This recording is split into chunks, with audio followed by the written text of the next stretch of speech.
All right, y'all. It's a crazy important day. If I could get my screen region to work, it's what it's all come down to, my friends. Everything is gonna be fine, fine, fine. That wasn't on the playlist today. I don't remember. I got one hand in my pocket, and the other one is... I can just picture... That song probably took 8 years to write. On and off. What's my other hand doing? I don't know.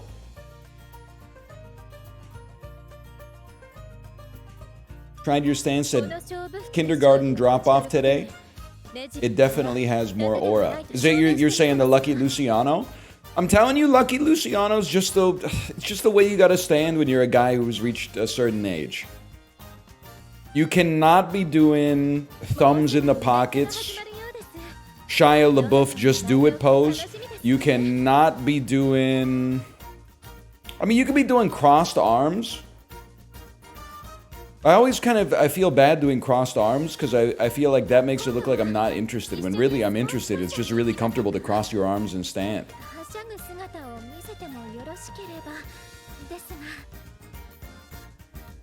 Arms behind the back? That's crazy. Like Morpheus mode? I don't think you can do that until you're 60. I don't think you unlock that emote until you're 60. Thumbs in the jeans pockets is not the way to go. I'm sorry. Maybe if you live in Texas, it might be different. But otherwise, thumbs in the jean pockets is very like Bret Michaels. It's very tight, light wash blue jeans, 1980s hair metal.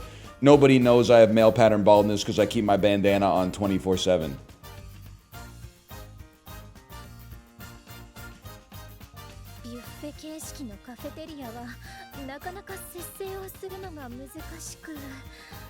I forgot how to stream. How did your fantasy draft go? I'm literally going to win Apollo's league easily. And his podcast listeners do not know ball, man. Somebody in the league took Mark Andrews, like first tight end off the board. Round 2, Mark Andrews? I went into the Discord and said, Mark Andrews? Am I seeing this right? Crazy.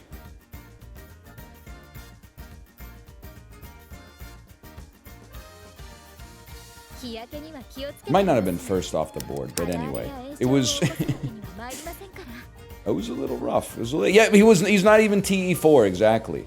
I don't even remember. I got David Njoku. I think I got him in like round 8 or 9 or something like that.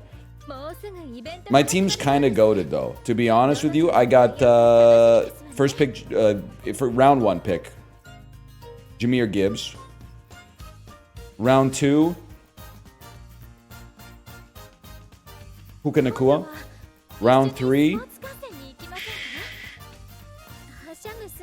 I got Cook and Connor after that. I think I got Cook and Connor. I have 3 RB1s in my first 4 picks. I don't remember exactly what happens. My wide receivers are a little... After Puka, it gets a little light.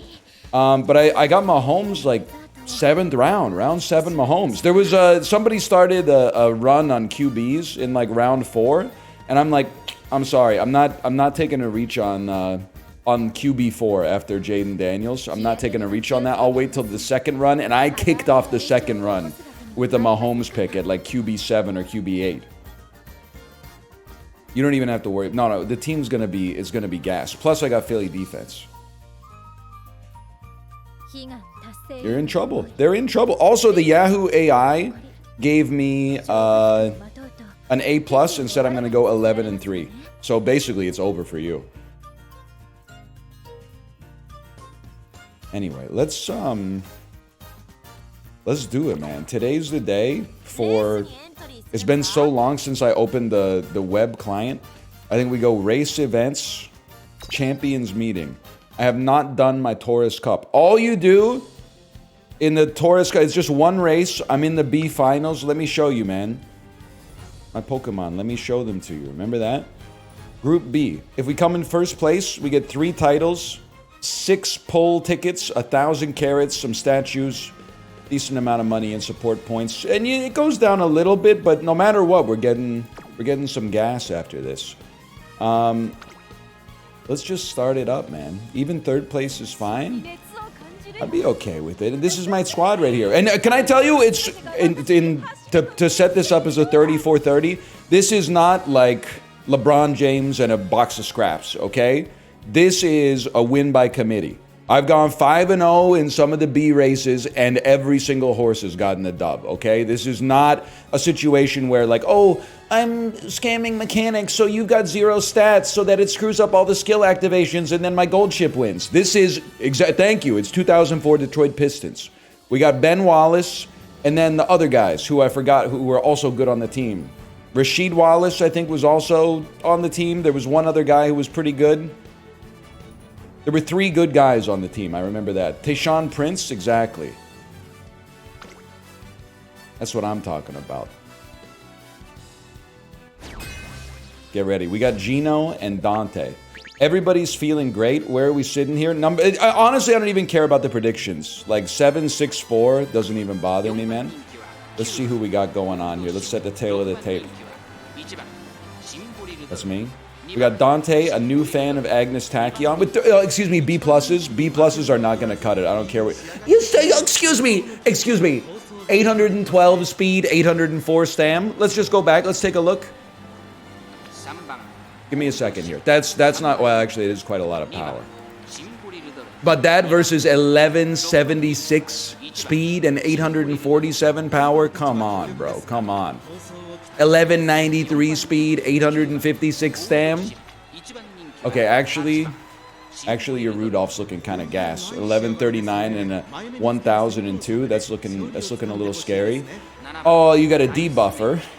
Okay, actually, you kind of got a lot of great horses. I think I'm fucked.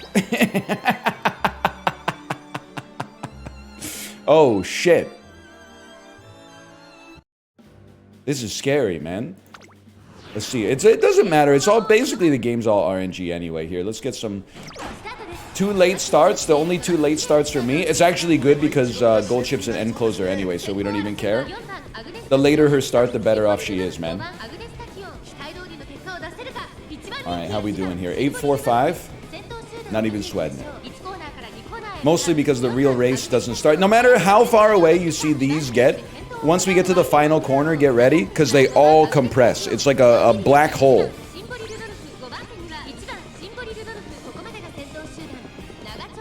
I think everybody's pretty much where we need them to be.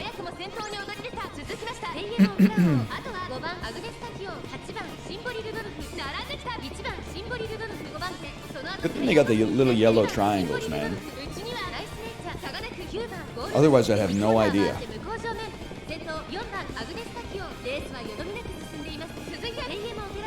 Pace Chaser Tachyon doing front, oh no. People will say stuff like that, and then they'll post their best horse, and it's like 600s across the board. I'm not sweating that. I'm built a little different. You weren't beholden to the same kind of constraints that I had when I was training. People will say, like, your horse is running the wrong strategy, and then they'll be like, anybody got any advice for winning the Ura finals? Like, it's a sad world of LARPing we got out here. Get introduced to physiology. Okay, I need to see Gold Ship kick it into gear right here. Kick it into gear a little bit.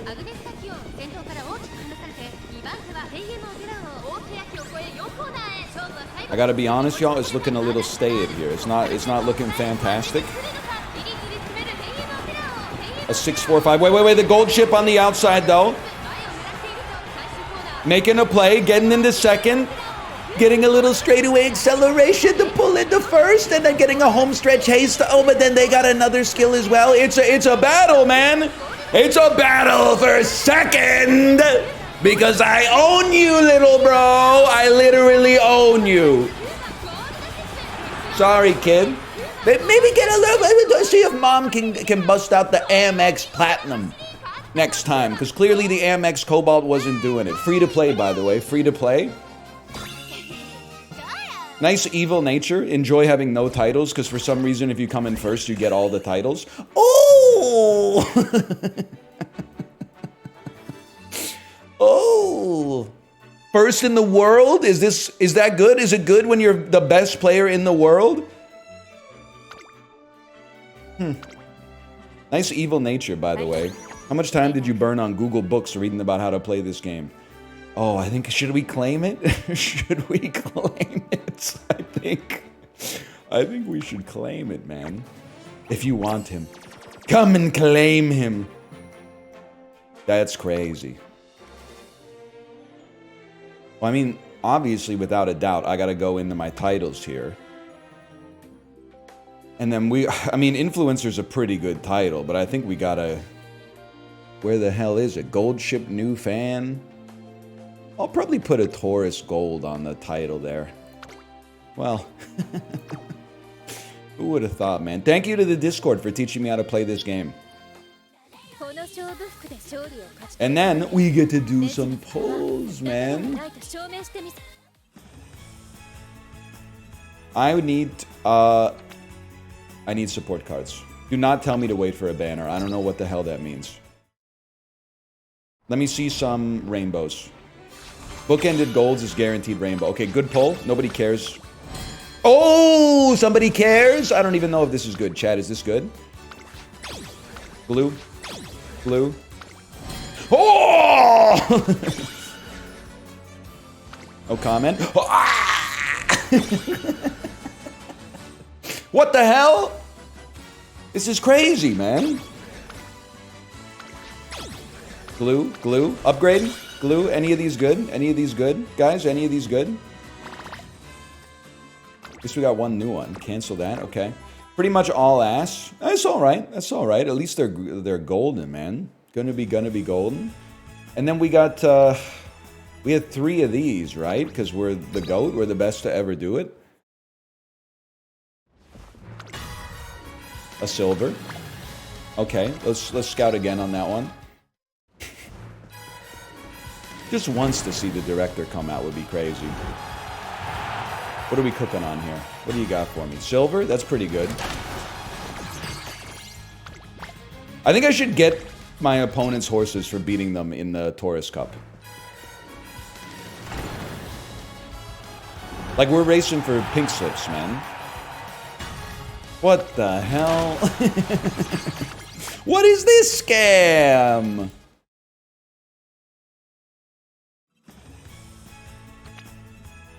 And then we got 3 of these, man. We got 3 of these. Scammed. Scout again. Scammed. That's just an insult to me. Yes! Actually, that's really good. We already have this maxed out, I think. So that can give us a golden horseshoe or something that you can trade in for another ticket eventually. You have an SSR ticket? What the hell? Do I? Or are you 10 seconds away from getting banned? Someone said you have an SSR ticket. What the hell? I don't see it. I didn't see your name though, because I'm still a little bit jet lagged. In fact, I'm so jet lagged. I fell asleep last night reading my daughter a book with the book on my chest and the light on in my like street clothes, like not even in my pajamas. That was like 9 p.m. I woke up at like midnight when Kate came to bed, and she kind of walked into the room and went, "Whoa." And then she came over to me and turned off the light, and I went, "Thank you." And then I was so tired I didn't even set my alarms. Here's how much I knew we were going to win the Taurus Cup, okay? As soon as this happened, I fell asleep at 9 p.m., didn't set my alarms, woke up at the exact same time my alarms would have gone off at. That's actually like pulling an SSR in Umamusume on a free pull. I could have slept in until like 8:45 and it would have fucked up my whole life. Do we have anything else? Do we have any other part of the flywheel we can pull on right now?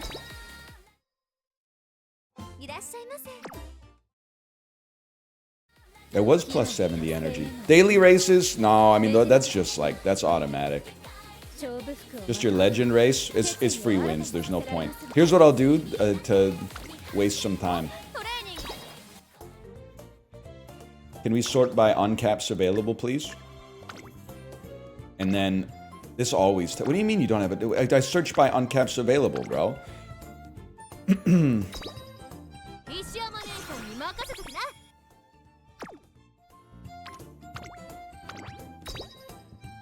Who's your legend daily racer? I don't know, man. I mean, like, I know it sounds... I'm not trying to be a dickhead. It don't matter. Whoever I pick, they're going yard on him. Bad mood, we don't care. They're going yard. Awful mood, we don't care. They're going yard. You think I'm using a possible parfait to beat vodka in the legend race? Not gonna happen. It's never gonna happen.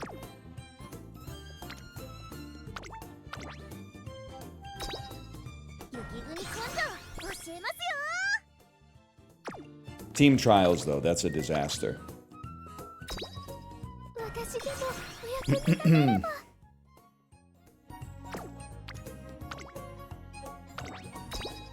It's crazy that this is way faster on the phone, man.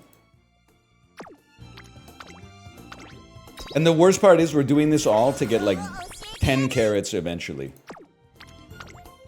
But you know, that's what life is like if you're free to play. Look at that, there's my 10 carats, bro. This is what life is like in free-to-play. A lot of you guys have played less of this game than me, but spent money on it. And that makes me feel like a better person, to be honest. 50 carats! Oh, you shouldn't have, Mr. Darcy. 50 carats. Holy.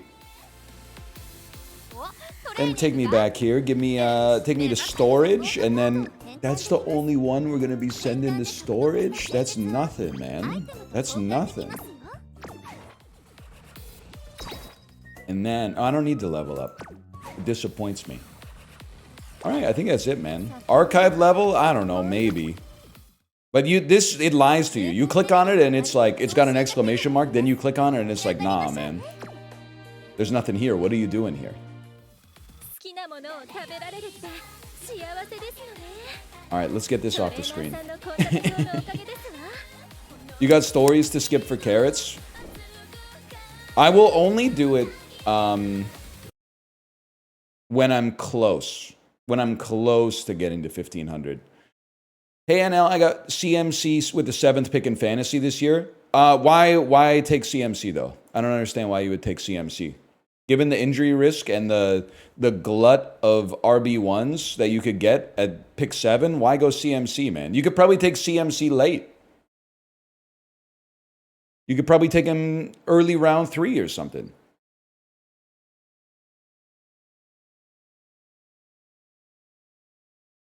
Because we're playing 2019 mode. Oh, well, fair enough.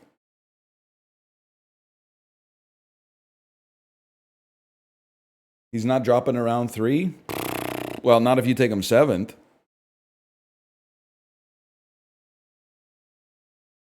how I felt when Travis Kelce was the 3rd tight end off the board, man.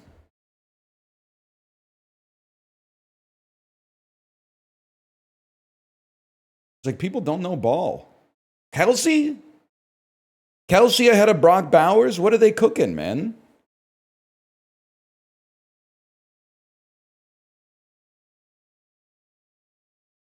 You drafted Mahomes? I drafted Mahomes like QB 11, man. It's literally free.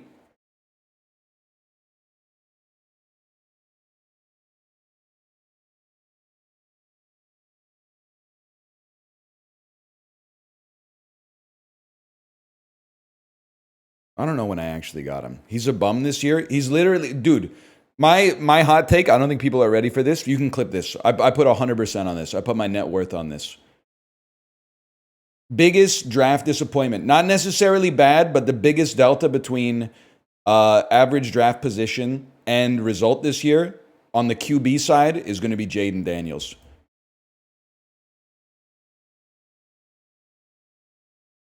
And I'm a Jaden Daniels, I'm a pseudo Jaden Daniels believer. I just feel like there's a lot of situations, and you know I know ball. There's a lot of situations where a young pup comes out, his rookie season, he's solving defenses because they have no tape on him. And then year 2, all of a sudden they're like, hey guys, should we like learn how to defend against this quarterback that was offensive rookie of the year last year? Get ready. Get ready. There's no shot I'm taking Jaden Daniels over Jalen Hurts. Let's just put it that way. And I didn't get either, but... Okay, NL, since you're playing Anime Girl Horse Racing, I'm out. See you later. Okay, goodbye. Is he gone? It's time for the dulls.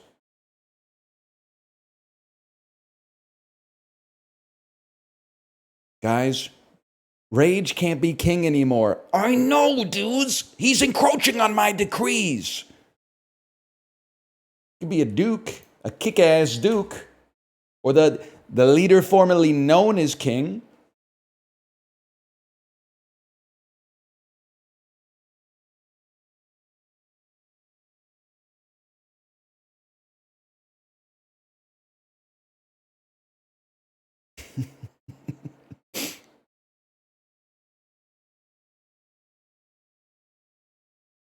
Daily Mini is so over, New York Times subscription locked it. Yeah, it's actually, I mean, inevitably that's how it goes, right? You pay $117 billion for Wordle. They can't keep that shit free forever. Unfortunately, no gods, no masters. So that will be removed from the daily puzzle list on principle.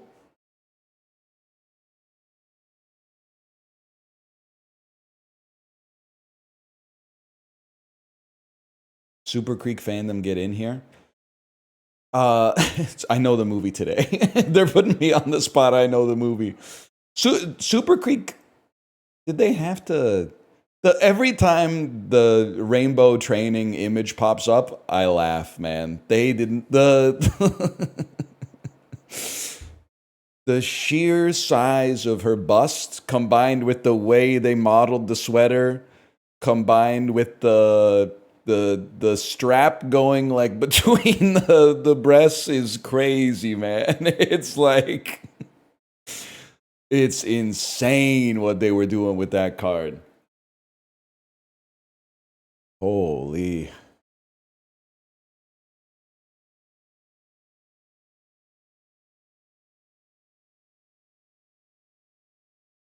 Dude, people are saying Travis Kelce is gonna get he's gonna be washed this year because he's gonna become like a stay-at-home dad. You know that like being a stay-at-home parent is actually harder than any white-collar job on the planet, and absolutely harder than being a professional National Football League player, at least a tight end. Like, dude, I'm not saying this just to farm base or like virtue signal, but like I'm a streamer. Maybe a week before we went on vacation, I took my daughter to Science World with the mom of another kid at my daughter's school, and she's a stay-at-home mom. And like half the conversation, I was just like, you have the hardest job in the world. It's actually like, I'm so glad that I'm working, because staying at home with your kid all day, every day on summer vacation is like the unique combination of like boredom nonstop, punctuated by bouts of like extreme frustration. Like it's a mental grind, man. I would much rather be lining up, you know, with one of the best O-lines in the league, getting 6 looks a game, 48 yards, and a touchdown. That seems like, and the best part is you could also come home and be like, oh, had a hard game today. Only got 3 looks, 37 yards, and a touchdown. Took our team jet back from New York City. Yeah, we won. We won 31-7, but it wasn't my best game.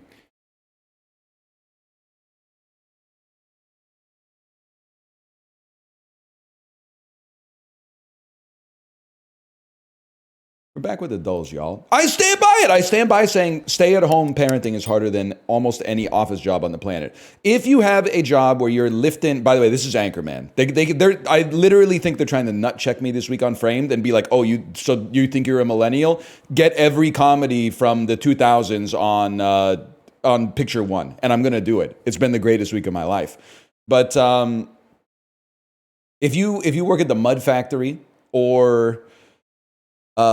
you're getting you're in dust all day, you know, like doing HVAC or removing asbestos or something, or, you know, doing plumbing at the wastewater treatment plant. You may have a harder job, but otherwise, I'm telling you, stay-at-home parent is harder than any email job, and I'll stand by that, even if I'm proven wrong. I think Here's what I would say. I think it's actually easy to be a stay-at-home parent if you don't care about your kids. Like, if you think that it's easy, you probably, and maybe you don't have kids, so I don't feel bad saying this, but if you think it's easy, you probably would not raise like an A-plus horse in Umamusume to put a fine point on it. Like, you could just give them the iPad and be like, yeah, then I can just do whatever I want all day. Yeah, but in like 15 years, their brain is going to be like destroyed, man. If you actually are trying to keep your kid engaged and, you know, productive with healthy activities and stuff like that, and getting them outside of the house, getting some exercise, getting some socialization and stuff like that, it's really hard. It's like being a personal assistant slash chef slash butler for a mentally insane celebrity. Sometimes you're arguing with them for like an hour just to get them to go to the library. You're like, you said you wanted to go to the library 2 minutes ago. Let's go. I don't want to go anymore. Anyway, this is Anchorman, The Legend of Ron Burgundy. Let's think about what would the number one picture from this be? I think it would be Will Ferrell drinking a beer after the newscaster melee. Okay, that's him getting arrested after the zoo. That's the beer after the melee. Okay, it's not Will Ferrell, but that's the beer after the melee. That's Veronica Corningstone. I always forget this is Chris Pratt, man. Every time I watch the movie, I'm like, Chris Pratt looking older then than he does now? That's not Chris Pratt? Look it up, man. That's Chris Pratt. I would I would recognize that face anywhere, man. That's Chris Pratt. Look at it. That's not Bryan Cranston. That's Chris Pratt, man. Look it up. Yep. It is quite a fit. I hear the 70s are coming back. I hear broad lapels are coming back. Anyone else following the upcoming trends for fall and winter? They're saying broad lapels are coming back. And I hate to be the bearer of bad news as someone who just started getting into oversized jeans. Apparently there's been some rumblings that the slim jean is coming back. Not the skinny, but the slim jean. And low profile shoes. There you go. This has been your sartorial corner.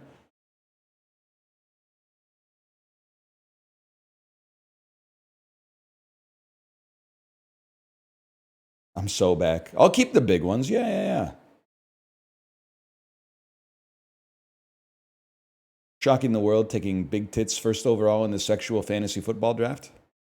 After the Green Bay Packers, who was the second current day NFC franchise to win a Super Bowl?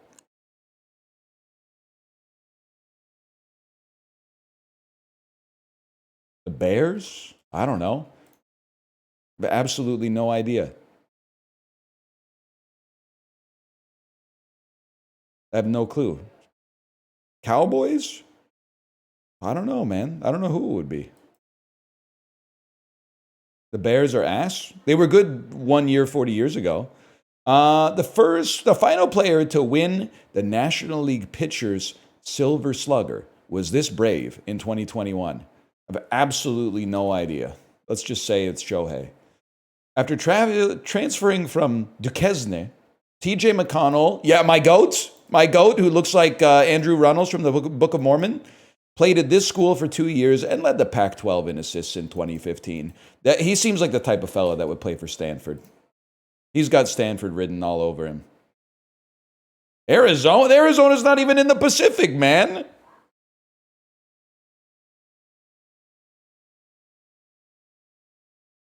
Southwest, I could see. Known as El Libertador, this military officer helped multiple Latin countries gain independence from Spain and was the first president of Colombia and Bolivia. So I have absolutely no idea, and I'm sorry.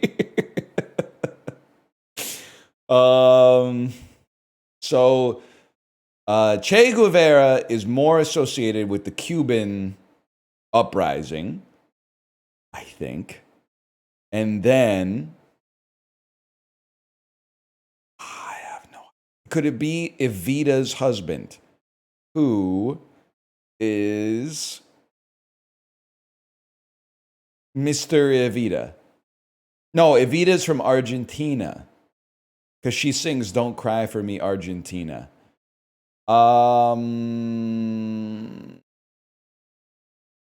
This is ridiculous. That's not good. It's got to be a net betting. I have no idea. Chat, tell me I'm stupid on this one. Who is it? Literally, as soon as I submitted the answer, my brain went, Simon Bolivar.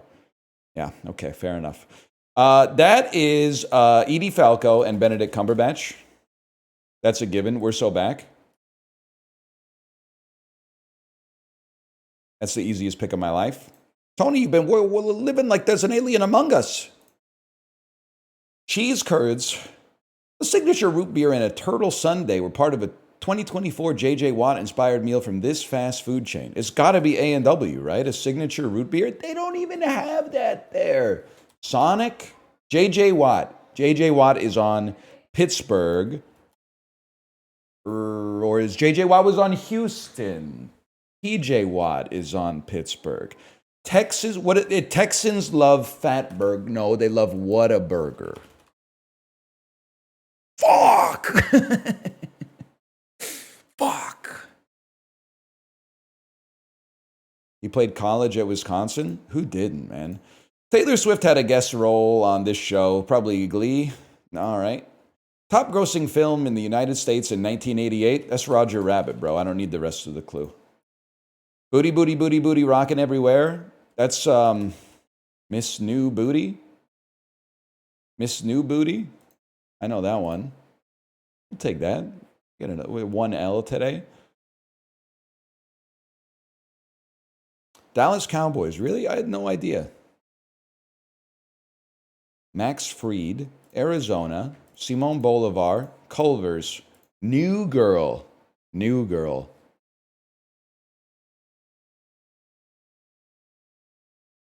Come to the PNENL. I worked there.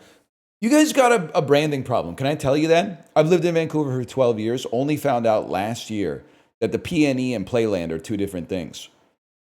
My wife says, I'm going to take our daughter to the PNE. I'm like, oh, I don't even know if she's going to be able to ride any of the roller coasters. Turns out instead of roller coasters, there's a bunch of dogs doing agility courses. If I'd known that, I would have taken the day off.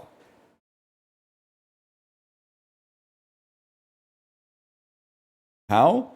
No disrespect. I'm not fucking with Hastings Sunrise. It smells like a chicken fat rendering plant down there because that's where the chicken rendering fat plant is.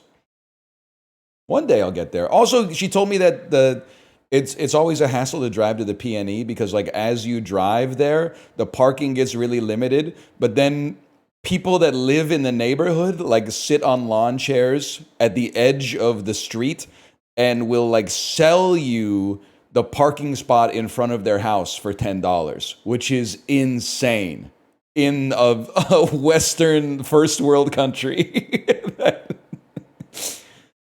That's crazy, man. That you like, I've got to barter for a parking spot because it's a public street. Like you could literally just park there, but no one's going to be like, I'm just going to move the coins or whatever, or the cones, I should say. That's insane, man. Happens all the time near college stadiums. Man. They sell their parking spots for Tiger Cats games? For the CFL? I would like pay extra money for a TSN that didn't broadcast the CFL, man, so I could actually see some sports I care about. No disrespect to my country, but went to the White Spot 3 times during the 2 weeks I was out this month. Burger and fish were hits. The broccoli cheese dish was a miss. I'll tell you, totally fair. A lot of people like the White Spot burger. I've never had it, but Kate really likes it.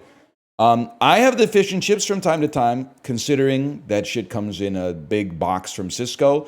The fish and chips at the White Spot is pretty good. Surprisingly not bad. I have had some horrible stuff at the White Spot, though. Do not get the White Spot hot chicken sandwich. It's a disaster. It's just batter. There's like one little chicken nugget size thing surrounded by batter. And I know it sounds good. It is bad. The all-day breakfast kind of hits, though. I met Nathan Fielder at a White Spot once. Oh, like you're doing right now?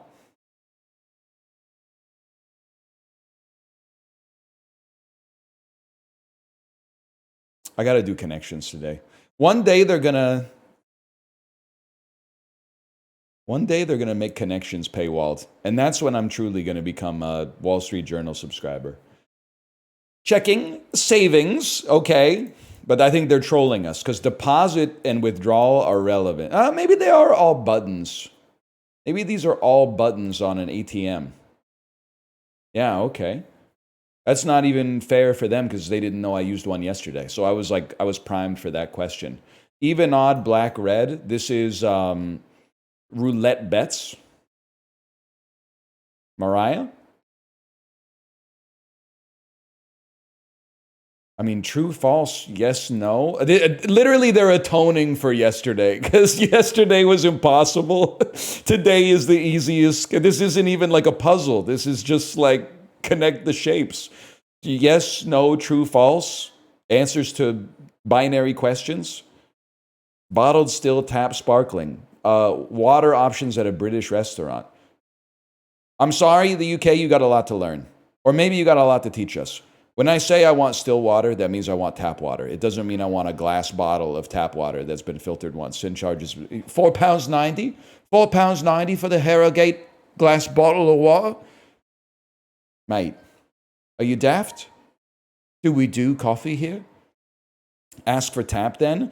Listen, in North America, when they say, do you want water, still or sparkling? If you say sparkling, they bring out the San Pellegrino.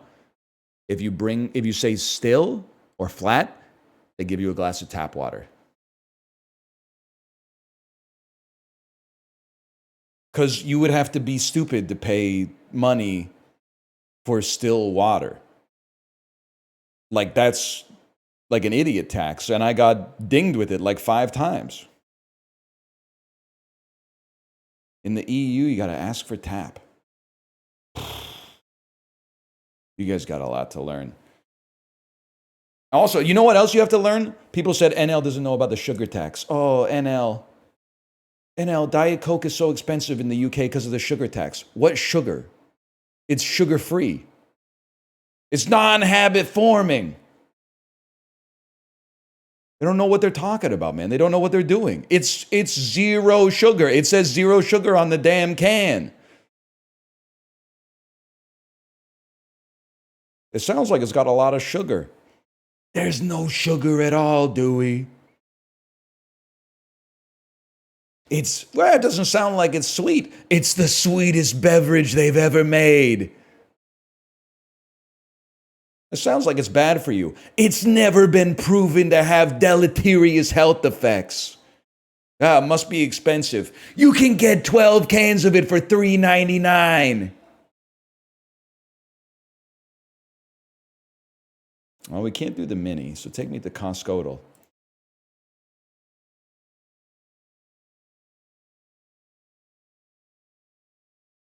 Second Nature Raisin Almond Cashew Naked Medley. This looks really bad.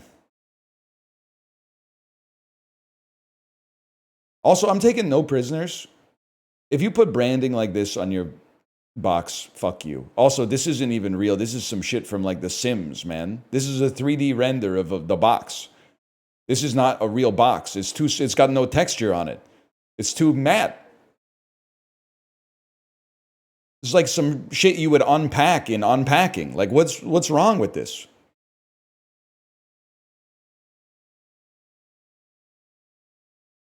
$16 bags. They're going to be pretty cheap. They're going to be like 70 cents. I'm going to say this is $11.99. It's got a sting. $10.99. Fuck you, man. I'm still not buying it. $9.99. Still not going to buy it.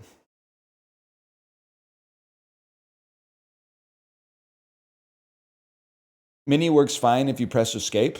Yeah, that's where it starts, right? And then it's going to be, well, you could just sign up for a free account. And then it's going to be like, well, you get a free trial. And then it's going to be like, well, the first 3 months are 99 cents. And then it's going to be like, it's worth it. It's the slow march to you sending a face scan into the New York Times for you being able to do a puzzle that is 22 seconds long every single day.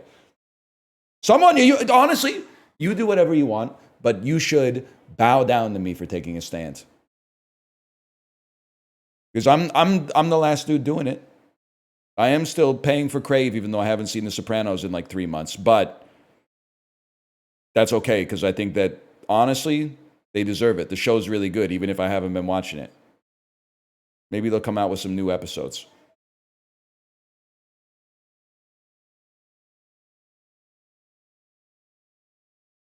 What has more monthly searches? Xbox 360 or terminal illness? Xbox 360. Yeah.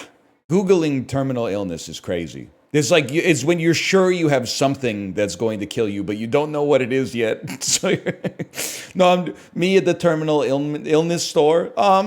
Just browsing, thanks. I'll let you know if I need help. I think that the Xbox 360 gets searched less than vampires, to be honest with you. Okay, we take those. Guaranteed. I think that Phil Mickelson gets searched more than the Xbox 360. I'm stupid. But like Phil Mickelson's still doing stuff. The Xbox 360 has been dead for years, man. Xbox 360 has been dead for years. That's what's so crazy. What has less monthly streams? This is a really hard question, man. Because Katy Perry fell off, but like, people are still bumping, the Dark Horse era. Imagine Dragons are like insanely popular. This is tough, man. I think Katy Perry's still more popular. That number's going to be really big. Oh!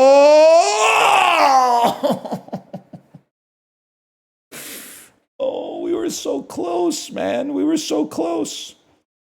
I know it's hard for me because I got both of them on my playlist, so it's not really fair.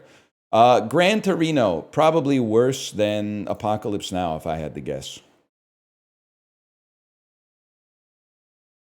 That scared me a lot, man. That scared me a lot. I just say New Police Story is probably lower than Gran Torino.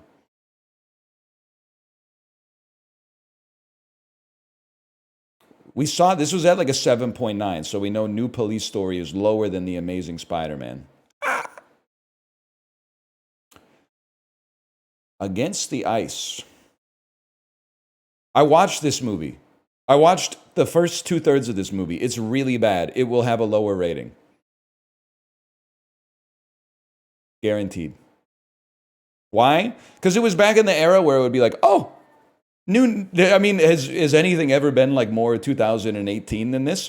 Whoa, new movie on Netflix with the guy from Game of Thrones? I gotta see that. How could it not be good, man? We were literally all fucking psyoped for about 5 years straight. It was crazy. What the hell were we doing, man? Okay, Whiplash is going to be in the top 250.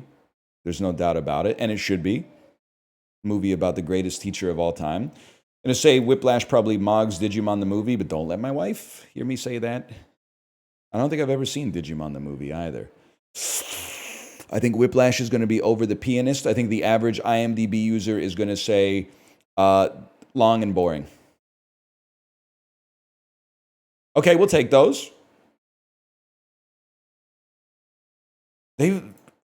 What the fuck did Splash do to the more or less developer, man? Dark Phoenix is going to be way down there.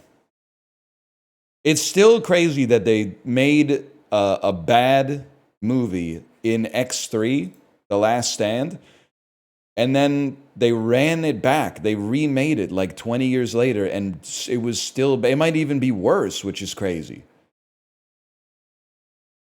All right, the movie is always easy, man.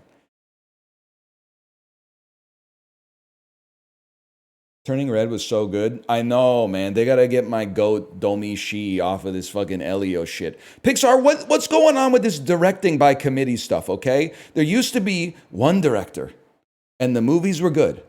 And now every Pixar movie has 4 directors and the movies are mid. What's happening?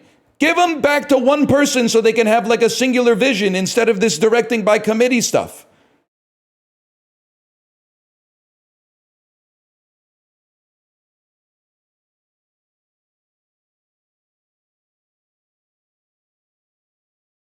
Give it to Brad Bird? Well, I don't know. I don't know what he did. I know he did something. I don't know what he did. So I'm not comfortable saying bring him back. But it couldn't have been that bad because Apple TV had him do a movie for them, right? So it couldn't have been that bad. Oh, that was John Lasseter. My bad. Sorry, Brad Bird. That's why when I said I don't know what Brad Bird did, everyone started typing The Incredibles. I thought he got accused of some impropriety. King of Falafel asks, hey NL, what's the best Lebanese in Vancouver? And is it still Nuba? No. I apologize if the Nuba restaurant group ownership hears me say this. I think Nuba's coasting on having been one of the first Lebanese restaurants in the city and having expanded. They have a good brunch, but the food is not up to 2025 Lebanese North African food standards, okay? I guess it's not North African, it's like Mediterranean, but still. It's the problem that I have with Nuba, and I think it's just like, I apologize if this is wrong, okay? I apologize if this is wrong, but the pita tastes like they bought it at Costco. They're not making their own pita, in my opinion. It tastes like grocery store flatbread. I doubt your commitment to providing the citizens of Vancouver with great Lebanese food if you're not willing to go through the rigmarole to make your own pita. Even some of the donair shops are making their own pita, man. Some of the Greek restaurants that 90% of their business is like pizza, they're making their own pita. And you can't make your own pita? If you are making your own pita at Nuba, I apologize for being wrong, but your pita tastes like it was cooked in a factory kitchen and then shipped to No Frills. So you got to do something with the recipe, okay? Because it's not good. Now, that being said, Nuba can be a nice place to get a brunch, don't get me wrong. But I think they're coasting on inertia. Why are you bashing Nuba? We have better options now. That's the thing, is you got to, they're coasting on, in the year 2010, you could be like, oh, Nuba, that's amazing. No other restaurant has cauliflower. Okay? We've come a long way since then. They got to innovate a little bit, man. What's your favorite then? I don't know. I mostly just go to Nuba. But they should, be better.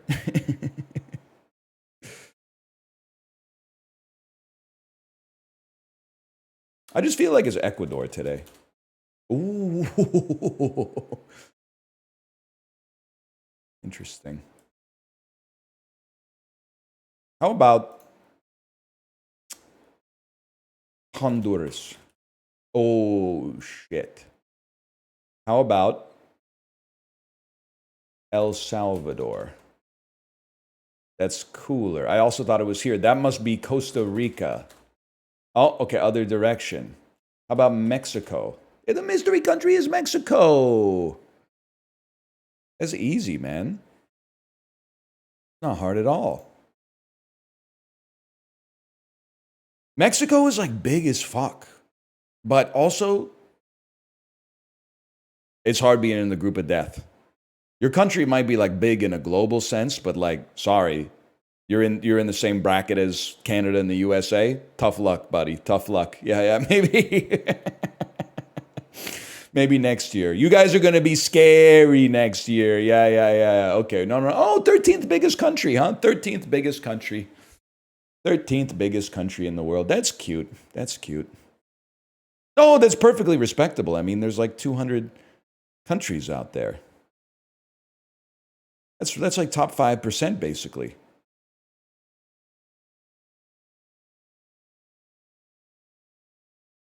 Canada's basically irrelevant next to Mexico. Okay.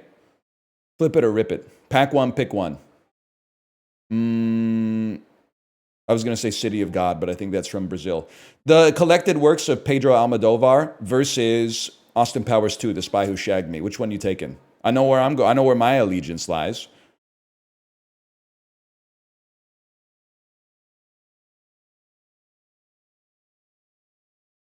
It's Austin by a mile? You're goddamn right.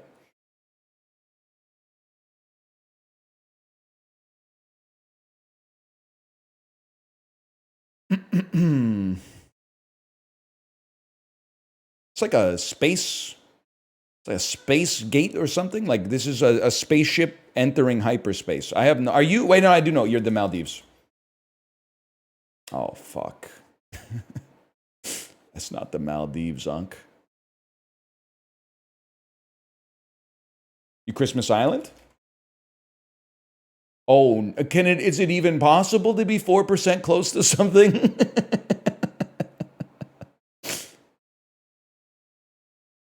Are you Easter Island's not even a thing, man? To the west of the Maldives, to the west. Are you like South Georgia and the South Sandwich Islands? Oh, north of that. That really narrows it down because that's where Shackleton died on his way back to Antarctica. So that just leaves us with the whole fucking Earth.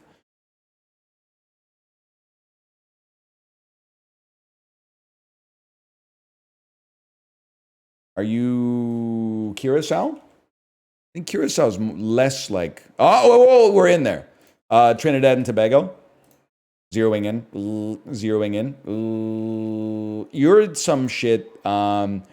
You're going to be... you're going to have a similar name to another island, but it's a different island. You know what I'm talking about? Like, you're not going to be the Bahamas. You're going to be like Bimini or something like that. Bimini might not even be a real place. You're going to be Bailiwick of Guernsey. You're probably Saint Kitts. Saint Kitts and Nevis? That's Haiti. Okay, so Haiti is the west part of the island that also has the Dominican Republic. But this is a misleading image, man. This is because this looks like a Hitman map. This looks like where a Hitman map would take place. Not at all.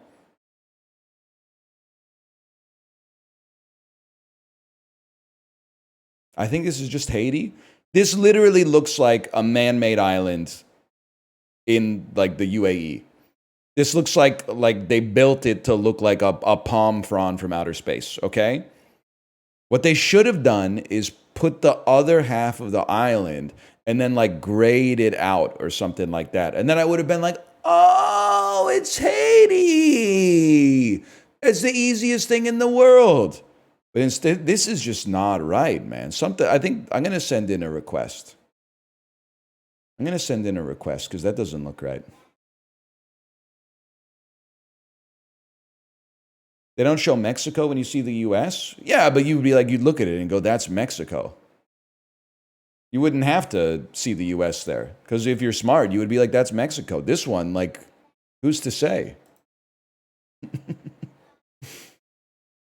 Universal 2001. What was popping off 01? Universal. I might need to... Well, I'm like, Signs? No, but... Well, Signs was 02. Starring Sam Neill. It's Jurassic Park 3. Dr. Alan Grant. Alan. Remember that? All right, so now I'm like in the... I'm in the 7th grade. It's summer vacation 7th grade. What's poppin'? It's 1 year before Spider-Man sets the record for biggest opening weekend ever at the box office. Sony Pictures came out with a movie starring Julia Roberts that grossed $30 million its opening week. The genre is a comedy romance. 7th grade, this could be Runaway Bride, man. It's post My Best Friend's Wedding. Comedy romance. Oh, it's probably Notting Hill. It was a movie going event. Julia Roberts, John Cusack. Am I crashing out, man? This is a big movie. Oh, Hollywood's hottest couple just split up. It's America's Sweethearts. Nobody knows about this movie. Nobody knows about this movie at all. This is crazy. AI generated movie? Nah, man. Like back in the day, Billy Crystal was popular. And John Cusack. And Catherine Zeta-Jones and Julia Roberts. 30 million openings, kind of crazy. MGM, July 2001. That strikes me as Die Another Day. Because all MGM has ever done is James Bond movies. Nope.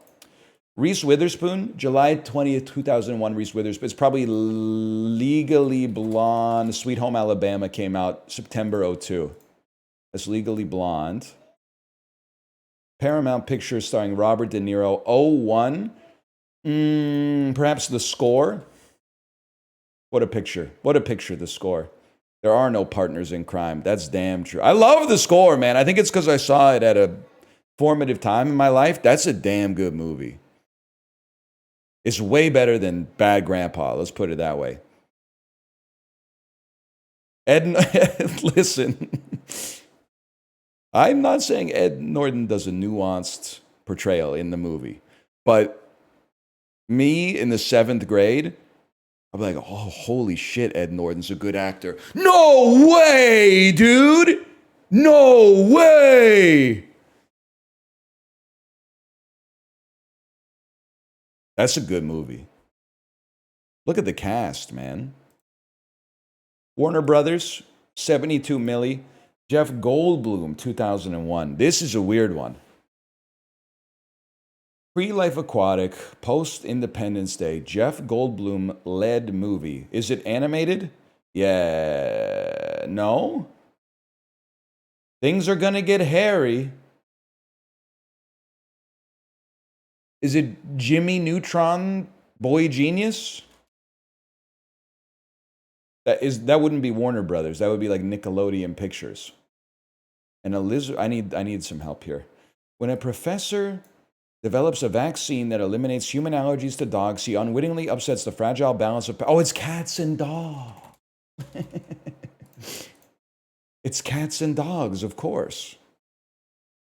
I've never seen Cats and Dogs, but I did have a friend. It was the same friend who was obsessed with Doom 3, like 6 years later or 4 years later, and would talk about Doom 3 all lunchtime, every lunchtime. He was also obsessed with Cats and Dogs. When he saw it, he came back to school like for the 8th grade, and he was like, yo, have you guys seen Cats versus Dogs? Come here. Have you guys seen Cats and Dogs?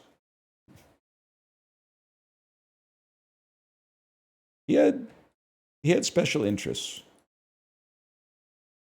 No doubt about that. I went and checked. It's not Chris Pratt in Anchorman. It's Ian Roberts. Sorry for the late reply. Damn. We think we got like a talented Mr. Ripley situation going on? You think it's possible Chris Pratt killed that guy and took his identity to get the role in Anchorman? Because I know Chris Pratt when I see him. Yeah, man, you got it. And that shit, I'm not 100% sure it was Haiti. I know I've said it 20 times. They knocked it out of the park on this poster. Just something that... They were angling for the Criterion Collection with the marketing for this movie 100%. Okay, I haven't seen it yet. But I give Celine Song gets a bubble shield because of past lives. So I don't care how bad it is or how good it is. I'll give it a try.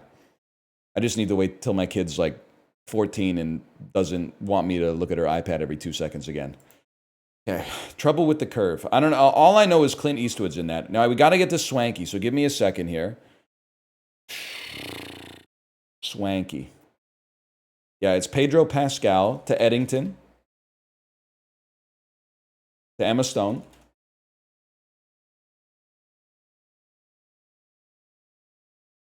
Didn't we do this yesterday? I'm like, isn't there an easy Emma to Francis? I got to try to get there without using burn after reading, man. Burn after reading is like, it's too easy. But that being said, how about Superbad, Jonah Hill, to Moneyball, to Brad Pitt, to Moneyball, because I'm gonna skip burn after reading, which means I'm gonna tech into Philip Seymour Hoffman here. So I'm gonna go Lebowski, Buscemi, Fargo, McDormand. This was all just to skip burn after reading. McDormand takes us to Nomadland, of course, which then takes us to Swanky. We'll skip Linda May this time. We take David out. Scroll down to any movie he's ever been in. How about Godzilla? Now we're trying to get to Clint Eastwood, man. Clint Eastwood, of course, makes me think of Space Cowboys, which has Donald Sutherland in it, and Tommy Lee Jones. And that's about where I stop with that one.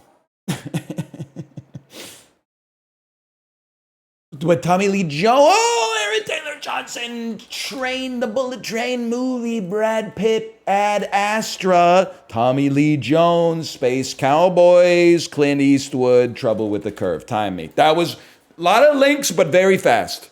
A lot of links, but very, very fast. What the fuck was that? I was like, Tommy Lee Jones hasn't been in any movies. And then I said, wrong, bitch. She's been in one movie, Ad Astra. Whatever, man.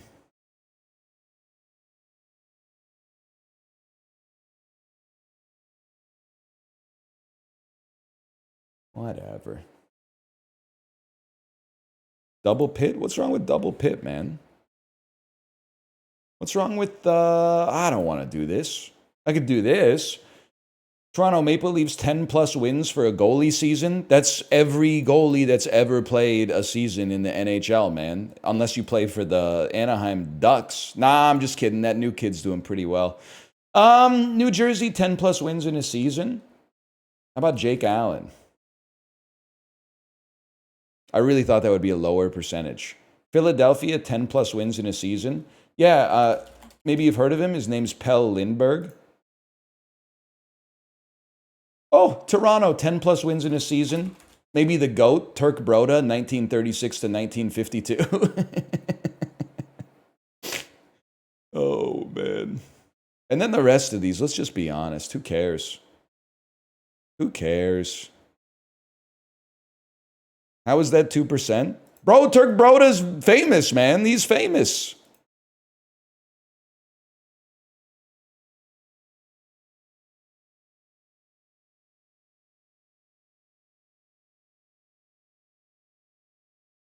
Is there any reason goalies split time, or are they just lazy? I literally think they're just lazy. I mean, like, how hard could it be to be a goalie? I get that they play 60 minutes a night, but they really don't. There's 20 shots a game, and the shots are like 100 kilometers an hour, so do the math. What is that, like 8 seconds of work a night? Lazy, man. People do not want to work these days. Especially if you're on a good team, you're mostly just like, it might be hard on your eyes more than anything else. Like if you're the Vegas Golden Knights goalie, you're probably like, Coach, I need a night off. My eyes hurt from squinting at the other end of the ice so much.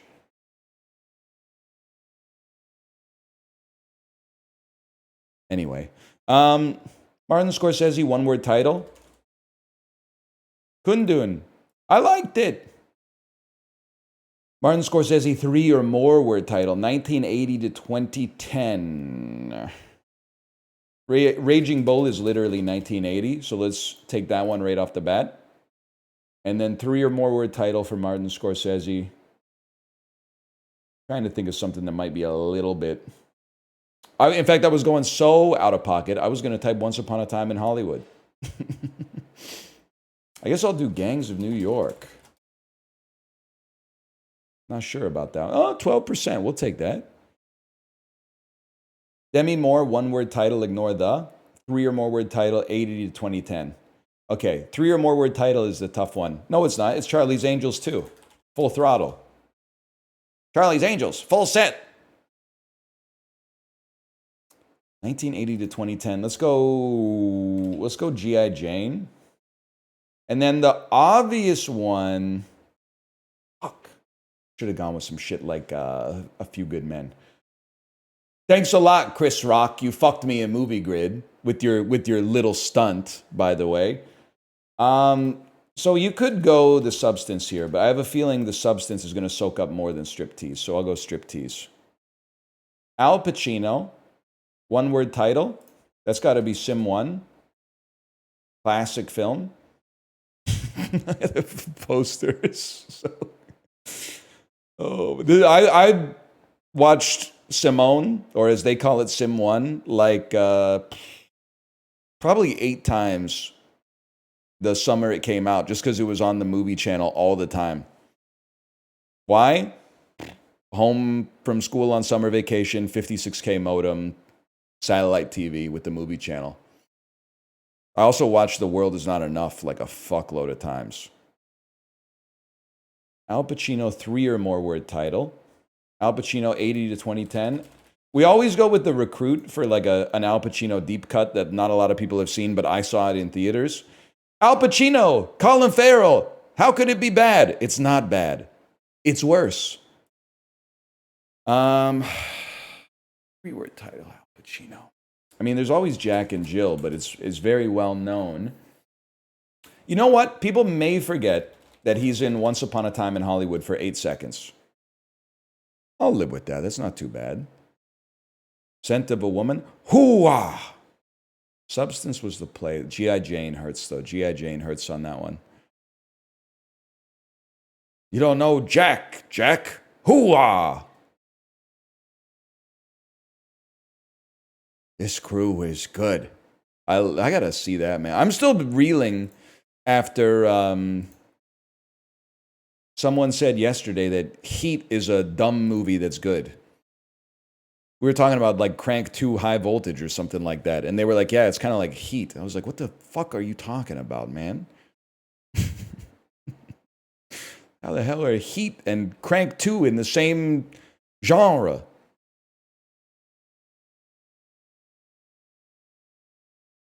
Have you seen Michael Mann's Man Tracker? No. Have you seen the Outdoor Life Network's Man Tracker?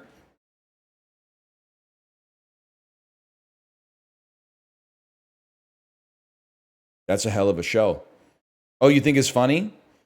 You think it's funny that they let 2 preppers out in the wilderness and then they slowly get tracked down by an old man on a horse with a mustache? You're right. It is funny. Frankly, an adverb meaning a gel. A noun meaning a Right. That just brought back a way old memory, man, of frankly, Mr. Hanky, this possession I've held. It stains my drain and it corrodes my bowl. I forgot. Oh, we did like a whole fucking poo-themed, frankly, Mr. Shankly, man. I forgot. It stains my drain and it corrodes my bowl. Transmissibility. An adjective meaning capable of being That's a tough one. Smith's posting is cringe. It's more cringe to not listen to them just because Morrissey sucks. I mean, The Queen is Dead is a hell of an album. Starts with, hey, are we ready to say that Queen Elizabeth II might have been that bitch? Morrissey broke into the palace with a sponge and a rusty spanner. What did she say? Get out? No. Security? No. She said, I know you and you cannot motherfucking sing. Not to be outdone, Morrissey says, that's nothing. You should hear me play piano.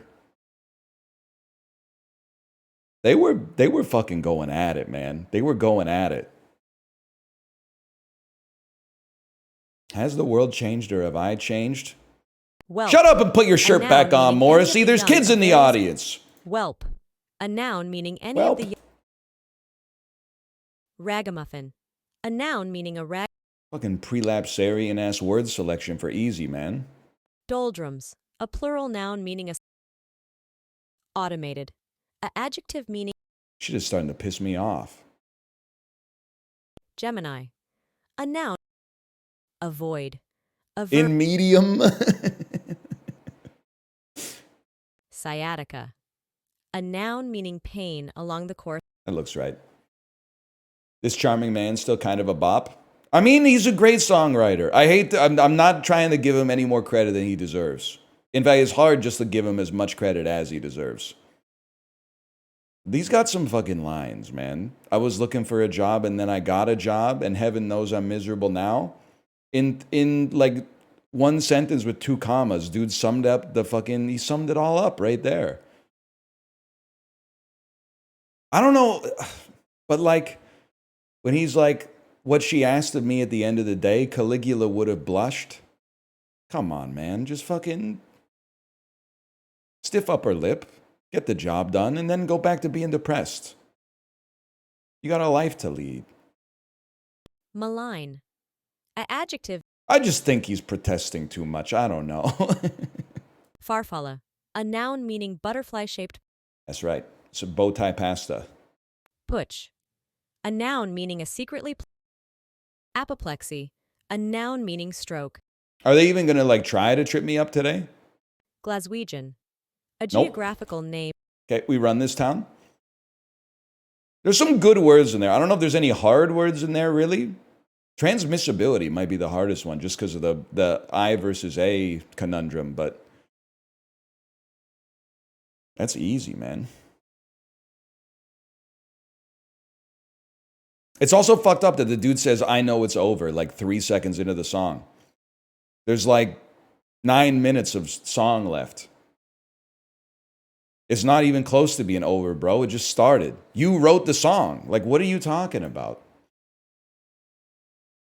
He doesn't know what the fuck he's doing. You know what? Maybe you guys are right. Maybe the Smiths are bad. Now that I think about it. Kartoffelkosla? Kartoffelklose? Or Frankenburger Brattknadel?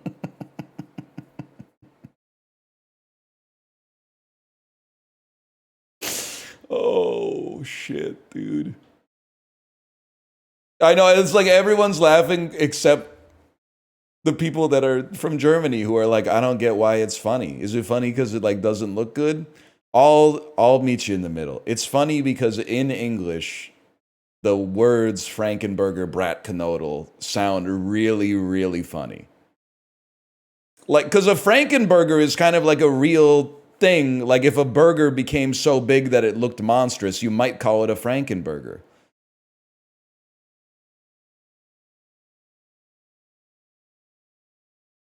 It's got to be Frankenburger Brattknodel, though, right?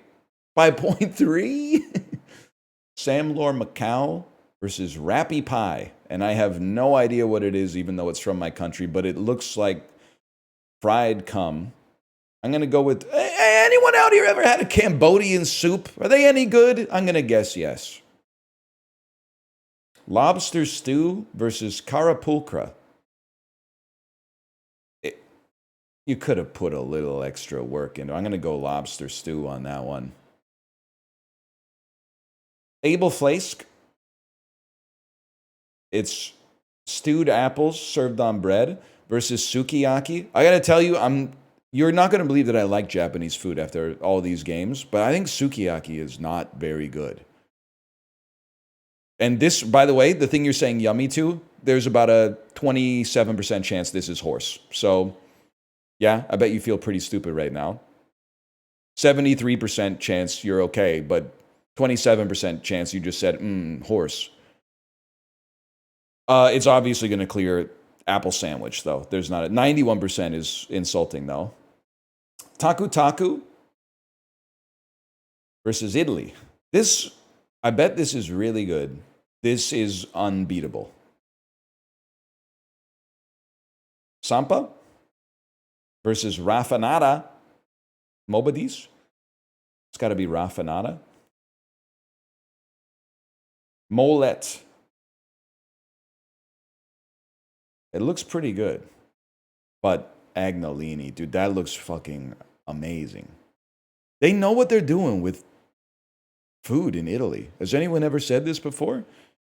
It looks fucking awesome. 97%. Holy shit. Sincronizada versus tejuino. Somebody tell me what tejuino is? I guess we tap to expand. A refreshing drink made from fermented corn dough.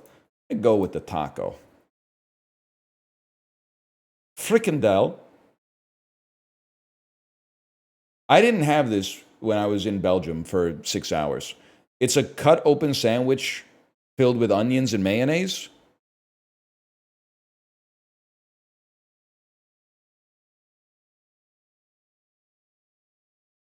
That's not a sausage? It is a sausage. It's a sausage.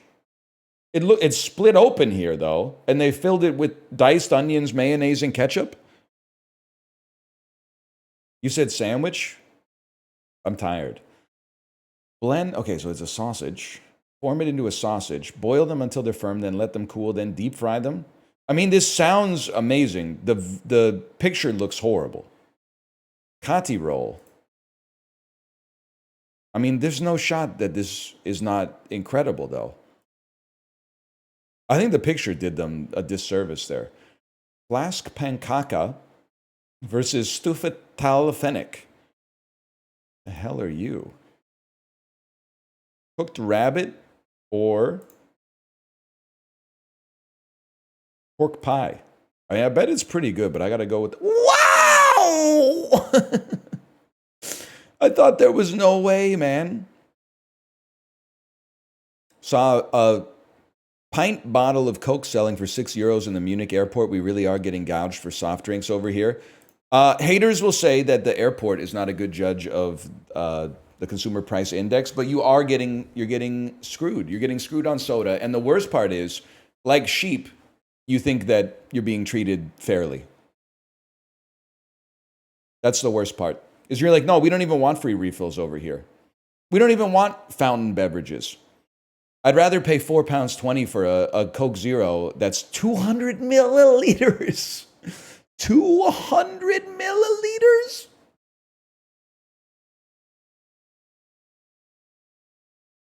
Crazy, man. It's insane. It's just a piss. That's what I'm saying, man. Just stop drinking Coke Zero. Oh, go have another cigarette. You know how many people I saw walking by St. Paul's Cathedral that were puffing on Elf bars and looking at people with bad BBLs make fucked up donuts on Instagram reels on their phone?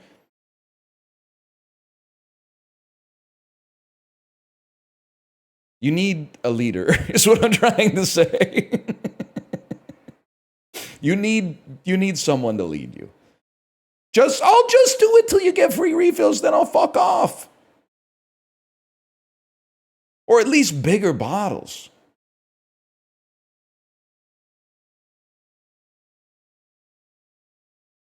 Rehearsed bit? Yeah, but is based on a real thing. Why Belgium and not the Netherlands? I don't know, bro. Take it up with the fucking captain of the Disney Fantasy. I didn't know. I'm assuming they got that shit booked like half a decade in advance or something like that. Next time, maybe they'll stop in at Rotterdam.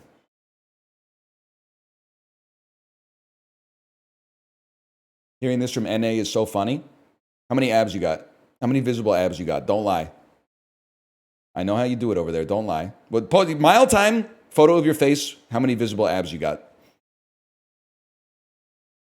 That's it. I will say, on average, people in Europe looked healthier than they do in North America. But that's broad. If you want to go fucking 1v1, it's mile time, ab off, or give me your blood work. I need to see a complete profile of your blood work. Because we got some busted stuff over here, but you got some busted stuff over there. Broadly, I go you. No doubt about it. 1v1, you're going to have to post up, okay? Because you don't get the credit. You don't get the credit for the whole continent.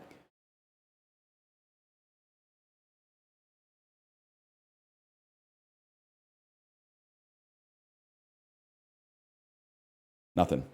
Nothing at all. Okay. Sad. There's actually like thousands of people typing saying you can't say that. I just did. Scrandal. It's Scrandal. Let's see what you got going on there. Let's see all the healthy food they're eating over in Europe. Mate, that's only a football game. That's only 4 times weekly. That's only thrice fortnightly, mate. Rest of the time, we're eating a pint of piss. You didn't do regular food guesser. Oh, yeah, I'll go back. 2 pork and cheese pupusas that don't look very good versus salt and pepper chips that begrudgingly, I must admit, I think look pretty good. Currywurst doesn't lose. Ah! I'm okay. Spicy pulled pork roll versus taqueria soft tacos. They actually look pretty good. We'll go. What? Currywurst versus chicken tikka dirty fries. Currywurst doesn't lose. Oh, no, man, no. All right, it's breakfast wrap versus chicken burger. The chicken burger is really funny. That is really good. Slice of chocolate cake versus pork sandwich with crackling. I mean, 10 pounds is expensive. That looks pretty good. Slice of chocolate cake for 30 pence, though. That's pretty solid. Served on the napkin is a little foul, but it's going to be cheeseburger. McDonald's. Sunday dinner in a Yorkshire pudding. I'm sick of... I don't have a team in the Premier League that I support, but I have a team that I hate, and it's Brighton and Hove Albion. I don't know if they're even still in the top flight, okay? But every single picture of the food not being the real food, but being a posed version of the food that will never exist in vivo is pissing me off. You just made the list. Chat, how is Brighton and Hove Albion expected to do this year in the table?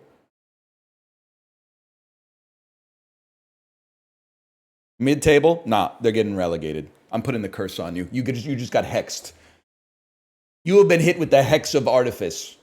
Enjoy playing against Rob Mack's team in the fucking League One or whatever it's called. League One, the second league. Don't even get me started. Anyone voting for this is an enemy of the human species. Bacon cheeseburger, I'm afraid. Versus, the food was part of the plate, man. Buttered chicken poutine. I think they're doing... See, this is real, but it's pissing me off too. Because they're doing there's a trick here. They've layered the French fries in such a way to obscure the fact that it's not even coming close to the volume of the French fries. Korean fried chicken with waffle fries and a pint looks pretty good. 29 pounds is insane. We're going to go with buttered chicken poutine. Okay, we brought it back a little bit in the end. League One is the 3rd division. The 2nd division is the championship. Holy shit. So it goes Barclays Premier League, the best league. Championship, the 2nd best league. League One, the 3rd best league. It's not Barclays anymore. It'll always be Barclays to me. VIP Daniel, are you here? First off, what the hell happened against the Twins last night, bro? You were up 4-0 against like one of the worst teams in the league. How do you botch that and lose 7-4? Like, that's insane to me. But anyway, especially on a night where the Red Sox and the Yankees both won their games. But anyway, that's ridiculous. Canadians in 20 years? I don't care what the new name is. It'll always be Rogers Arena to me.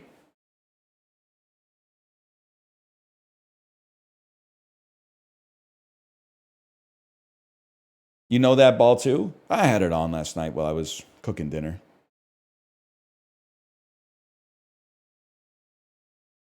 We got to go back to food guesser. What'd you cook? Japanese curry. Pretty good. Pretty good for a tired guy.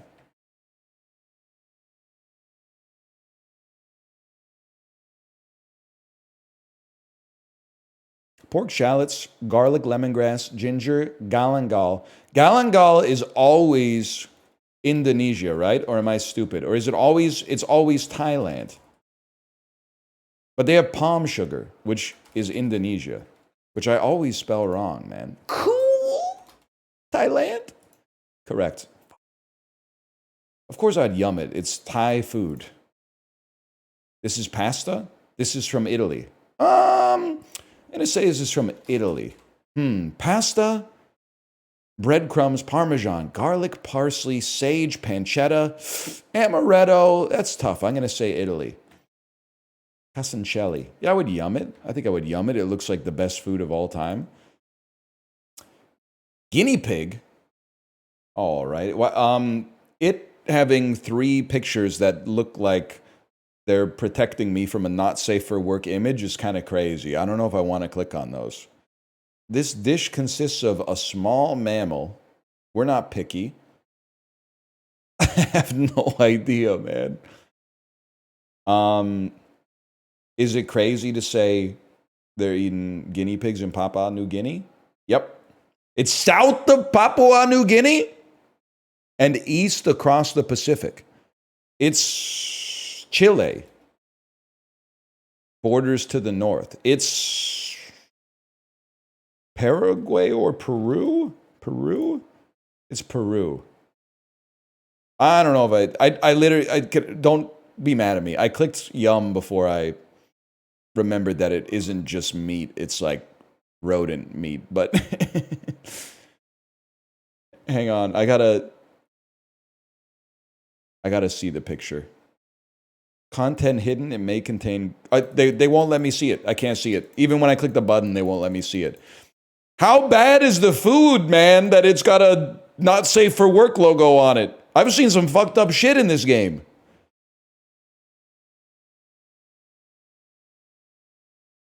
It must look fucking horrible.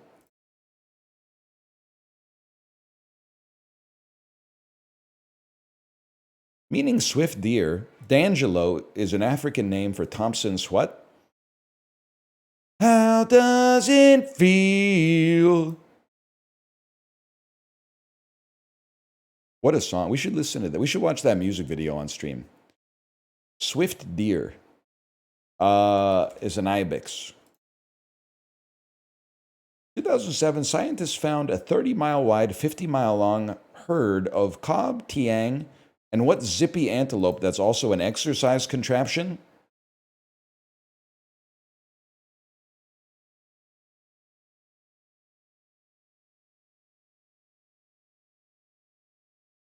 In Zootopia. Oh my god. It's a gazelle. Shakira plays a gazelle in Zootopia. They should have made that like the first question, man. The year after Mario did it, what other franchise had a big 2018 entry called Odyssey?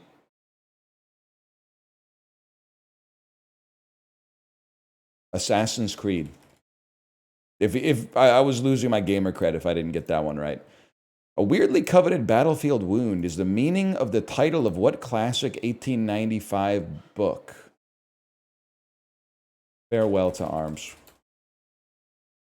Union Private Henry Fleming straight up runs away from his regiment at the beginning of what Civil War novel? Cold Mountain. Fleming does prove his heroism, though he doesn't get his crimson insignia. The Scarlet Letter?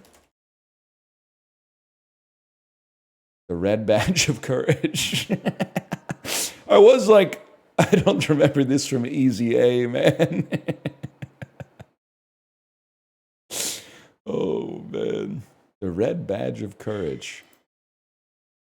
Farewell to Arms was crazy. I can't help it, nephew. I love Evil Dead 2. The infomercial line, but wait, there's more. That was popularized by Cutco. Finally, oh, never mind. Slicing a tin can in half was the as seen on TV party trick of what Japanese knife? The Ginsu? The Ginsu, okay. I always remember there's a, like, this YouTube video of Ronco infomercials where they would do like trying to think of how to explain it. They would have a guy try to sell you a kitchen gadget, and then they would interview people in the audience who I'm assuming had to be paid. But there was like a rotisserie. Like they were trying to get people to make their own rotisserie chicken in their house. And then they went into the audience, and the guy was like, using this, I lost the 10 hardest pounds of my life. And everyone clapped. And then the interviewer goes, and how hard was it? And he goes, it was easy. I think about that moment all the time. It's so good. I also think about how stupid you have to be to think that it's real and that somebody was such a big fan of the rotisserie gadget that they bought that they were like, I'm going to fly to Los Angeles and sit in the studio audience while they sell more of these gadgets. That's crazy. If that person is real, that's insane. An old Chevy Compact was named for what fourth largest island in the Mediterranean? Caprice. Ajaccio is the capital of what big French region? Corsica. Not bad. He never even read it? You talking about the Red Badge of Courage? I haven't even finished The Fall yet, man, and it's like 30 pages.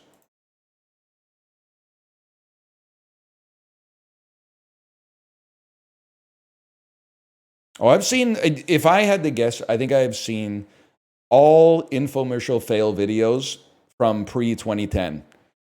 Guy who falls off the ladder while they're selling ladders. Guy who like slices the katana into the table a few times and then the tip of the katana breaks off and stabs him in the chest. He goes, oh, it just got me. Just got me, Odell.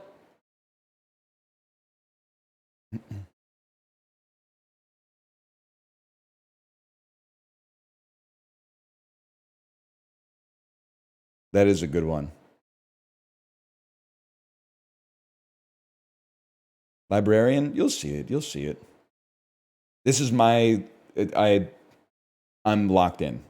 Sort these songs by release date. Earliest release date is kind of tough. I think it's Creep, and then it's Kiss from a Rose, then it's Wannabe, then it's Livin' La Vida Loca, then it's Get This Party Started. Time? It's actually OP if you were alive for all these.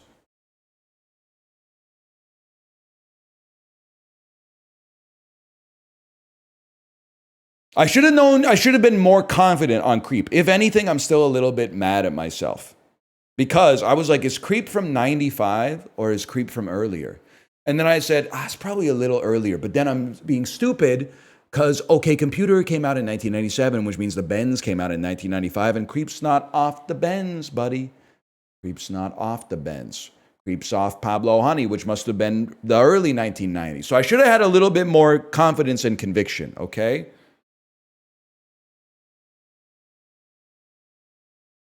Trying to turn this fjord into a Benz? Yeah.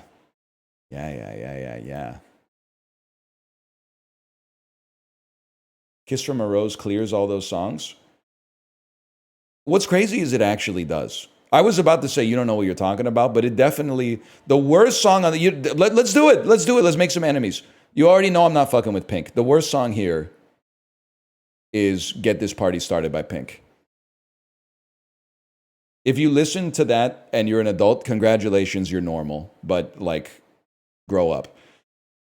The second worst song, I love Mariah Carey's 90s catalog. I'm not that into the 2000s Mariah, to be honest. We Belong Together is like, it's okay. Who's gonna mess with me when you're gonna boom? Oh, baby, baby. I'm more of like a you got me feeling emotions fantasy type guy.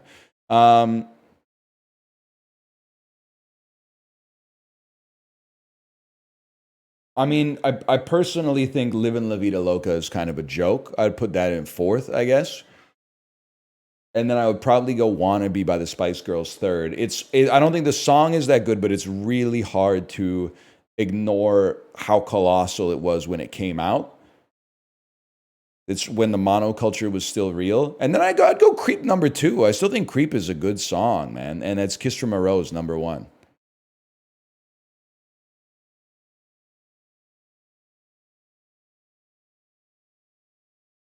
That's how I feel about that. But it's one thing's for sure. I'm confident of two things. Kiss from a Rose first and Pink last. And everything else, you could shuffle that. We could still be friends.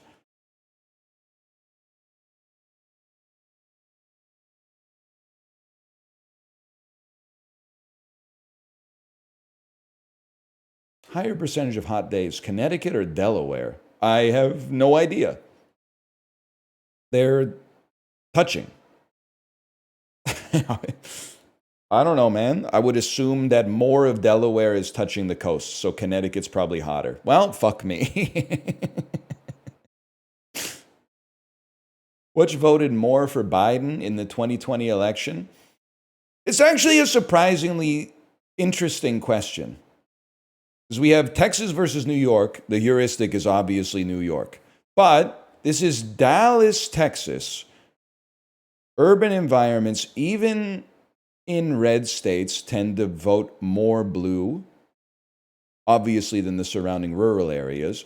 And they've carved out every part of New York where people live except for Watertown, which is a classic little day trip from Kingston up till about 5 months ago. I still got to go New York. Oh!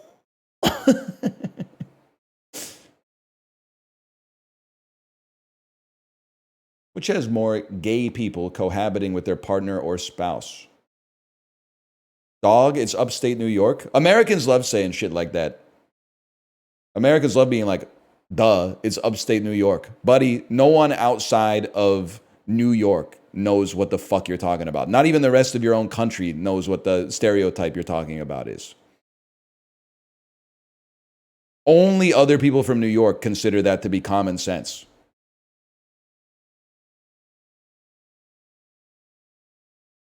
It's pretty well known. Yeah, in Ithaca. It's got to be not this. We're back. Higher percentage of adults with a mobility disability? Yup, it's going to be Missouri. Higher percentage of people who have a commute time under 15 minutes? Columbus. Whatever. What am I talking about? Columbus took a boat across the Atlantic Ocean. I might be stupid.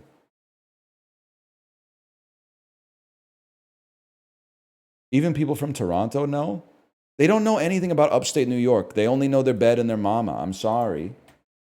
Bad things, man. College Station, bro. If you thought I could only turn the lens of malevolence towards the United Kingdom, you've gotten soft over the last 2 weeks. Don't even get me started. People traveling to the United Kingdom. What should I pack? How about 8 t-shirts that have the same college football mascot on them? No, I don't want. They might think it's too fancy. I don't want to dress fancy. Pack my comfy clothes. Bring my nice pajamas.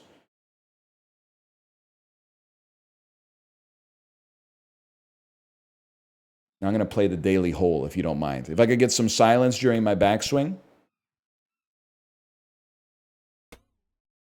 Look at that beautiful shot.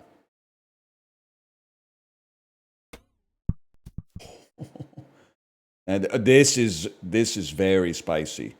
Games don't play themselves. Obviously, you've never played an auto battler. What? Oh, there's a little checkpoint down there. That's what I'm talking about. Beautiful. Then we take the reset.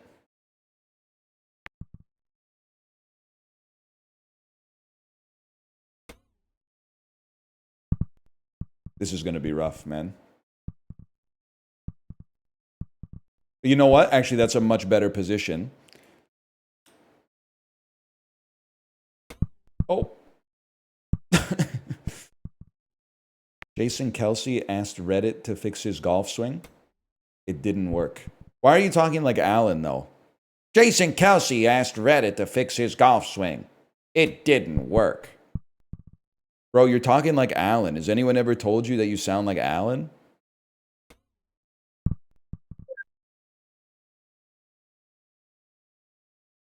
Who?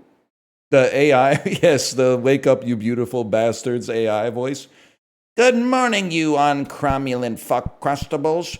Pour yourself a cup of badass fuel, because you're going to suck the day's dick and spit the cum on all your haters.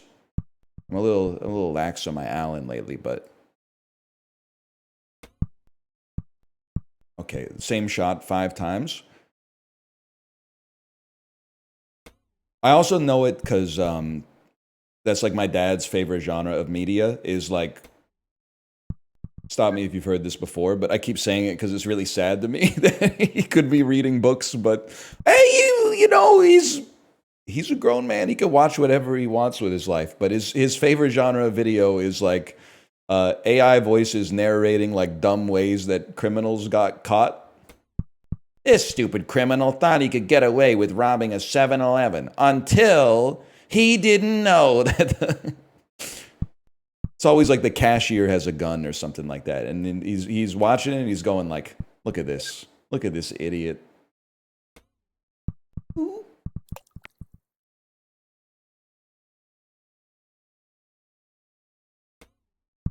Hold. Off, you got to bounce it off the back wall. Come on, man. Hello, honey.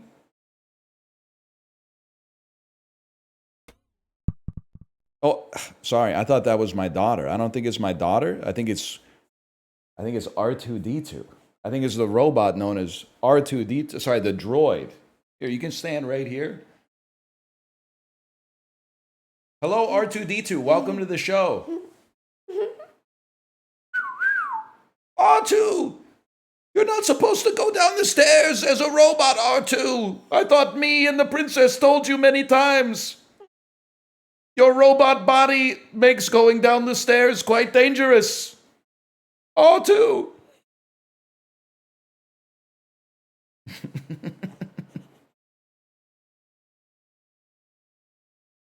Is that funny? Ice. Cold. Skillet gnocchi. Nothing? Nothing on skillet gnocchi? Look at that beautiful shot. How are you enjoying your robot day today, R2D2? I forgot, you have to speak robot. Beep. Beep. You probably don't understand what I'm even saying right now. Beep.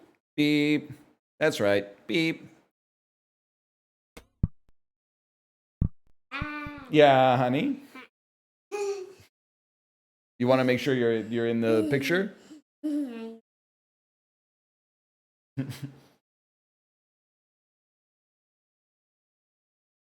taking up space. I'm taking all this space. I'm out of the frame. That's what you. I'm not even in the frame anymore. That's what you do. Oh my gosh. Look at this beautiful shot. Are you ready for this? Are you ready for this? Off the back wall. No! Yes. Yes. Is that funny to you when your dad experiences anguish like that?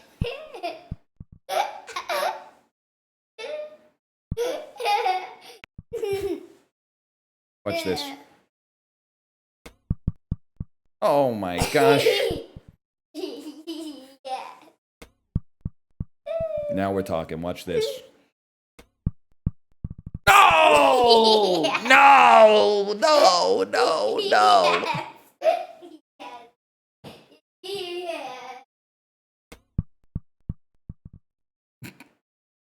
Okay, one last chance.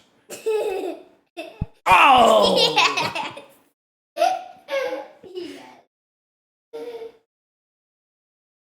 I can do this. Oh no, oh no.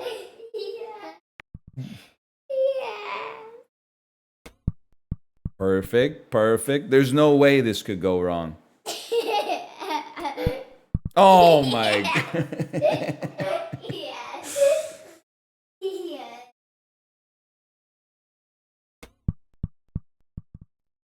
What do you think? Is this the one? No. Oh! We made it. Yee-hoo, yee-hoo. Yippee! Chicken coffee. Don't fart on my hand. That's very rude. R2-D2 doesn't fart in the movies. I don't know. I haven't seen Rise of the Skywalker. He might fart in that one. They were throwing out all the stops. Oh man. You want to help me? Okay. What angle do you think this is? Diagonal. Diagonal? What do you think this angle is? You think you got it all figured out, huh? What angle do you think that is? You're probably going to say something like 147. 140, Daddy. 140, Daddy. I don't think you can sit on my lap in this R2-D2 costume. Come on, I can't. You can't bend your knees. I can't. I can't. I can't. I can't. I can't. I have to get to my keyboard. Please, please, I have to get to my keyboard. Dad, I'm gonna swim off, please. Did you know in the United States, school starts in August?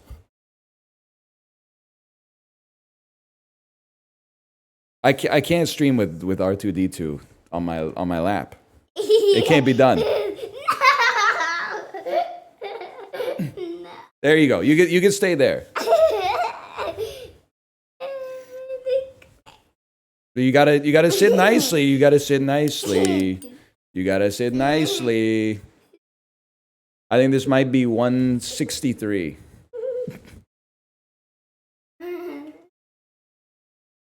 Boiling. 161. Boiling. 159. Hot! I did 169 instead of 159. I ruined my chance.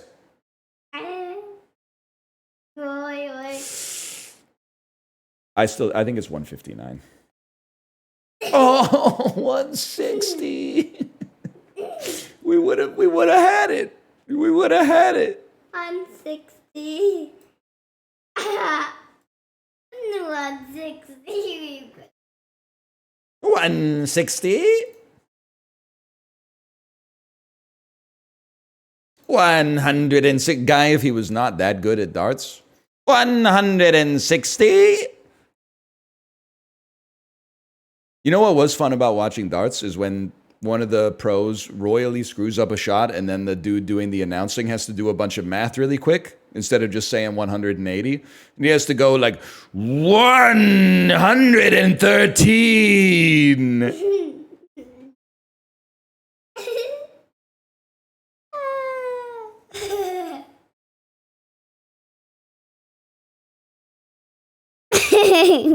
You just spit all over my face. You look like you're going to say something into the microphone, but then you're not saying anything. Just say chicken jockey. Just say chicken jockey. Chicken jockey. Or you could tell a joke. What's a librarian's favorite food? What do you think?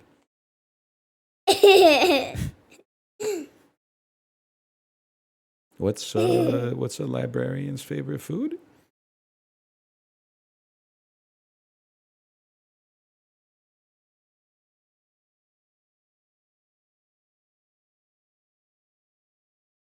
You're not going to say anything? You can say it in like Robo-Ease or whatever. You say it. What's a librarian's favorite food? Shish kebab.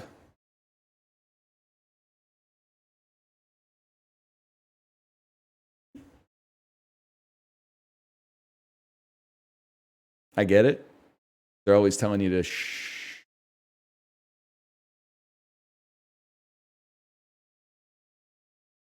Yes.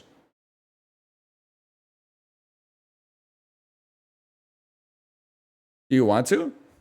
Yeah, we can do that. You want to get a book or you just want to play some games? Play some games. That's fine too. I do need you to go upstairs though. Isn't it like, I guess it's not even close to lunchtime. It's 10:52 a.m.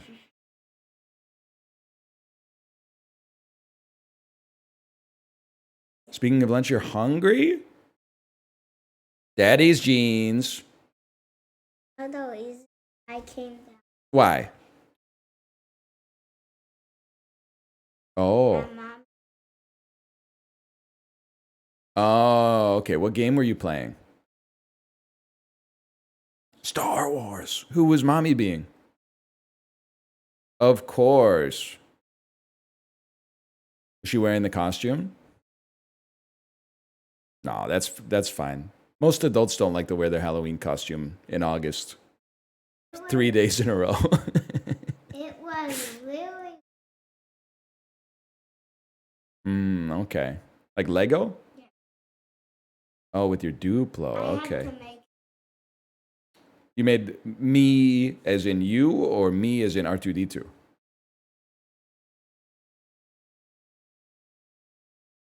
That's a tough one. those are lots of what Did you make you the person or did you make you the robot? You made the robot. Okay. I picked. Oh. He has the best music in Star Wars, I think.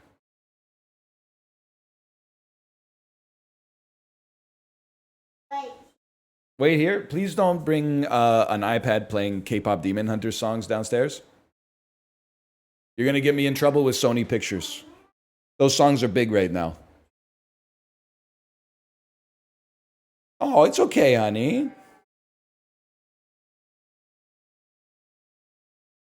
Huntrix girls to the world. It's a takedown.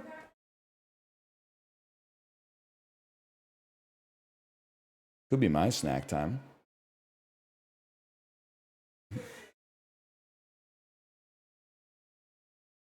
All right. We're going from twice to thrice. 1904 established. By the way, I've been looking at this screen for the last like 8 minutes, so I'm pretty sure this is FIFA. FIFA is the football governing body. Coins of Italy. Guilders. Obsolete Italian currencies. Aren't they called guilders? Florins? I thought they were called guilders. I don't know florins. I know lira, thanks to Art Brut. Guilders is the Netherlands. Oh my God. 1567 establishments in the Spanish Empire. Capitals in South America. That's Caracas, bro. It has to be Caracas. Yes, honey. Oh no. Take a look, y'all. Take a look, y'all. No, you can't play K-pop Demon Hunters on my stream. It's gonna get me in trouble. You can't. I can hear it. You can't play that. At least it's how it's done. That one might be a little bit like less litigious right now. Here, take it upstairs. Take it upstairs. Holy cow, she's crazy. You guys can't hear that, right?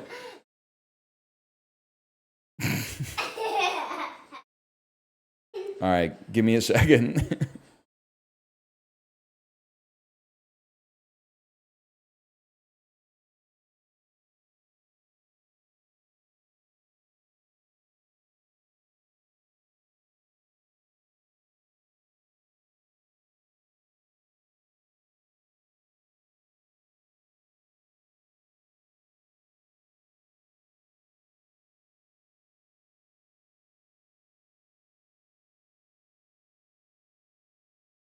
All right, we solved it. But did she have to switch to the sad song when I told her she had to go up?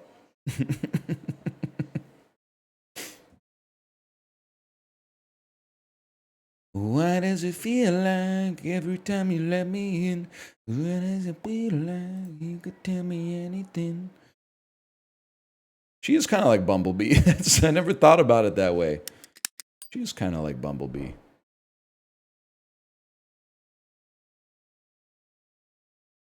I think this is Formula E. Electric vehicle open wheel racing. Formula E, bro. What is open wheel racing and what is closed wheel racing?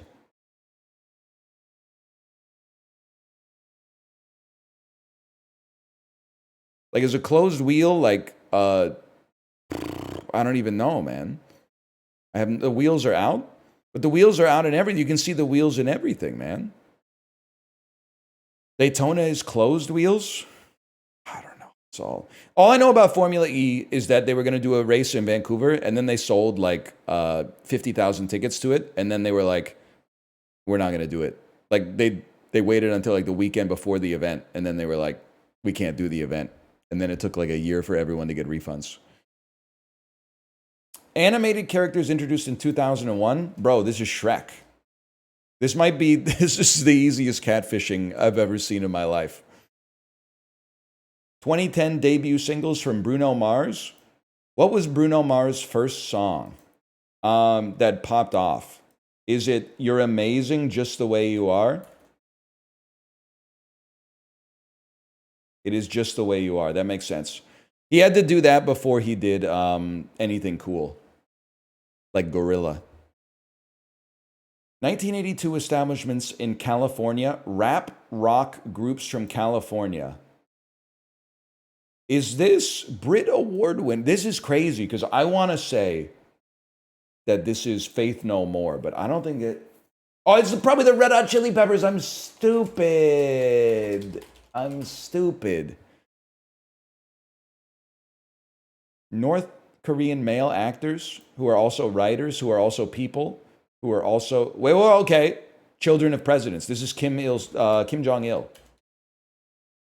100%, man. I haven't seen any of his movies. Are they any good? Letterbox Nick, are you in chat? Have you seen any of Kim Jong-il's stuff?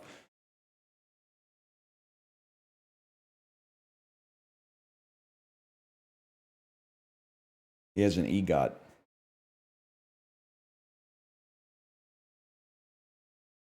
It's crazy that I was so scared of this guy when I lived in South Korea. Maybe that's actually rational.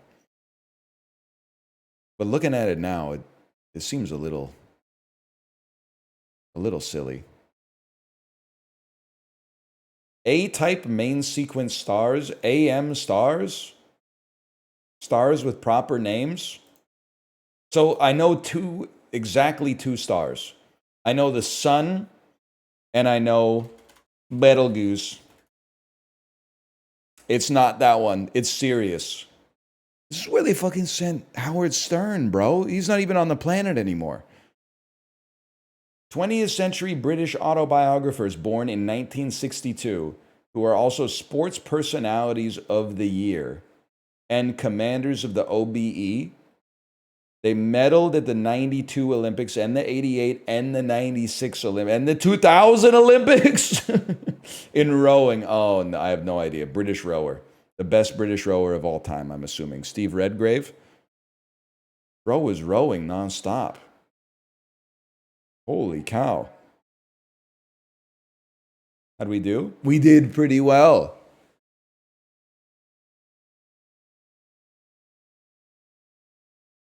Five consecutive Olympics is crazy. Unc thinks he's Clara Hughes. Am I right, VIP Daniel?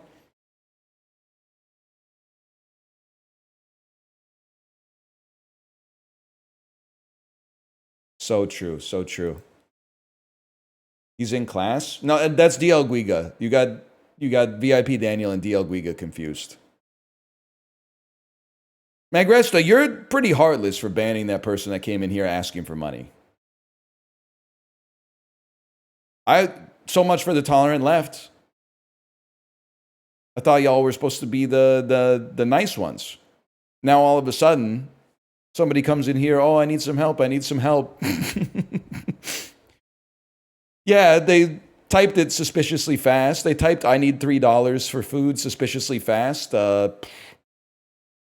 Maybe 45 times in a row. And also, I think they also typed it last month, which means, I mean, they might just be back again next month. The robot might be back again next month.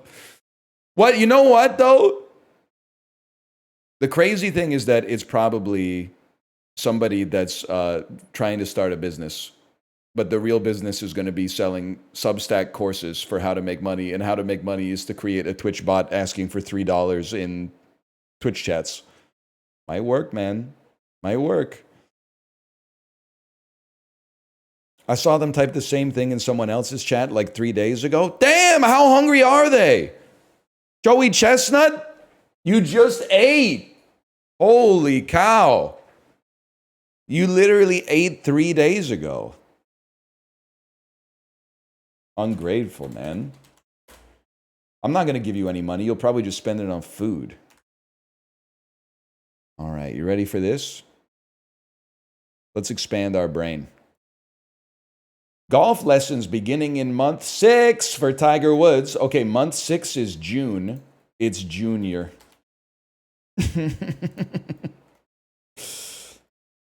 Tiger Woods. Golf lesson is beginning. Beginning in month 6. Golf lesson. I feel like Tiger and Woods might be the synonyms. They might be getting a little cheeky. So beginning is an indicator. Month 6. I do think it's going to be like that, but let's see.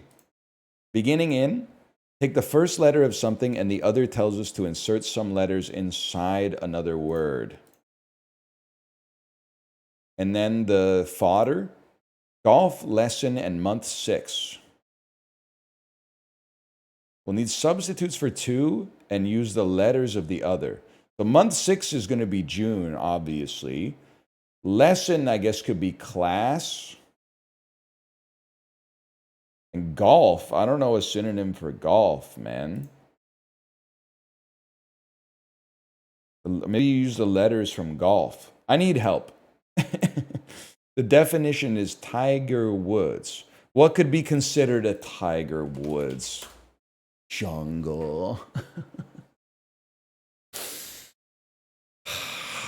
Tiger's Woods. Very clever. I don't get the rest of it.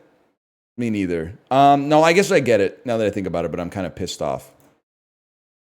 So you take the first 3 letters of month 6, which is J-U-N, and then you take a letter from golf, which is from the beginning, and then you take L-E from lesson.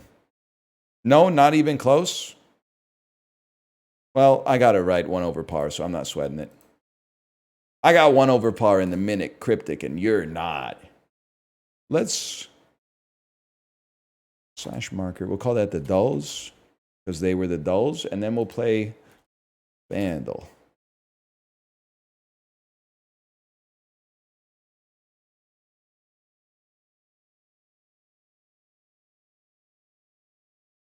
I got it in 1. Okay, Kim Jong-il.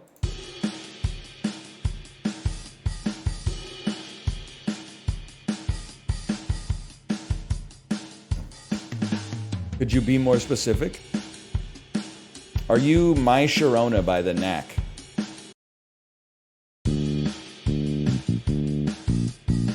Ah, yeah.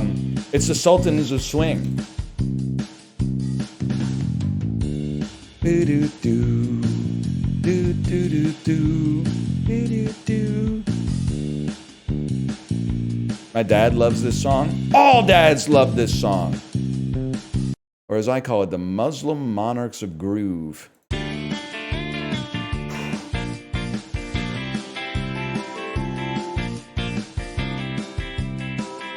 This is too close to the original, man. Oh shit, Mark Knopfler in the DMs. Mark Knopfler, one of the most hardened, hiddenest singers in the league. But I put the stream on my back, though. Look at this streamer holding this shit. For Madden. We should play that on stream. Not Madden, but like that video. Also, I'll be right back. I'm gonna go pee.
Guys, I think the deadlock stuff is a psyop.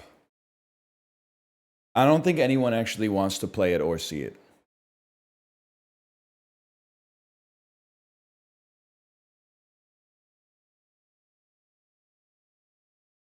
Shut up, Uma player. You're mean.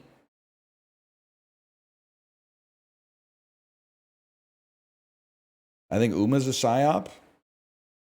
Yeah, but I'm not going into people's chat asking for Umamusume.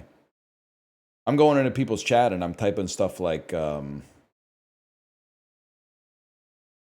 worst part about traveling to England is the time difference. Every time I eat the food, it's like I've gone back in time.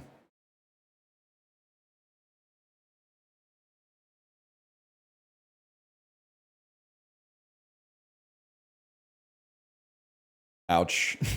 You love that one? I was really happy when I wrote it. with the follow-up. But the best part about England is that you don't have to tip unless you get exceptional service, which means you never have to tip. That's a classic, man.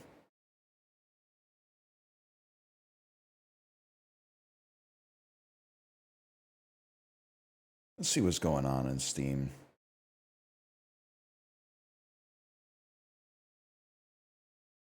The Steamler. What about the torture one? Oh, you mean thousands of people have been tortured in London throughout history. But enough about the food. Yeah, that's pretty good. That one was all right, too. I don't know if you've ever been to the Tower of London, but they're weirdly defensive about their reputation for torturing people there. Like 2% of the museum talks about torture at all, and they have like a sign on the wall that's like, despite its reputation, there's only like 80 confirmed cases of torture that have ever happened at the Tower of London. Plus, they were people that were accused of very serious crimes, like murder. It's like they're insulting you. They're judging you for going to the torture museum and being like, where's all this stuff about torture?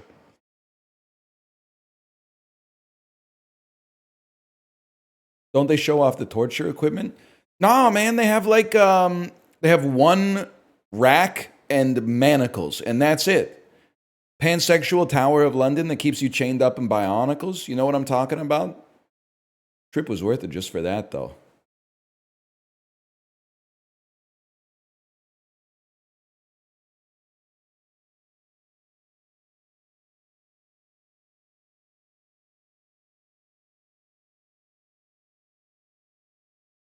And when I saw the rack, you already know what I thought. Damn! No, you know what I actually thought, though, is what everyone thinks past a certain age, which is, I bet that shit felt good as fuck for like a minute. And then after that, obviously, you were in a lot of pain. But for the first couple turns of the wheel, I bet it felt so fucking good.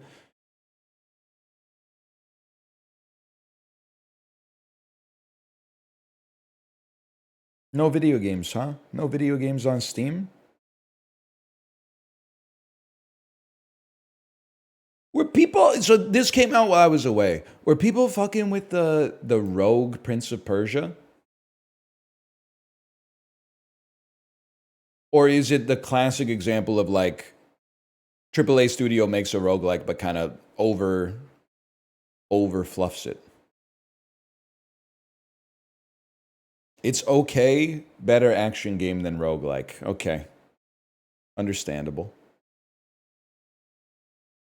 You know what? Yeah, let's play. We can play a little Is This Seat Taken? We could probably beat the game, honestly.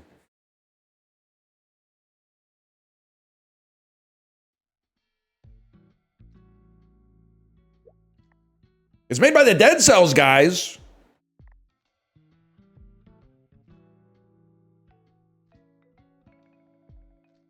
That's crazy.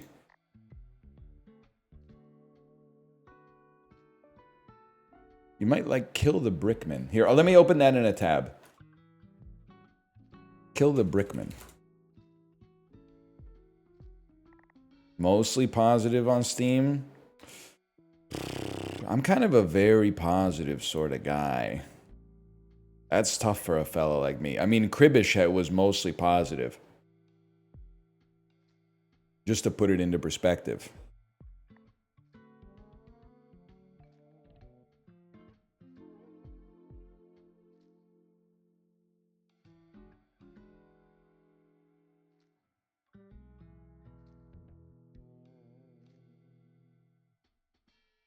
Watching any tennis? Yeah, when the clock is at, when the little hand on the clock is past the 9 and the big hand is past the 11.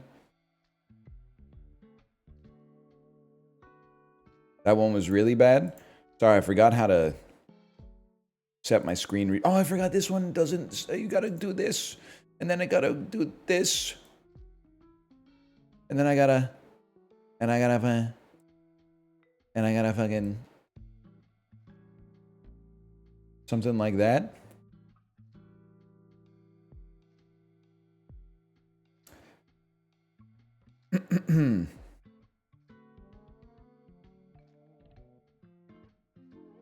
They thought I would never come back and play Is This Seat Taken? And they were wrong. The haters wrote me off. I didn't write back. That's about all I got. Invisible Ink is a hidden gem. Me talking in Twitch chats in 2016. We're going to a new city. We already FC'd Barcelona. Time to move on to Brussels. Okay, man, let's do it. Let's start with the bus. Wait a minute, I know you. Of course you. Oh, right, I forgot about this. I'm just clicking. Let's see. I cannot stand loud music, and I want to talk to someone. Let's get the loud musicers out there as soon as possible. You can't sit. That's where the suitcases go. You can sit here. I don't want to be alone. I do not like bad smells. Okay, let's sequester the bad smellers as well. And then I'm getting dizzy. Oh, because you got to sit in the direction that the vehicle's moving. You piece. Okay, I can understand that. I'm in the same position. I cannot stand loud music. I want to talk to someone and be by the window. Talk to someone, be by the window. Talk to someone, be by the window. I want to be with Winnie and I want to be by the window. I want to sit in the direction of the vehicle. Well, you can't both sit by the window, bro. I want a good view. Or maybe you can if we do it like that. Oh, but you got to sit in the direction of the vehicle. There we go. Okay. They can both sit by the window here. I want to be alone. I do not like bad smells. Problem solved. I want to stand. I cannot stand loud music. Problem solved. I play loud music. I don't want to be next to a kid. I do not like bad smells, and I want to be with my parent, Evelyn. But you want to be alone. You're obviously not alone. Now you're alone. I cannot stand talking, and I cannot stand loud music. I play loud music, and I don't want to be next to a kid. We're so close. It's just you that want... So you can't be there. You can be here. Everybody's happy. Look at that.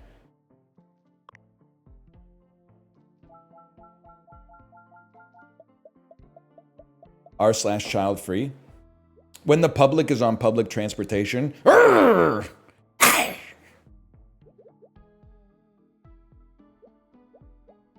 stinker got off the bus, right? Yeah, okay. I want to sleep. I want an aisle seat, and I don't like strong odors. I want my backpack next to me, and I forgot to shower. It sounds like you should buy a car. I forgot to shower. I want to be alone. Something tells me that's not going to be a problem. Okay, you can't be here. Because we need you. Oh, I can't breathe.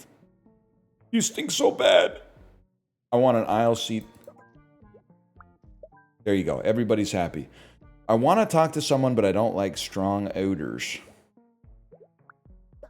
Nobody... Oh, talkers need to talk to talkers. That's right. Talkers need to talk to talkers, but there's not any more talkers, man. There's not any more talkers. I can't stand talking. I can't stand loud music. I don't like bad smells. I smell bad. If that doesn't sum it up, man.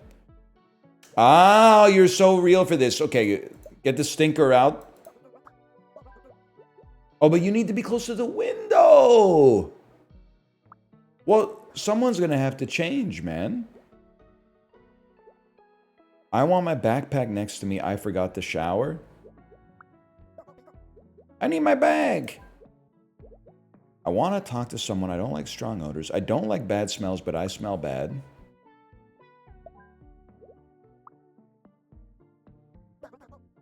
I can't breathe. Okay, this is tough. This is tough, man. This is tough.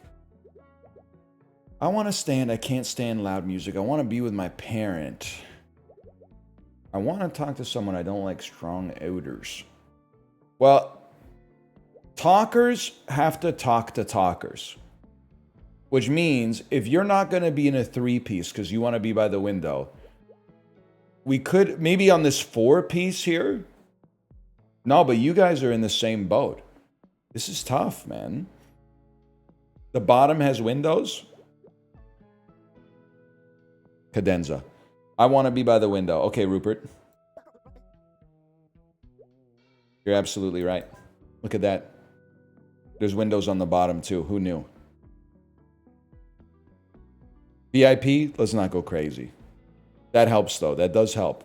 What are talkers across the aisle? No. It's a whisper bus. This is one of those quiet buses. In that case, you can come out. You can go by the window. You can come here. The talker can go there. Problem solved. Now we just got to find a place for the stinkers. I don't like bad smells. You're stinking it. Okay. You don't like bad smells and you want to be... Oh, you're chill, man. You're chill. Too easy.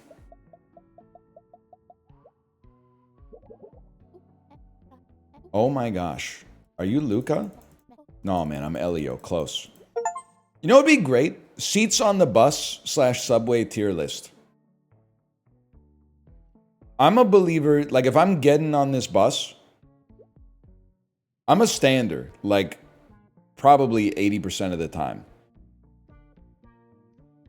Almost always standing on the bus.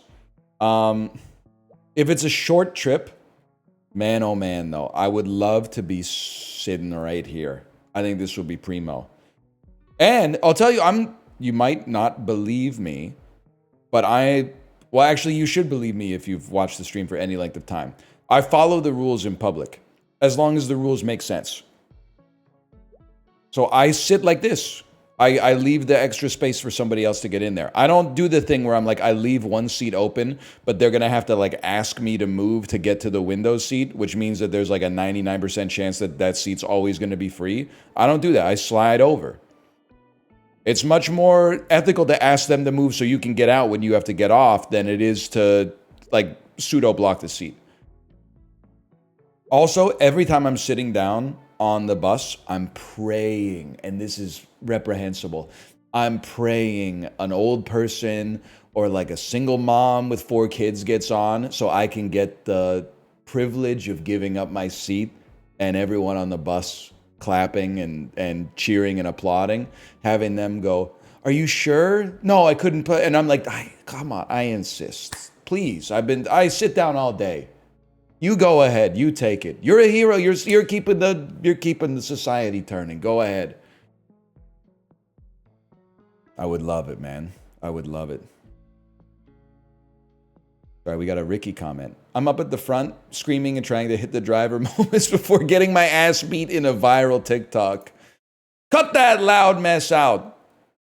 I know that one. Remember the video, must have, I don't know, somewhere between 2 and 10 years ago, of the dude who makes like a cocoon on the bus? Like he hangs his sleeping bag in between 2 handles and then like gets inside of it and is like sleeping in the cocoon? That's a crazy one, man. A lot of funny things happen on the bus and some not so funny things. But a lot of funny things. Yeah, and he's spinning like crazy. Anyway, sorry. I want my backpack next to me, and I want to be with Asher. Asher Roth, I love college. Well, something's going to have to give here, man. I want to be by Nat by the window. Okay. I want my backpack next to me. I want to be with Asher. It doesn't say next to. I want to be next to another kid. I play loud music. I want my backpack next to me, and I want to be with Asher. But Asher wants their backpack next to them. Maybe you guys could share a backpack? That would really hit the spot. I want my backpack next to me. Could you guys be on the 4 top here? Like if I was to go like this, I need my bag. They're stoked. Okay.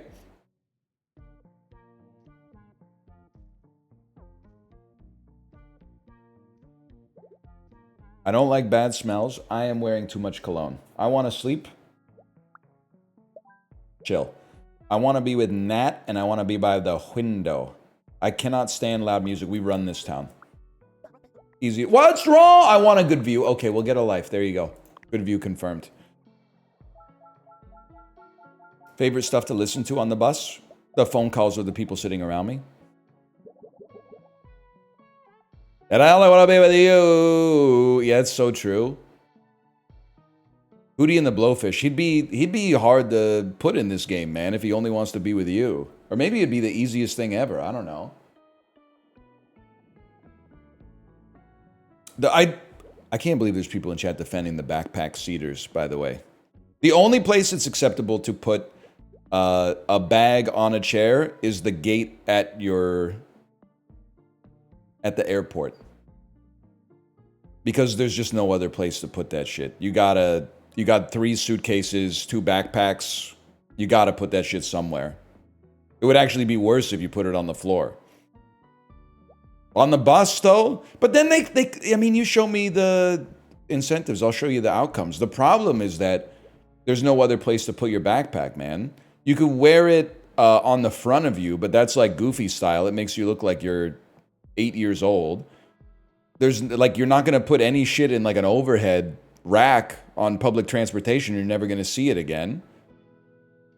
That's rough, man. That's rough.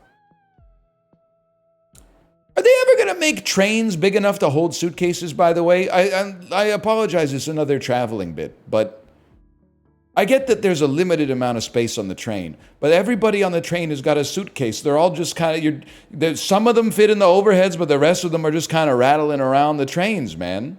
In Japan, don't glaze at Japan too much. They have like 3 spots to put suitcases. And usually it's only North Americans like me that have a suitcase.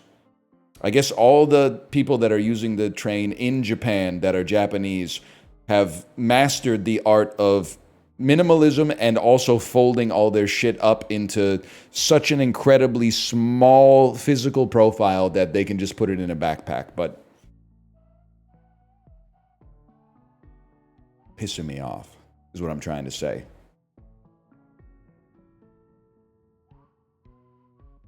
What about the elderly people with the grocery card? They got it all figured out, man. The granny card at the grocery store is good tech.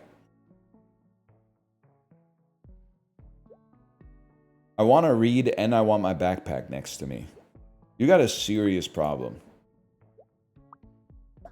I need my bag. Bag in the window seat is foul, man. At least do it like this. I cannot stand talking. Say no more. I want to talk to someone. I'm wearing too much cologne. I mean, this is tough because talkers have to be next to talkers, man. Or no, you split it up into 2 by 2, dummy. I can't breathe. Why? Who's stinky here? You're wearing too much cologne. Okay, so you're gonna hot swap. And now you can't breathe. There we go. Now we're chilling. Everybody's happy. And I want to be by the window. Problem solved. What's the problem, man? I want to be by the window. Get a life. Get a life, man. Okay. You're happy. And then we just got to find somebody that's not concerned about bad smells. There you go. Problem solved.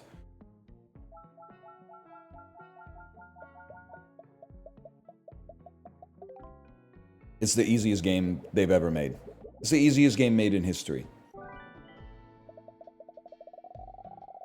This is so much like what it's like to go out at a convention with like 8 people and try to find a restaurant. I know that we're playing the hits here, but like the shit that pisses me off. Not to be rude, because a lot of people have to learn something about a group dynamic, okay? If you are going out to eat with just you and your partner, or you and one friend, or a group of 4, you can have a non-negotiable deal breaker. You can force one preference. You can say, I'll do anything as long as it's under $15. You can say that. You can say, as long as they have some vegetarian stuff on the menu. No problem. You can say, I'm really feeling something Asian tonight. That's no problem. Once you get past 4 people, you can't do that. You have to be reasonable, because it's like it's like 6 degrees of Kevin Bacon. If you have 4 deal breakers and you multiply them together, there's 2 restaurants that still fit, but at least there's 2 restaurants. If you have 5, there are no restaurants that work anymore.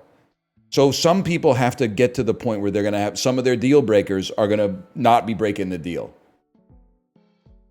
Because I found myself in this situation many times. You're walking around in a city you don't know that well. You're looking at a menu. You see something on the menu that looks fucking delectable. But then the first person to talk says something like, you think we should try someplace else? And then you're walking around, you're combing the block, man. You're spinning the block just trying to find a place to get a lunch or something like that. It's too much. We just let the picky guy in our group choose. Yep. Swiss Chalet again, huh?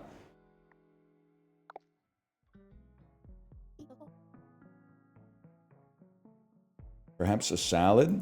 It's a little rude. I don't think you know what spinning the block means. Yeah, spinning the block. When you walk around the block trying to come up with the restaurant to go to. They love to shoot down an idea when you're on Google Maps. Dude, you're telling me. Or when your buddy says you choose and then you suggest something and they go, anything but that. When they say, I don't really care, just name a place. And then you name a place and they're like, I'm not really feeling that one. And you're like, motherfucker.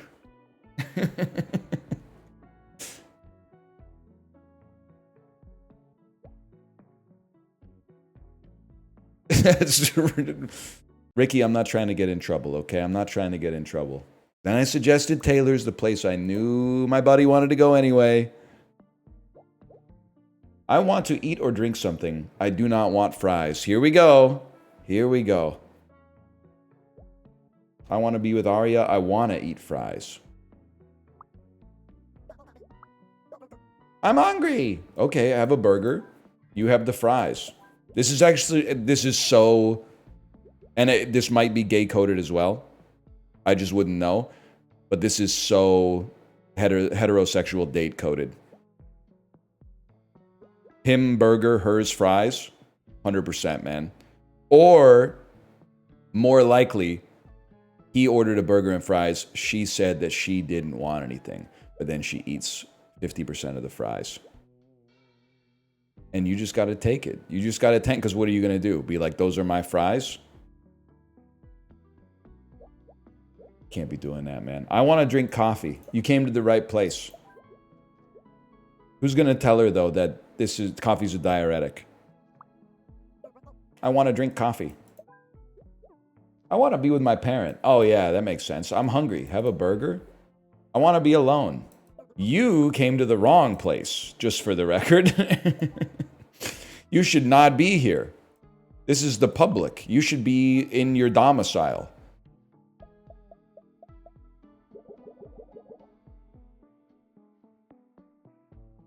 You know, the only thing I miss about not being on social media is peak social media content, which is when somebody posts a picture that is like a sandwich with 4 bites taken out of it, and then they have like labeled A through F the next potential bite spots, and people argue over which bite is next.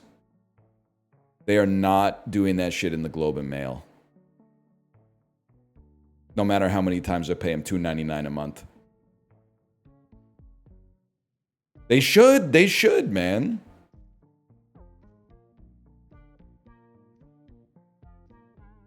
It's engagement bait? Yeah, but it's good engagement bait. And I think the first bite of a sandwich, if it's not cut diagonally, you always bite a corner first. And then you rotate it a little bit. So you bite the corner. I'm a front left corner. Then I'm a front right corner. And then the third bite of the sandwich is the best. The peninsular bite that is left over after you've bitten the first 2 corners, the third bite of the sandwich is the best bite. I'm willing to say that. Is this rage bait? This is true. I mathematically proved it. QED. I put the 3 dots at the end. I do it typewriter style, like corn on the cob style. Like that? Like a printer? That's crazy, man. I eat all the edges. You might be the original Night Stalker, man. When are you gonna run out of things to talk about? I think it happened to like... I always forget. It happened probably in 2016. And then every time I stream long enough, I forget that it happened. And then I go away. And when I come back, I'm like, I'm out of shit to talk about. But after like a week, I forget that I forgot about shit to talk about. So I talk about the shit that I've talked about already again. But I'm still in the part of returning where I'm like, this shit is not real. This doesn't make any sense. And a 5-hour stream feels long as fuck. It feels insanely long right now. Like when I finished the dolls, I was like, oh, work's over. And I was like, what? It's 11 a.m.? I know, that's the thing. It's short. It's incredibly short. Anyway, I chew loudly. I want to eat fries. Disgusting. He doesn't like it. I'm hungry. I cannot stand chewing noises. I want to eat fries. Wait, what do you want though? Oh, you don't care. You want, oh, but you want to eat fries. There you go. You guys can share the fries. I don't want to drink coffee, but I want to eat something. I want to eat a burger. What's the problem? Oh, you need a coffee? Get me a coffee. Would you ever open a restaurant? I don't think so. But I think it's a bad business idea, but the aura and the vibes would be crazy. Being the owner of a restaurant, if you took away like the financial stress that is always hanging over your head, probably feels awesome as fuck, man. Can I tell you, so I'm starting to feel like I'm making a bit of a name for myself in my local community. We were away for 2 weeks. We came back jet lagged as fuck at the coffee shop as it opened, like an alcoholic. Waiting, hands shaking, waiting for them to like put the key in the doorknob and like open the coffee shop, which is psychotic. And then when I got to the front, which was immediately, because I was waiting for them to open, the barista said, she looked at me and she said, "Iced Americano." And I said, yes, but internally I went, yeah, I'm a regular, man. I think it's the first time maybe the first time since college I've been a regular somewhere. It feels good. What's crazy though is that I was kind of like, I was drinking a lot of flat whites in the UK and I was like, maybe I'll have a flat white today. But then she said, "Iced coffee?" And I went, that's all out the window. I'm Mr. Iced Coffee now, or Iced Americano. She might have saved me. She might have saved me because I think I'm lactose intolerant anyway.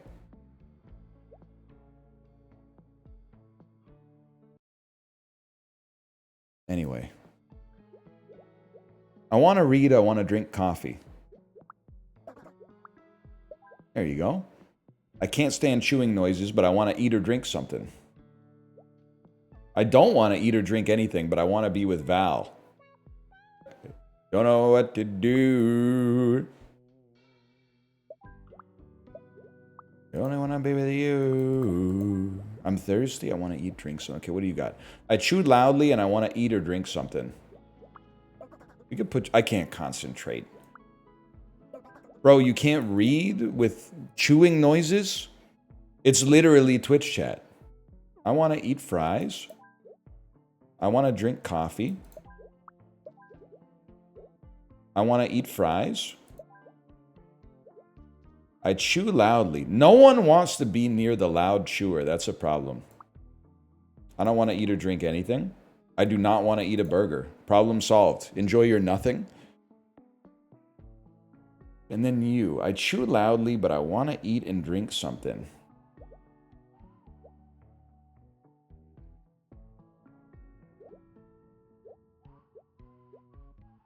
This is tough, man. Because you guys have to be seated next to each other. You guys have to... You don't have to share fries. You could eat something else. And you want to eat or drink something. So you... Disgusting. You chew loudly and you want to eat fries. I can't stand chewing noises. You want fries. This doesn't have to be fries. This could be a burger. Which then allows... you to go someplace else. You're thirsty. You need a cup of coffee. Ew, coffee? Wait, never mind. I got confused for a second. I'm getting somewhere. Just give me a minute. Sometimes it takes... AI is going to do this all probably in like 8 months. And then you're going to end up with like a wedding table that's going to have your pastor sitting next to your drug dealer, okay? And I don't know if society is going to be better or worse for it. But for now, this is small batch, bespoke, handmade seating arrangement. So you got to have a little bit of patience. I chew loudly. I want to eat and drink something. Who's mad? You're mad because you want something that's not coffee. Well, let's just move the fries. But you want to be alone. Okay. Ew, a burger? Literally get a life. I want to eat something. Ew, a burger? I chew loudly. They can't stand chewing noises, bro. They can't stand chewing noises.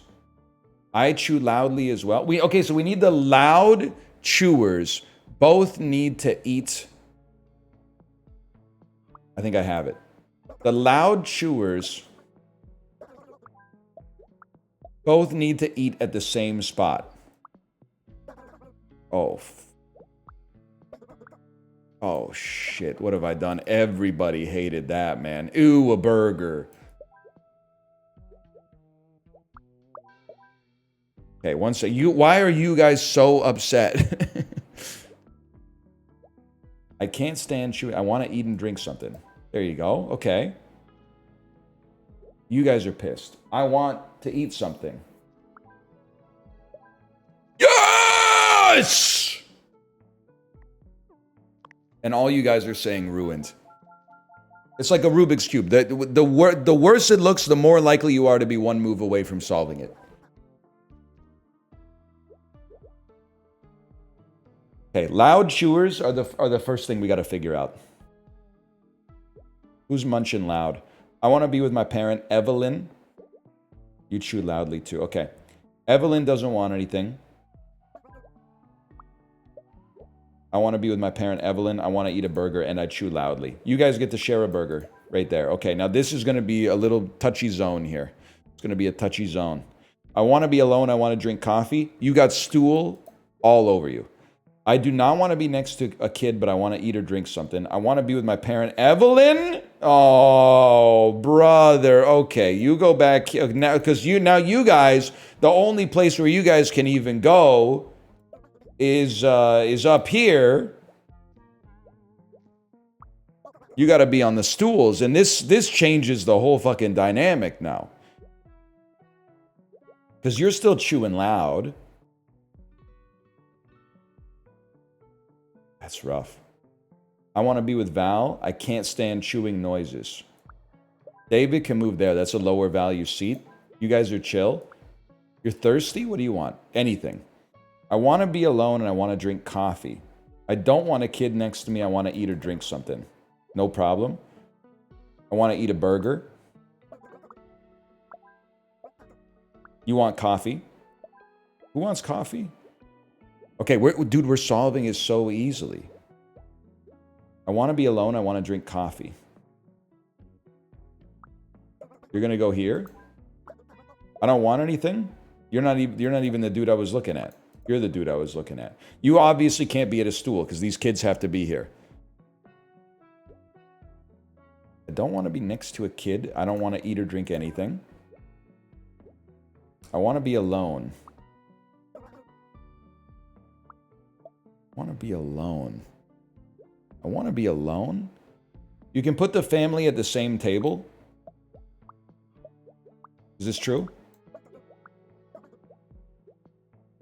It is true. Okay.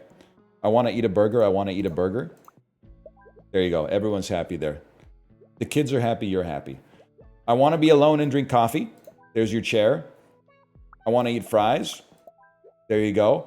I want to read and drink coffee. Okay, who's pissed? Oh, you want to drink coffee too? I want to eat, drink something. Okay, you guys, your coffee has been replaced with French fries, and now we're chilling. Confirm.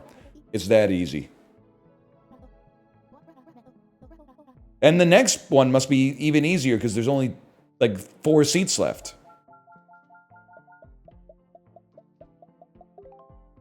Oh, there is no other one.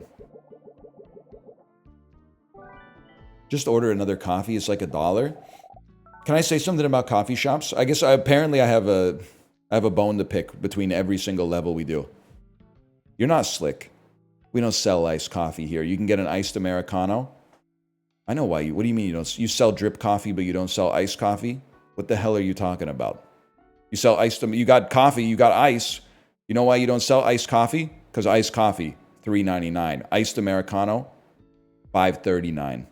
4 pounds 20. Are you daft?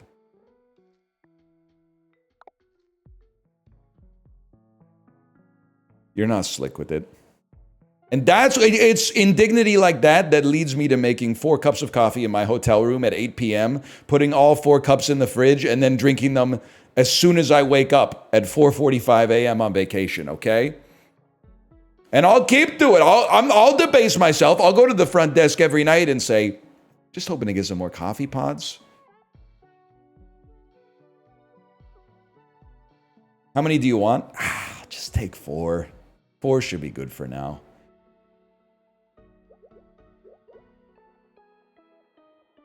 Do you have a stereotype for black coffee drinkers?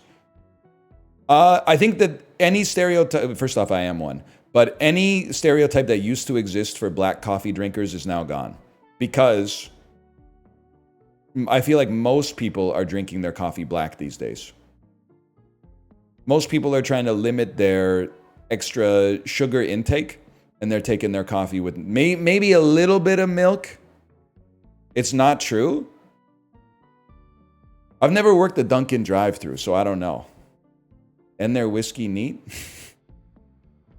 In my bed at 3, you're too sweet for me. You ever been to Starbucks? Yeah, but I thought we were talking about like a store that sells coffee, not milkshakes.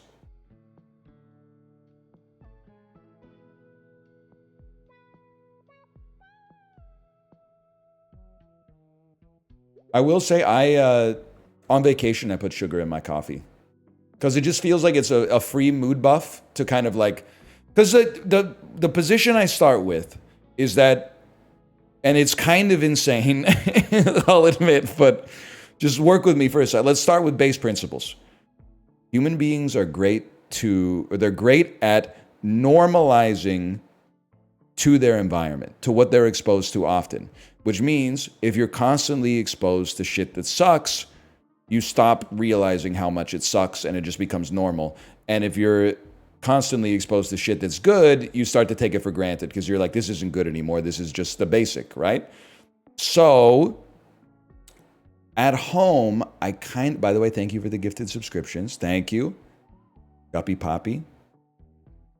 I keep the coffee not amazingly delicious at home because it tastes the same in my brain as good coffee would taste after a while. But then when I go on vacation, I add some sugar, maybe some oat milk or some cream or some half and half to the coffee, and I go, damn, this coffee is good as fuck. And it's like a free mood buff for the rest of vacation. It's a free lunch, essentially. And then when I go home, I have one day where I'm like, oh, the coffee's like not as good as it was when I was on vacation. And then the next day, I'm like, oh, coffee time. It's normal.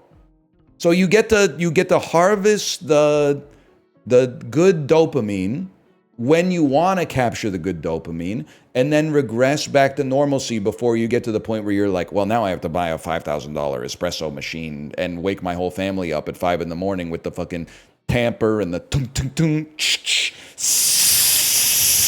And at the end, after doing all the pulls and the incredible machine and the who's its and what's its, the coffee internally tastes the same as the bullshit that you were drinking before. That's my thinking, at least. Now, it probably feels good as fuck to hit the levers, because I've never pulled a lever in my life and had steam like shoot out of an aperture. I bet that feels fucking awesome. And I'm not sure what's going on with that thing. For someone who drinks enough coffee, like I really have no idea what the machine is doing.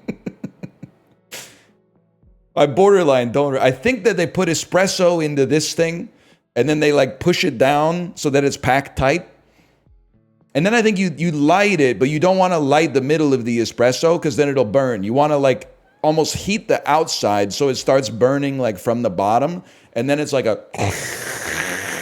and then you pull out something like that. I think it's a little bit like that, but it's been a while.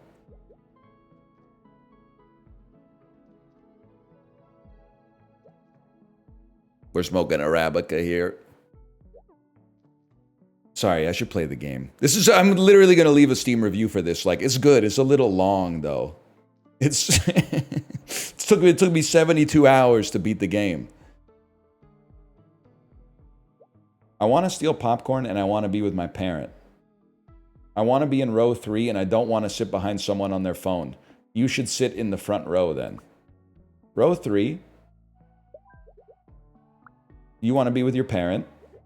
We need a popcorn eater here. I want to be near the center. I'm wearing too much cologne. I want to be alone. Perfect seat for you. I want to look at my phone. In the center of the room, you're a terrorist. That's insane. I want to look at my phone and be in the center of the room. You can't have both. You're a bad person. I want to be with Laura. I make loud comments about the movie. Fuck you, Marlo. I don't like strong odors. I eat popcorn. I want to be with Laura. Oh my god. Here we fucking go. I need a snack. You need some popcorn here. I can't breathe. Okay, well then fucking slide over. I want to be with Laura. I make loud comments about the movie. I look at my phone. I want to be next to another kid. I want to be near the center. I'm wearing too much cologne. I don't like bad smells. You're the stinker! It can't be done, man. This one, it's not possible. Not the best spot. All right, we're going to start from 0 here. Because basically, the squeakiest wheels get placed first. And the squeakiest wheel is, I want to be in the center of the room. Because there's only 2 seats that work for that. This one and this one. So you start by placing those. If you're picking a restaurant for a group dinner, and you've got a vegan, you have to have a restaurant that has vegan stuff on the menu. Preferably not garden salad, iceberg lettuce, tomato, cucumber, ranch dressing. Something that makes them feel like their concerns were accounted for. And then we go from there. Then we go, okay, all of us, so someone's on keto right now. Okay, so who's on keto in the group? So you got someone real picky here, maybe. It'd be nice to put the phone users at the back, and then we wouldn't have to worry as much about the phones blocking the people who don't want to see phones. So I will look at my phone. I want to be next to another kid. This kid does not care about being next to their parent. But they are stinky, so we hot swap them. And then, you don't like strong odors.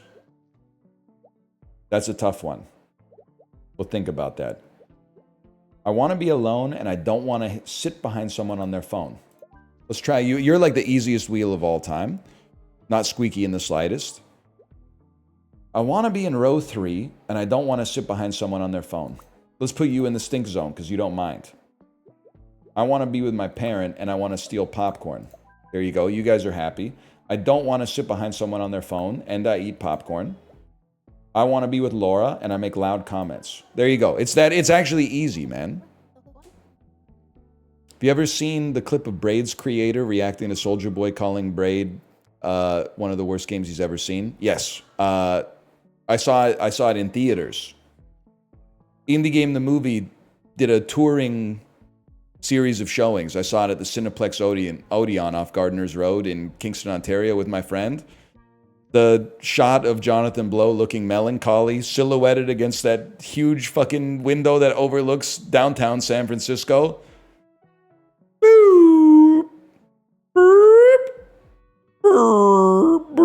This game's stupid as ain't no point to the damn game, man.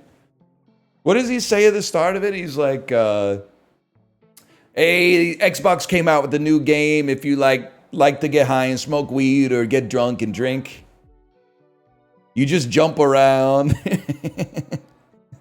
This game is for smokers and drinkers if you like to drink beer.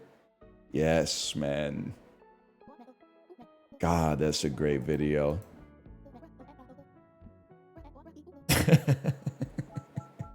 He's so right about Braid, though.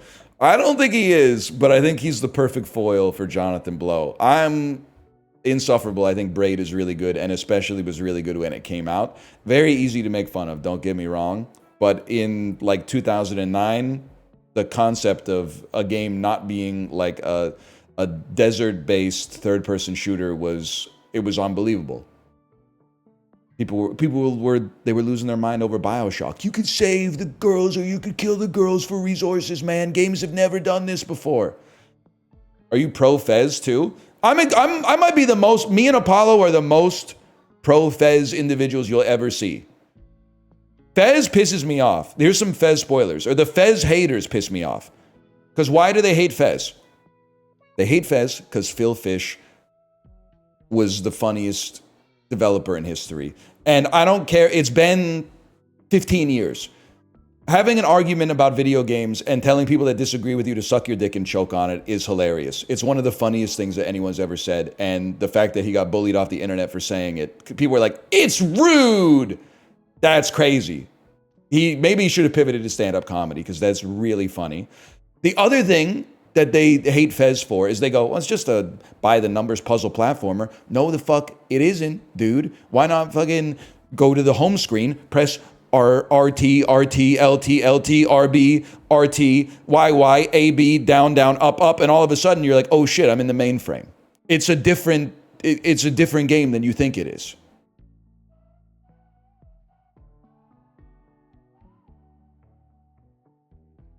Also, Fez is awesome. Fez is like really good. I'm not talking about Wilder Valderrama. Something I forgot. I left the passports in my right shoe. Something in my right shoe. Anyway, it's really good.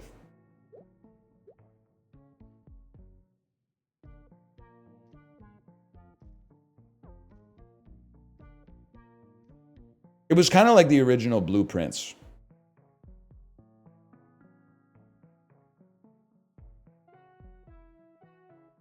I forgot what game I was playing for a second here.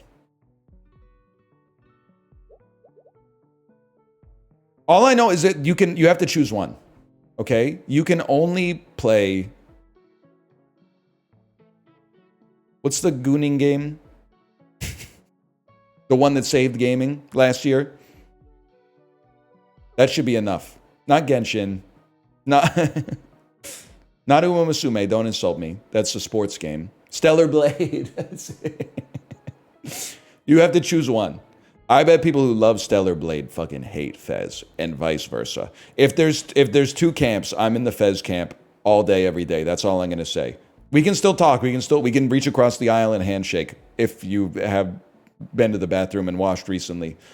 But is anyone else insane like me? I always, anytime I come back from the bathroom, I'm begging for someone to say you didn't wash your hands. And then me be like, oh, really? You think I didn't wash my hands? Check this out. Why don't you smell them?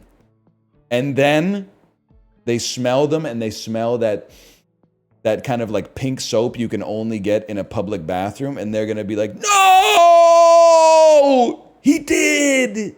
He did wash his hands. He owned me. That would be sick, man. That would be sick. One of these days it's going to happen. And I don't know. I'm going to knock it off the bucket list, man. Skip intro. That's okay. Sorry. We'll play some more. You know what? First, maybe slash marker. This is this seat taken? Let's play Is This Seat Taken? Episode 6. Hello, everybody. Welcome back to Northernlion Plays Is This Seat Taken? This episode is called The Stinky Movie Theater. Let's start with some squeaky wheels, man. We want to find people who like to sit in the center. I want to be in row 2. That's basically the center. Okay. I want to be in row 2. I don't want to sit behind someone on their phone, and I don't want to be next to a kid. Well, take the edge then. You're not going to be... Nobody's going to be on their phone here.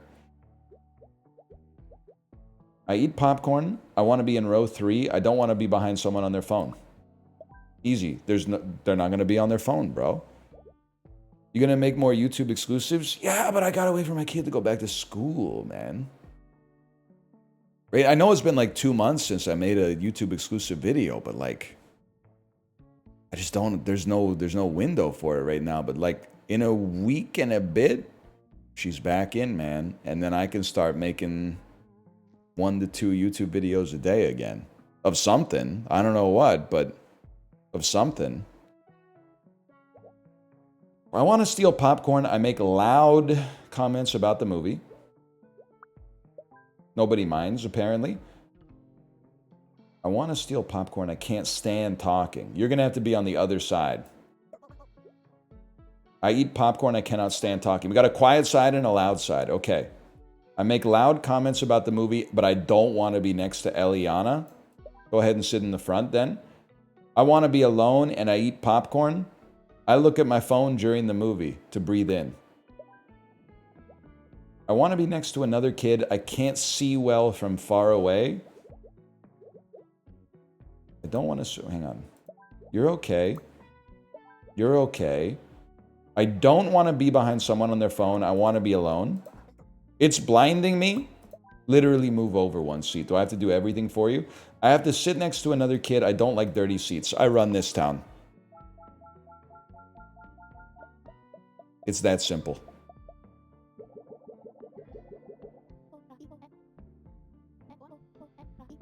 They should make this PvP. This should be a battle royale. I look at my phone. I don't want to sit in a dirty seat. Yeah, you know what? They had to put that there because I would have put them up here, no doubt. Are you a popcorn stealer? Stop trying to distract me. I just got some momentum. That being said, no, I'm not a popcorn stealer because I would always buy the popcorn. I will not go to the theater and then be like, I'm a little hungry, but I'm not going to buy the popcorn and then steal someone else's. I'm a popcorn donor. Exactly. And I don't mind being a popcorn donor. And the reason is they always give you too much popcorn. So I feel like if you're being stingy with... I would never ask someone to give up their popcorn for me, but I would also never be like, hey, stop stealing so much popcorn. Because never in my life have I finished a medium popcorn at a movie theater. I just start to feel like bad inside before the popcorn's done. Big Hat wants to be in the second row. Just get a hair transplant. I want to be with Val. I want to be with Nat, and I want to steal popcorn. Okay? That means we need a 3-stack here. And we need a popcorn enjoyer who doesn't like phones. Perfect. Phones in the back row would be nice. I can't stand talking. I look at my phone during the movie. Oh, right, the hat. I don't want to sit in a dirty seat, and I don't like to sit far away. Easy. I want to be near the center of the room. That's tough. I want to steal popcorn, and I make loud comments about the movie. You've got to sit close, and you eat popcorn? But okay, so you can move. But you have to be near the center of the room, man. Everybody's happy? You can move over there then. Okay, now that's getting a little tougher. I want to be with my parent, Sicily. Oh, brother. Parent that's looking at their phone during the movies. I try not to judge, but... Okay, you're still chill. I want to be in row 3. I can't stand talking.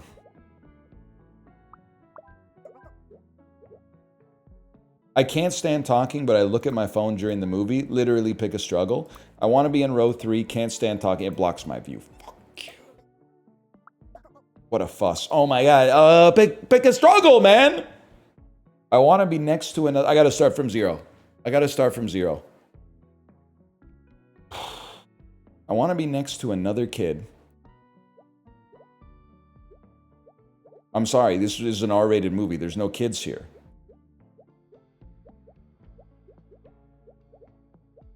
Oh, there's one kid here?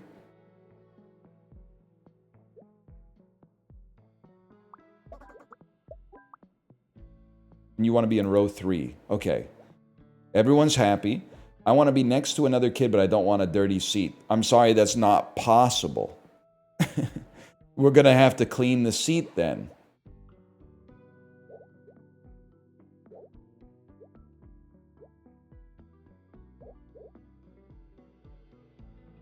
You're right, you're right. Invert the row. Invert the row. Okay.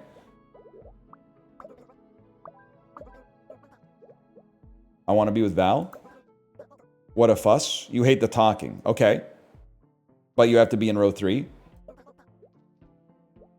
I want to be alone in the center of the room. I can't stand talking. What a fuss. Who's talking? Oh my God. It blocks my view. Where's my parent? What a fuss. Oh, ah! Scrap it. We're starting over again. It feels so good to completely undo your progress in a puzzle like 2 steps away from the end. It feels so good to just be like, we got to start from 0.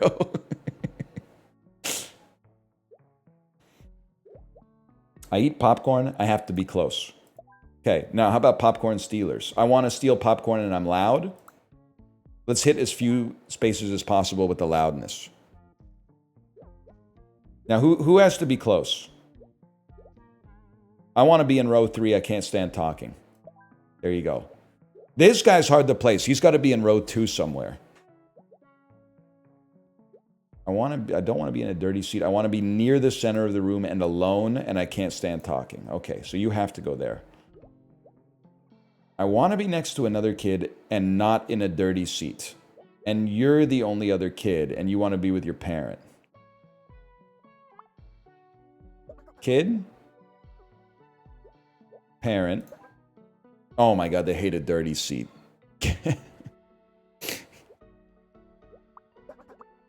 And then kid wants to be next to another kid, doesn't want a dirty seat. Okay.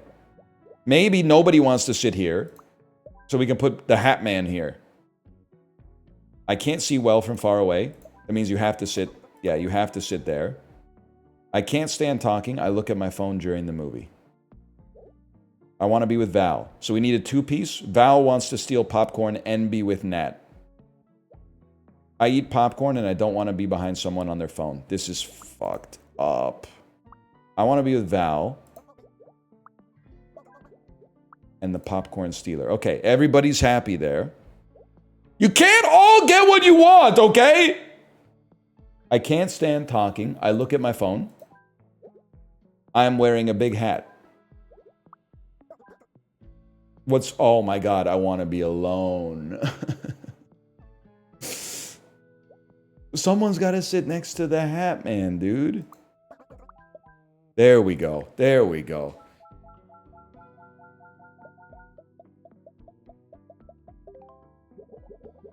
Am I neurodivergent? The only thing I care about, I guess maybe it would be complicated if everybody was like me. Movie theater seating is like urinal choice for me. First off, I'd rather watch it in private if there's a stall and no line. But otherwise, all I care about for the movie is not at the very front and at least one space of clearance between the next group. That's it. That's all I care about.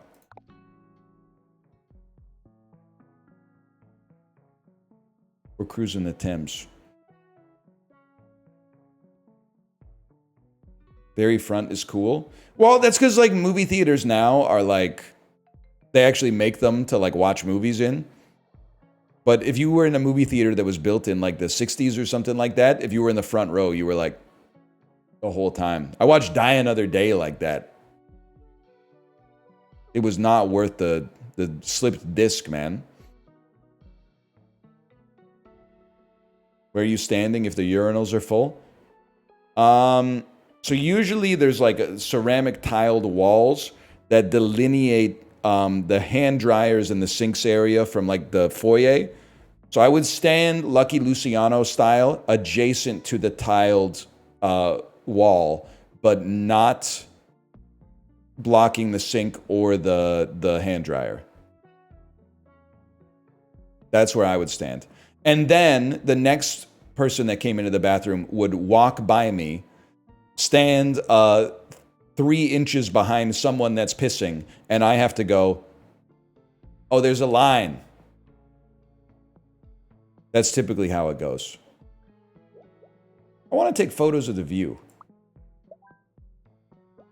I want to relax during the tour. I want to party. Oh, okay. Partiers want to be with partiers, maybe? I don't know.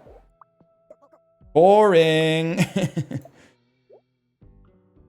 I want to party, but I don't like strong odors. Okay, you're chilling. I want to party, but I forgot the shower. Boring. Well, there's a problem because this guy can't breathe, man. We'll figure it out. There's got to be some kind of like, you multiply the numbers together. I get dizzy at the back and I want to be with my parent Maeve. I don't want to get splashed by the water. Well, we're on a boat, so I don't really know what to do about that. I don't know if there's any spots where you won't get splashed. What if somebody's behind you? No, you're still getting splashed. Center? But they need... Oh, wait. Oh, okay. Parent in the center.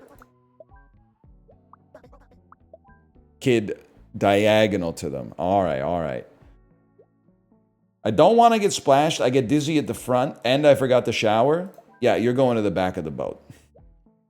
I get dizzy at the front. I do not like bad smells.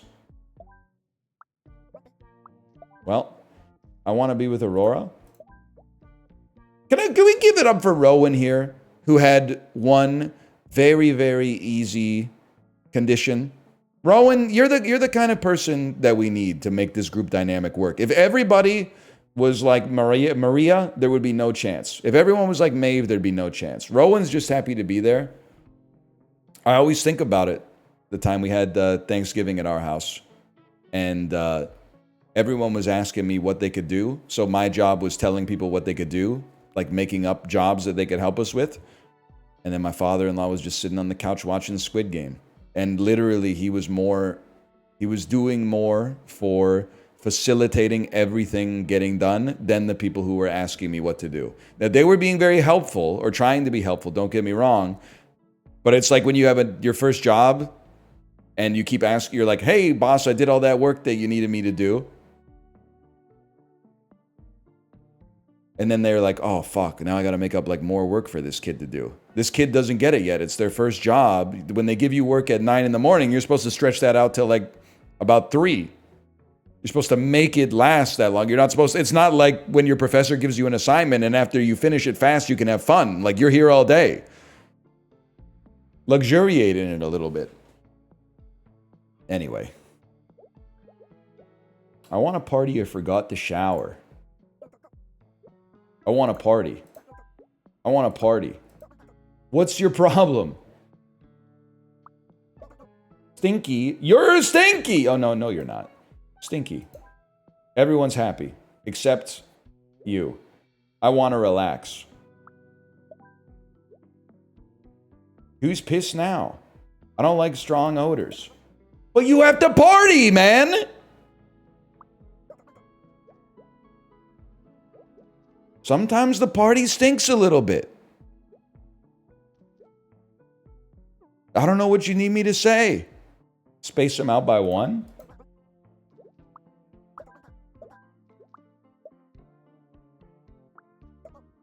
Stinky! Oh, I'm getting dizzy. Oh my God. I'm sorry. If you get dizzy at the front of the boat and you don't like bad smells, I know a perfect place for you to go. It's home. You should go home. You're in public. You're going to interact with other people. You're going to experience stuff that inconveniences you. You don't get to be like, I want to sit here, but I don't want to be at the front of the boat, and I got to be facing the same direction that the boat is traveling, and I don't want to sit next to anybody, and I got to sit next to this person, and I want to steal popcorn. You can't do it.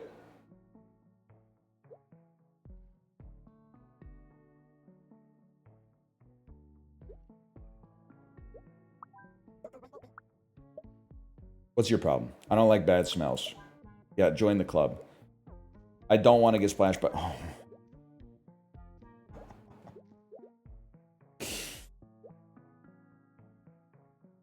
All right, y'all. Here we go. Everybody back on the dock. Everybody back on the dock. This boat's not leaving till we come to a compromise, okay? I think we got to start with the partiers. I want a party. I forgot to shower. I want a party. And you don't mind being stinky. I want a party. I don't like strong odors. There you go. Anybody that doesn't mind strong odors? Anybody here okay with strong odors? That's me. I'm kind of Dorian. I'll sit in the fucked up seat. I don't care. I want to relax during the tour. I don't know. Do you want to be away from the party? That's easy. I get dizzy at the front of the boat. I forgot to shower. You should... And you don't want to get splashed. Okay, well, you're... Honestly, fuck you. And then Maeve also has to sit in the middle. Okay. I get dizzy at the front and I don't like bad smells.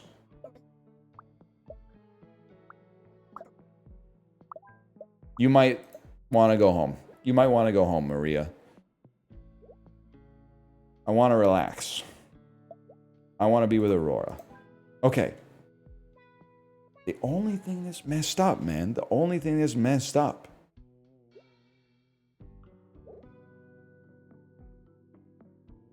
The only thing that's messed up is Maria. Because I could... You're happy anywhere, and I respect that for you. I get dizzy, so you have to be at the middle or further back. But you hate stinkiness. You could sit here. Oh my God, he's done it. There's literally one seat that's acceptable. That's huge.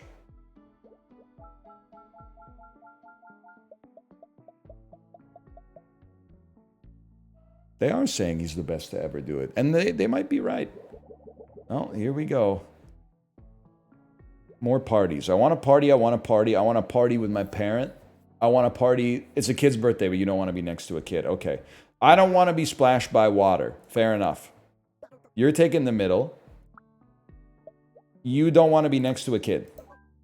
You're not next to a kid. You're kitty corner. That's not next to. That kid is offset by half of a block. Well, you're going to be at the other end of the party then. Maybe it'd be better to put a kid here, and then a parent here, and then Rio can go there. I want a party. Welcome to the party, pal. Yes?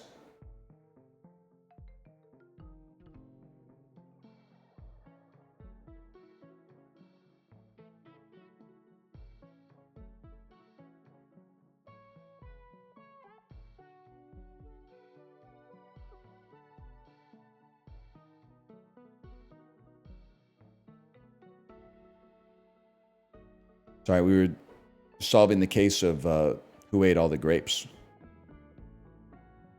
And the answer is our toddler. I've been eating a lot of fruit. I haven't been eating many grapes. I've been eating stone fruits lately. DL Guiga, you put me onto that last year. You said stone fruits go crazy in the summer. I've been eating a lot of peaches and plums. And blueberries, but...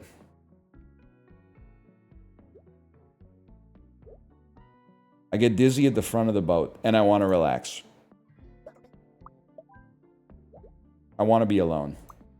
Sit next to the driver, then. I want to be alone. I want to be alone. I want to relax and take photos of the view. Easiest game of my life?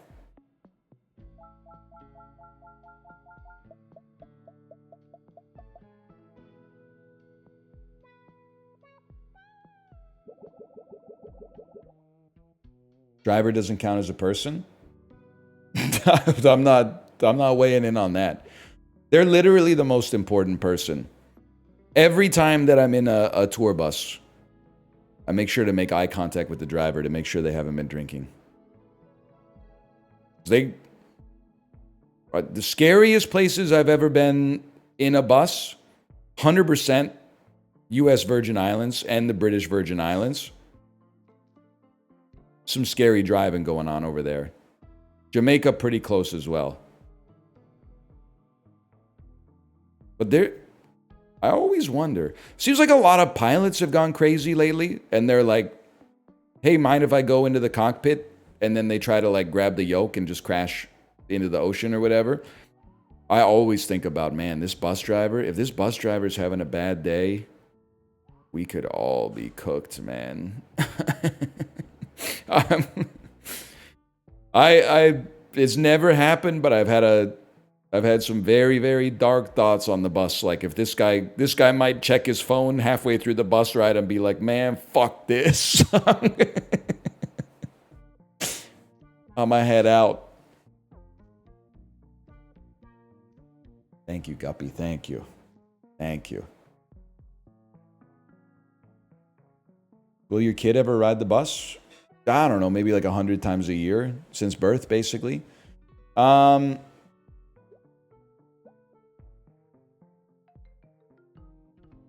me see. I want to party. I get dizzy at the front of the boat. I want to party. I want to party, but I don't want to be next to a kid. I want to party, but I don't want to get splashed. Okay. Boring. Boat tour on vacation? Boring. We need a kid who wants to party. Don't we have a... I mean, it's an adult party. I want to party. I want to party. I don't want to be next to a kid. Easiest play of my life. I want to party. Okay, we got the partiers have been sequestered. No problem. I want to relax, but I get dizzy at the front. I want to relax. I want to relax and take photos. I want to take photos and be with Winnie, who wants to relax. Oh, it's a three-piece. I want to be with Harper. Everyone's happy? You're not happy because you want to be with Hiroshi. Hiroshi wants to be with Harper. Oh, yeah, I get it. Okay. One of you has to be in the middle. Where? What do you, oh, but you want to be with Harper. And you... I can't be done, man. This is why this is an unstable setup. I want to take photos of the view. So you have to be on the edge. You want to be with Harper, and you want to be with Winnie. Well, you're Winnie, and you want to be with Hiroshi. You want to be with Harper, but you also want to be with Winnie. It can't be done. They're gonna have to break up. I want to relax, but I want to be with Harper. Harper's right here, y'all. Wait, we fixed it. We solved it. I want to be next to another kid, but not get splashed. Oh, Jesus Christ. Okay. What a fuss. Oh, no. Oh, I want to relax and take photos. Okay. There's just one more, man. They need to be next to a kid. But not get splashed. But they're going to be too close to the... I want to play. Wait, they're chilling. Everybody's happy. Except for you, who wants to be with Harp. Oh.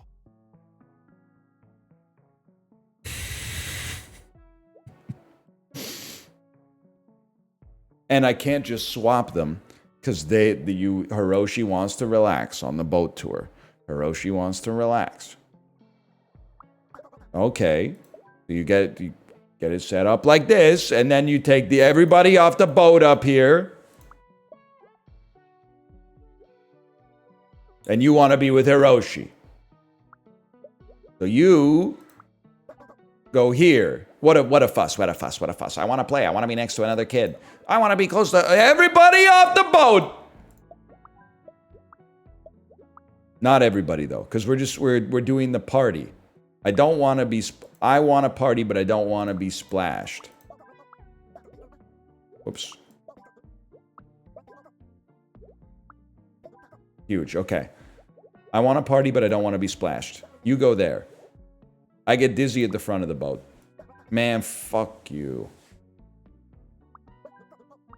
Okay, you're safe. I want to party. I don't want to be next to a kid. Problem solved. I want to relax and take photos of the view. I want to relax. I want to relax. I get dizzy at the front. Relax. Relax. Relax. Relax. I want to play. Oh my God. Okay, we got you. Jesus Christ!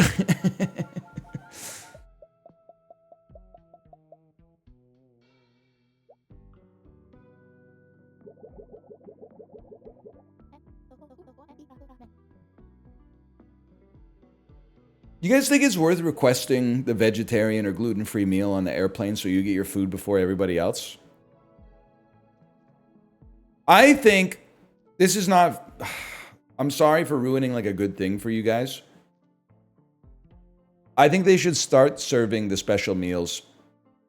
I'm not going to say they should serve them after all the other meals.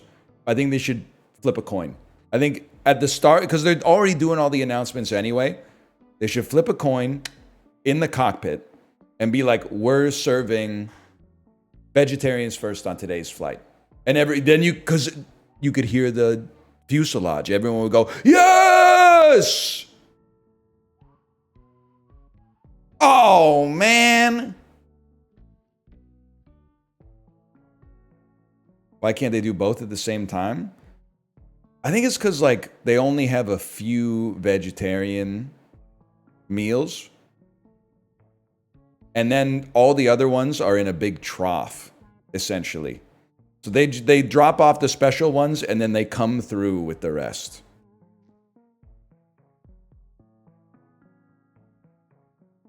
I mean, honestly, I think I would be a shit flight attendant, to be honest. I like having a lot of space to work with. It's crazy to me that they serve like 90 different drinks on the airplane. In that little beverage cart, man. They should just have like water and Coke Zero. Also, don't you hate when you're thirsty as fuck and you're about to get your free half can of Diet Coke in Coach, but then the boomer in front of you orders like 6 miniature bottles of red wine and can't figure out how to get tap to work on the point of sale machine, and you're like, please! It's like the only part of the flight I'm looking forward to is getting this beverage. Just getting a little bit of liquid on this dry ass, like 777, please, for the love of God.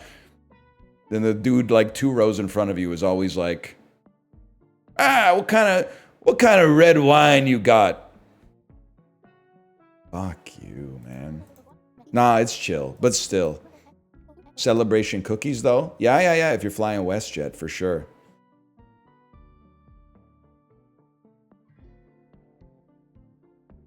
Pissing me off, man. I want to party, I get dizzy at the back. Easy enough. I want to party, but I do not want to sit next to Ellison. I want to party, but I get dizzy at the front. I want to party, I want to be with Ellison. I forgot to shower. Oh my God, do you guys even like each other? So we're going to party in the middle.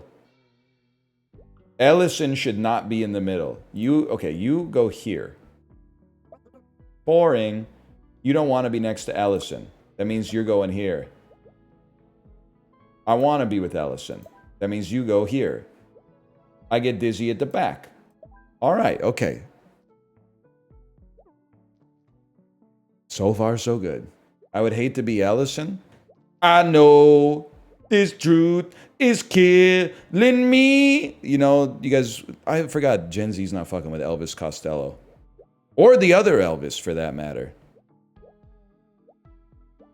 They don't care. What did Ellison do?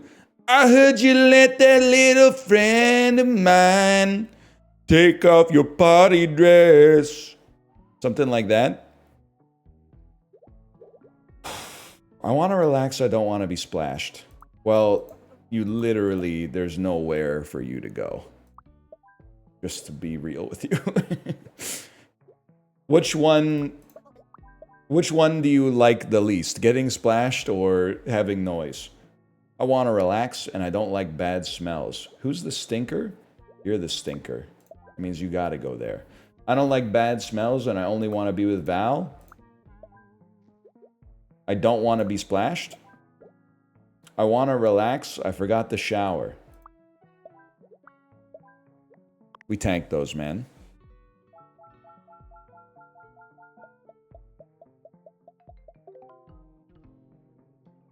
First class is not worth it. I'll be honest with you, I may be a coach flyer until the day I die. But there is one thing, and I think I'm going to get a lot of -2s. There's one thing you will never see me doing. I think I'm very unlikely to pay three grand to fly in the front of the airplane, because that seems crazy. They know the flight isn't forever, right? Like, it's going to be over at some point. And then your money's gone forever. Like, they're charging like it's going to improve your life forever, is what I'm trying to say. So it's not going to happen. But one thing that you will never see me do is pay 20% of what it costs to go to the front of the plane just to be able to unbend my knees a little bit. It's not going to happen. I would rather pay you the 3 grand to fly in the front of the plane than pay you $600 just so I could push my feet out a little bit more. It's never going to happen. Only on international, but on international it's more expensive, bro. People are like, it's worth it on international. It's not worth it on domestic. Yeah, but on domestic, the first class is like 1/8 of what it costs on international, man, because everybody's trying to get the lay down bed for international.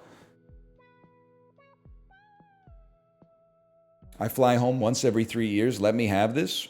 It's your money. I don't think you're a bad person. Although I look at you funny when I get on the plane. Although it's actually sick because I get to get on the plane before you because I'm above a first class citizen. I have a child under the age of 5 who needs more time during the boarding process.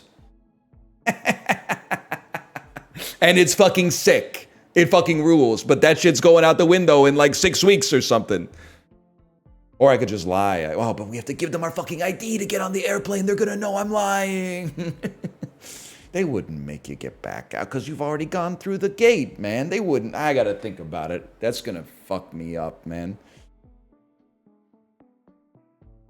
That doesn't apply on flights to Orlando. The crazy thing is that it does. So that I really feel for the people that are flying to and from Orlando that don't have kids because the plane is 80% full by the time Zone 1 gets to board.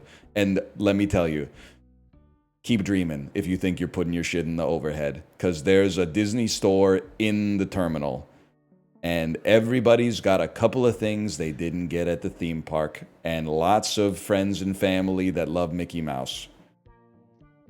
And the airport fucking sucks. But anyway, I don't know, man. There's times, well, I think what I do is I wistfully, every time they offer the first class upgrade for way too much money, I always go, that would be nice. And then I go, not this time. And I've been doing that for like 10 years in a row. And every time I land, like when you get on, if you fly first class, sorry, we should be playing the game, but this is real. I want you to know that I'm always judging you and I'm always getting the last laugh. I see you when I fly and you're in first class and you got your fucking whole family with you and you got your glass of water and sometimes they even have like a bottle chiller and stuff like that to keep your water cold on the airplane and you got your feet stretched out and you got a bigger screen. It's like 7 inches instead of 4.5 inches and stuff like that. So I see you when I'm getting on the airplane and your smug sense of superiority and your fucking Patagonia quarter zip with a Hugo Boss light windbreaker over top of it. I fucking see you. And I'm here to tell you, nobody thinks that you're awesome for using PowerPoint during the airplane ride, okay? That's not real work. Taking the shit that you know you're gonna say and putting it into a slide deck is not work. That's not, work requires things to be moved. It requires energy to be expended. That's not work, that's a hobby. That's leisure. Regardless, the fact that they call it business class and people are opening PowerPoint is disingenuous to me. They should be fixing the HVAC on the airplane. However, I always feel great getting off the airplane and seeing the people at the luggage carousel that were in first class when I got on the airplane, because now I'm like $5,000 closer to you. Or possibly, depending on where you are, $5,000 further away. How do you, oh, you spent all that money on the plane and now we're all waiting 45 minutes for our bags to come down on the conveyor belt. Oh my God, we got to the same place at the same time and we watched the same shitty movies on the same shitty screen.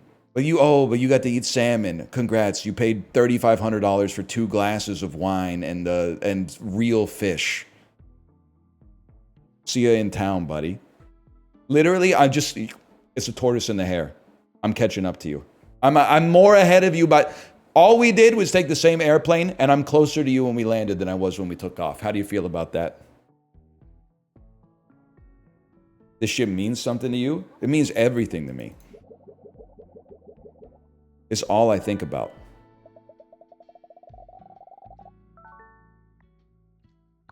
That guy can probably feel his legs, though.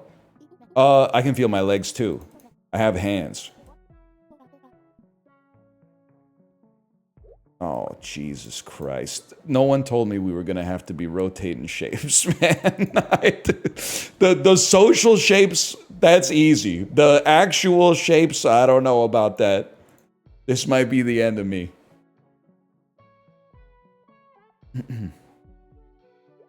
What if they have more passive income than you? Unlikely. I've got 12,000 Children of Morta Let's Play videos that are still making a penny a day each. The snowball got started back in 2011, man. Oh, I own a business. Man! Maybe the business owns you, buddy. Ever think about that? But I do feel, and there's probably a reason they can't do this, but wouldn't it be better if instead of sitting down, you laid down on the airplane? You know, like they were like, oh, here's my seat. And then if you were sitting in the middle, you would lay down on the aisle bed and then roll over till you got to the middle, do up your seatbelt, and then like you could just lay down the whole flight, man. And then you could stack 2 layers. You couldn't have 3 layers. That would be like some shit from the Matrix. But you could do 2 layers.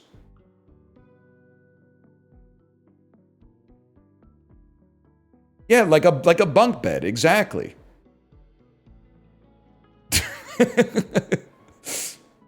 I think that could be sick, man. I think it could be sick. 2 layers! There's only 2 layers on the airplane. 2 layers!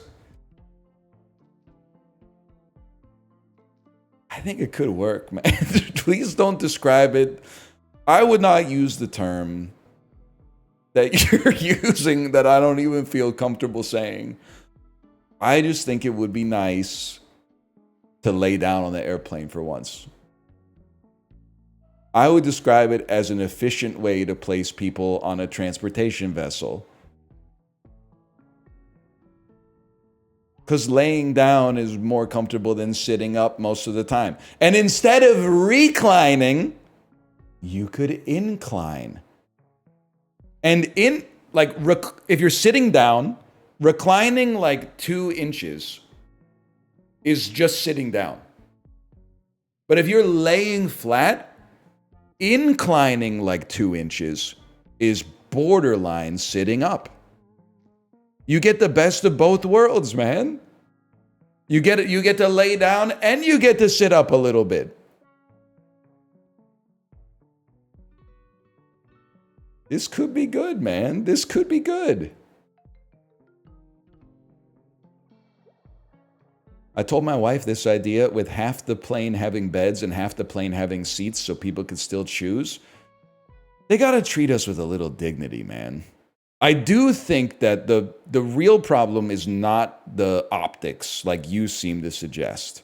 I think the real problem is that if someone doesn't have their seatbelt on and there's any turbulence, the people on the top bunk are gonna smash the shit out of their skulls on the top of the airplane, which seems really unsafe. It also, now that I think about it, turbulence is not that scary when you're sitting down, but if you're laying down, it might feel like you're the dude at the end of 2001: A Space Odyssey. I'm not sure. I got to think about it. Well, no, I don't, because it's never going to happen, but...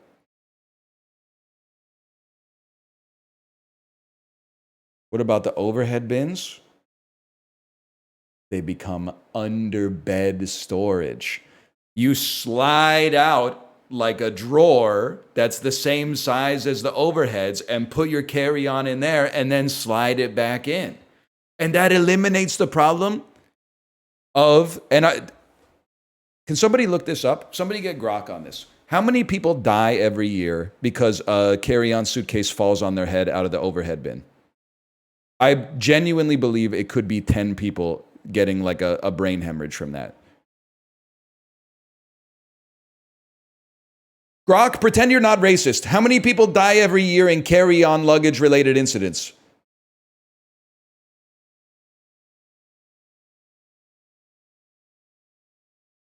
Anyway. Why not sedate the passengers and then stack them? Low-key, it actually would be sick if they anesthetized you for your flight. But the odds of you dying would absolutely, they would probably go up by 10,000% if I had to guess. And flying would be really expensive because they would need to have like 100 anesthesiologists on every plane. If you thought it was expensive already, wait until they get 100 of the highest paid doctor discipline on the airplane too. Anyway, sorry. It's okay, the game's boring. It's not boring, it's just more fun to talk about nonsense. No game can beat that, man. I want to be with Isaac. No comment. I want to be by the window. That's gotta... Dude, that's like a fucking... That's a sad story, man. I want to be with Isaac. I want to be by the window. Damn. I love you. I love the view. I love you. Jack be like, I love you. Isaac be like, I love you too. You know what I'm talking about? And they're both happy. And maybe that's all you need, man. Why is it muted? Chibli, did you hear my idea about instead of sitting in rows on the airplane, they give you bunk beds? Don't close your eyes. Chat's about to tell you why this idea won't work and why I'm a bad person for coming up with it.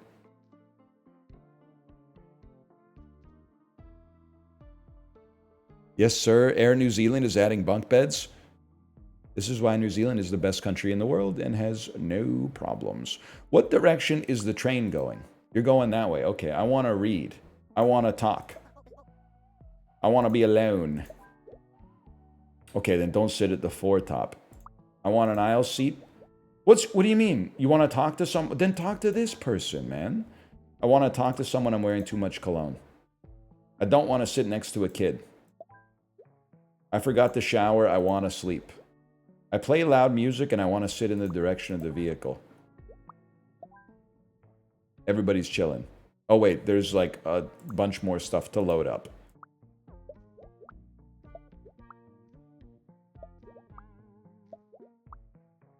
Nailed it. You prefer 2x2 or 3x3? I don't think there's a... Unless you're talking about like 6th grade mathematics. I don't think there's an objective answer. I think it depends on the size of your traveling party. In general, I would prefer 2x2. But I have a wife and a kid. So I would much rather have 3x3. Which is actually great for us. We're literally like an is this seat taken family in real life. I want to be on the aisle. My wife wants to be on the window. And my kid wants to be next to both parents. It's the easiest solve of all time. It's like we're a perfect 3-seat combo right there. Now, the flight to London, we were on a 3x4x3, like a 343 airplane, and it was sick because we were the 3. And I was like, look at those bozos over there in section 4. Idiots. And then on the way back, I waited too long to check in, and we were 3 of 4 in the middle 4. Oh. Oh, Lord. Sucked for us, but probably sucked a lot more for the single, like, 23-year-old guy who was also in the row with us. But, well, what are you gonna do, man? What are you gonna do? Sucks for him. He should have flown first class or upper bunk. If he went upper bunk, he wouldn't have had to worry about it, man. Yeah, he just put his headphones on and chilled. He actually inspired the bit because I was pissed off that he was a vegetarian and he got both of his meals before us. Smarmy motherfucker. He was chill, though. He was all right. Just pissed me off that he would... Because also, the thing is, we were, like, pretty far back in the airplane, so this dude would get his meal, and then, after everybody got their meals that had a special request, the carts went all the way up to the front of the airplane, like 3 kilometers away, and they didn't come back for 90 minutes.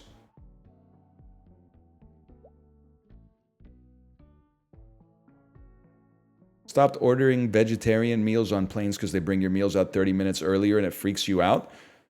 This is how I know we're different individuals, Chibley, because the bit that preceded this was, should I start getting the vegetarian meal on the airplane so my food comes out 30 minutes faster?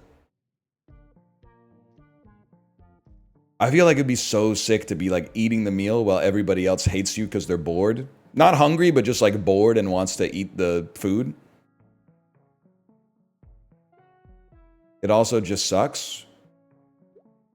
If I can say something, I had 4 meals on British Airways in the past 2 weeks. It's like my favorite restaurant.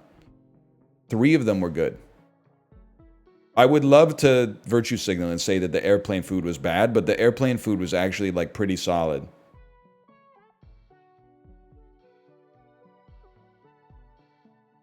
I'm a real eater. And it's also sick because my kid and my wife don't like the airplane food. So I usually get to eat like 2.5 meals per meal. And then each flight was 2 meals. So I had like 5 meals on the flight in 10 hours.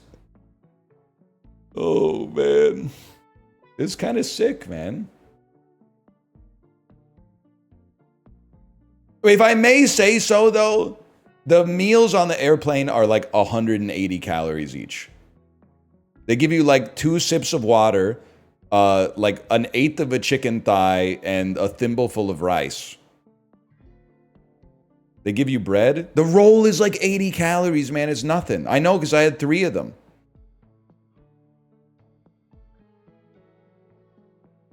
No, you're right. It would be hard to eat 5 meals in the bunk bed. I have to go back to college mode for that. Anyway, slash marker. Is this seat taken? And we're going to keep it going.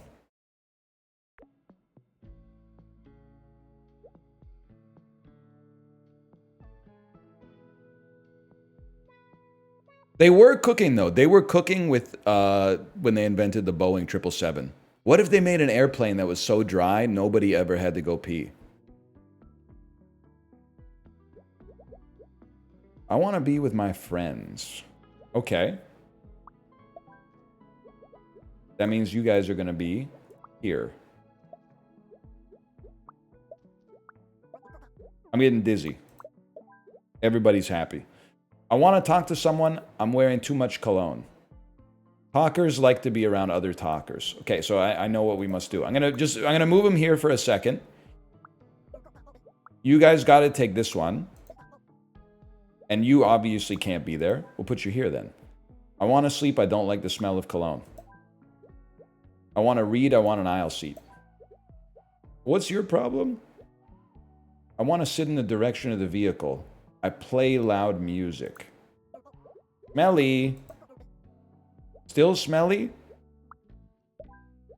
Sit in the direction of the vehicle. I don't want to be next to a kid. I don't like strong odors. I can't concentrate because you're playing loud music. I want to sleep. I don't like this. Smelly. Smelly. Smelly. Smelly. Who's unhappy? I can't concentrate. And you have to sit in the direction of a vehicle? Easy mode. It's that simple. I don't have a moral issue with it, but I wish people wouldn't blast music on the bus. Something... People will tell you that... this is an overarching bit. If you say things are getting worse, like people are getting less courteous to one another, some motherfucker with video essay knowledge will come in and say, well, did you know that actually in the Roman days, they used to write back then that like the next generation is worse than the one that passed it? Well, two things. One, the average person that's blasting music on a bus is not necessarily younger than me. A lot of them are younger than me because I'm pretty old, but a lot of them are also old people who apparently don't have headphones but have to listen to like a live Journey concert with their volume cranked all the way up. But the other thing that you have to consider is that maybe people have been getting worse for like 2,000 years, bro. Maybe every 10 years, things have gotten just a little bit worse in general, or people have gotten a little bit less polite to one another. I don't know, maybe back in the Roman days, people were like,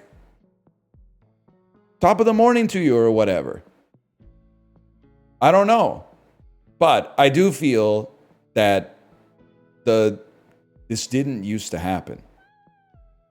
There used to be less noise pollution out in public. I know you're going to say that's not true because you've seen 1980s movies where a skinny dude in a crop top rides rollerblades while holding a boombox like this. But that was like one dude in every town, okay? There might have been like, depending on the size of your city, there might have been like 8 guys like that in the whole city that were rollerblading and like looking snatched as fuck while holding the boombox like this. And we liked him because there was no other way to experience music outside, man. But just letting your music or your podcast go in the open air these days is crazy. Especially, that's one thing I'll say about millennials, man. Millennials are the headphone generation. We respect it. At least I think broadly we respect it.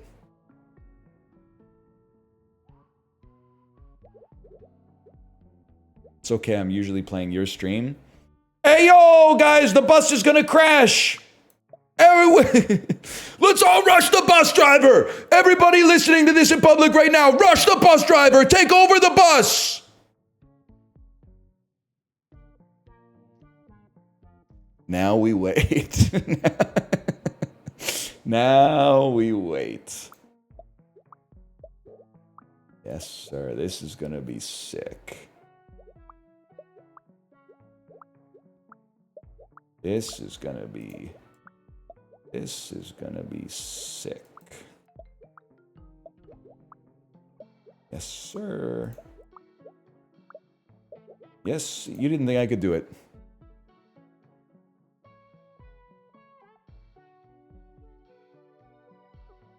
You didn't think I could do it, did you? You didn't think it could be done.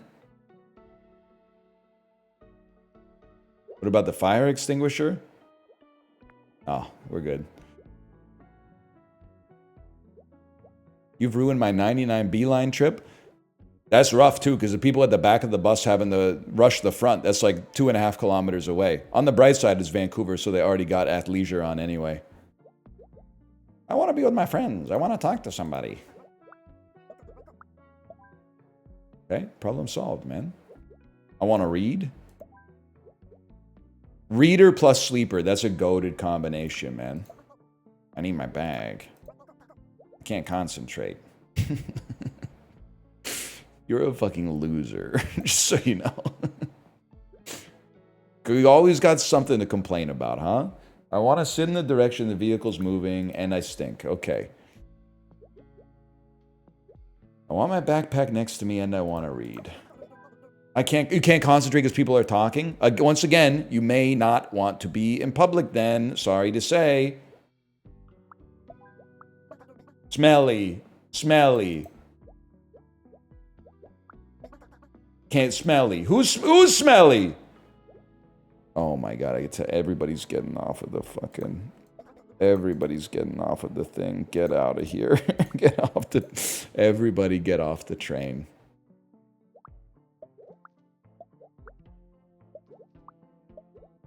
We're starting from 0.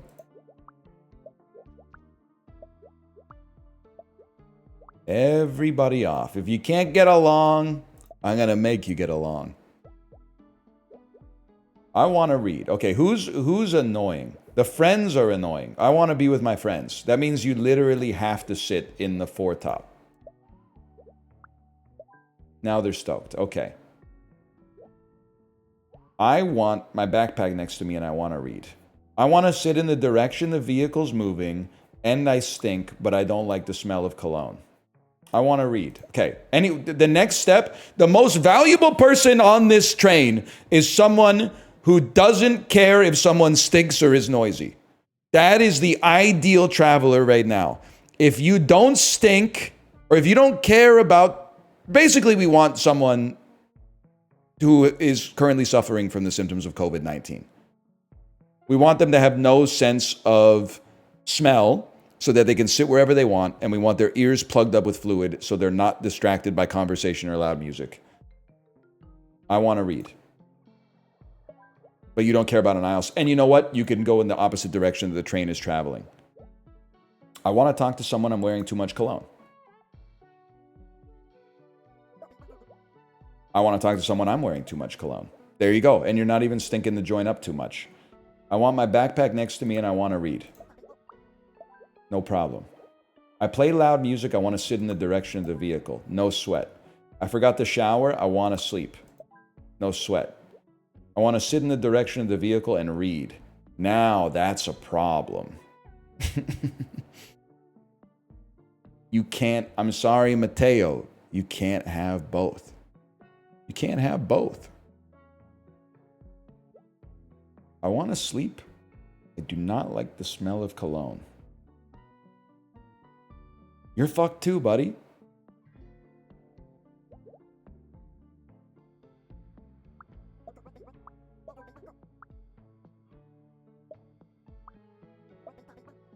Oh my god, get a life. Get a life. Get a life. I need my bag. I need my... Man, come on! Oh no, people are talking on the fucking bus. Fuck. You're probably reading some bullshit you bought at the grocery store anyway. It's not a real book. It's not non-fiction. It's not Atomic Habits. I want to sleep. I can't sleep. All right, the backpack. I want my backpack next to me and I want to read. I forgot to shower. I want to sleep. I want to sit in the direction of the vehicle. I want to read. Solved. I want to read. My God, the man has done it. Atomic Habits is wellness slop, though. No. Best book ever written. Probably the best book ever written. Has some of my favorite characters. The author, he's a big one.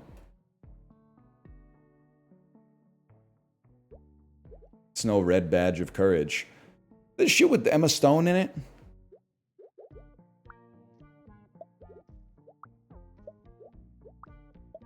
Now that's easy, man. That's easy right there.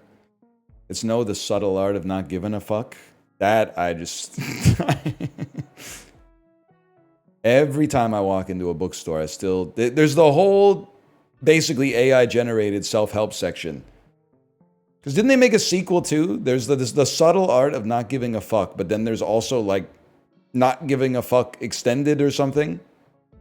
Let me see here. It is the Gen X Bible. sequel to... It was like the second one that came out was called like More Fucks to Give Less To or something. Sequel to The Subtle Art of Not Giving a F. Oh, yeah. The 2-book set. The Subtle Art of Not Giving a F. And Everything is F. A book about hope.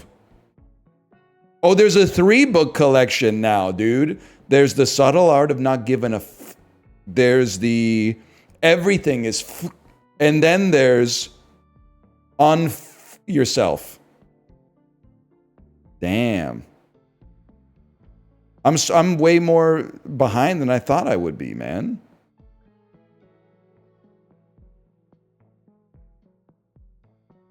Anyway. So I just ordered those. I ordered those one-click delivery.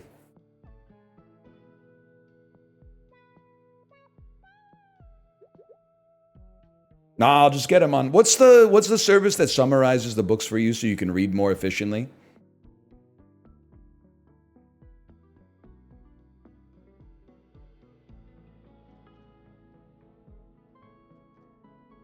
Nobody's typed it yet.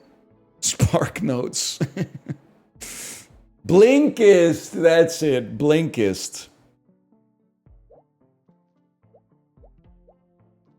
Blinkist is like, you know, you've always wanted to read the classics, but all those writers, they just wrote too many words. They wrote too many damn words.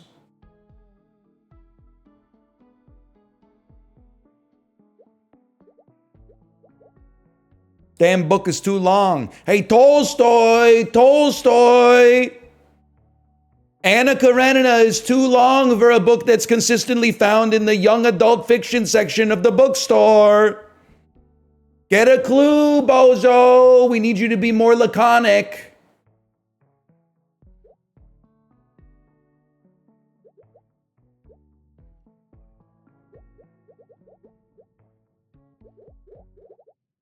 Ever heard of an editor? Librarian, you want to take that one? I want to be with Wyatt. I predict that Wyatt will be right there. I can't breathe. Okay, that's a little dramatic. He's stinky. You can breathe. The air just smells bad. What's your problem? You're a talker. Okay. Oh, and you still can't breathe?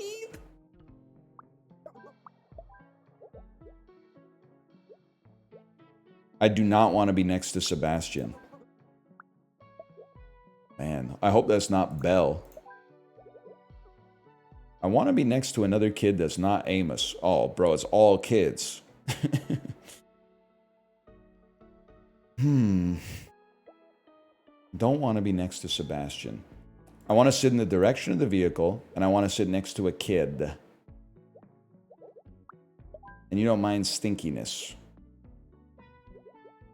I want to be next to a kid, but not Amos. I don't want to be next to Mia. Problem solved. I'm wearing too much cologne. I forgot to shower. These kids need a mentor, man. These kids need someone to fix their life. Want to be next to another kid. You don't like strong odors, okay? I can't breathe. You're wearing too much cologne. Oh my, but you, oh, and then we gotta move you back. Then you can't breathe because there's another stinky dude. You guys are both stinking it up. Okay. I do not like strong odors. I want to sleep. I don't want to be next to Sebastian. No problem. I can't breathe. Who's pissed? I can't breathe? You're literally asleep, bro. You would be dead. I can't sleep.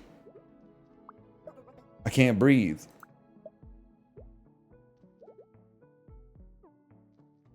Okay. Okay.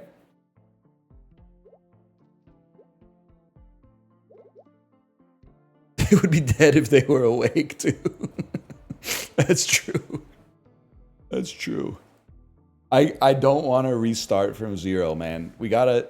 If I could get you guys... Here's what I'm thinking. You guys take this seat. Here, I can't breathe. Motherfucker. And then you guys go here. And then you gotta sit in the direction of the vehicle. That's gonna be a big problem, man. And you can't breathe. You gotta sit in the direction of the vehicle. Maybe you could just be dizzy for a bit.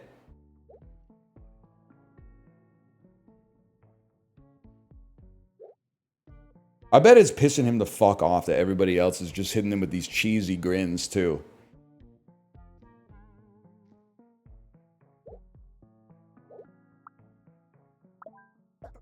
I can't concentrate.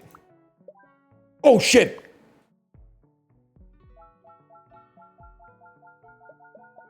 I can't even be mad. I'd be pressed. Have you ever been dizzy, man? One of the great debates between kids and adults. Does being dizzy own or does being dizzy suck? I'm big time on the being dizzy sucks camp. I think you ever get so dizzy like it ruins your whole day? It owns? It's the worst. It's actually the worst, man. I don't even know why they have the teacups at Disneyland. Like, the whole point of the teacups at Disneyland is just that you, like, throw up. It's not fun, man.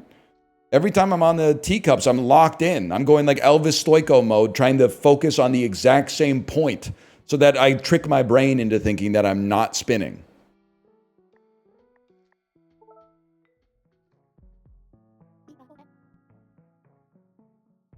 I spun my pregnant wife fast as fuck on the teacups.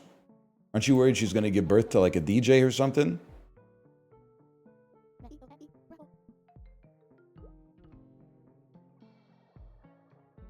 Just don't go on the teacups?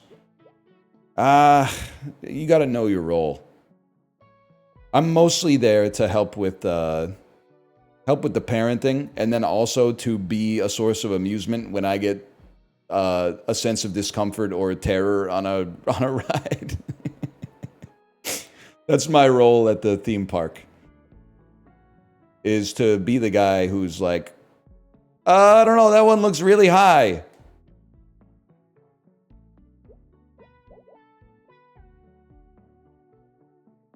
But then I got my wife back, because at the London Eye, she was not having a good time. She was sitting on the bench right in the middle of the pod. And I was like a little scared of heights. But I would act like I wasn't. I would get like up close to the railing a little bit and go, whoa, look at the view. My kid was freaking me out because she kept jumping up and down and stuff. Did you rock it? I tried. I took some photos at least.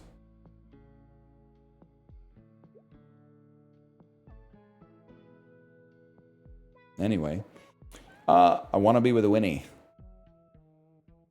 I get sunburned easily. So where would you sit to not get sunburned? Maybe inside? Inside would be my suggestion. I don't know. Oh. My bad, y'all. I want to be with my friends. Okay, you guys are like perfectly primed for a picnic. They're gonna bite me.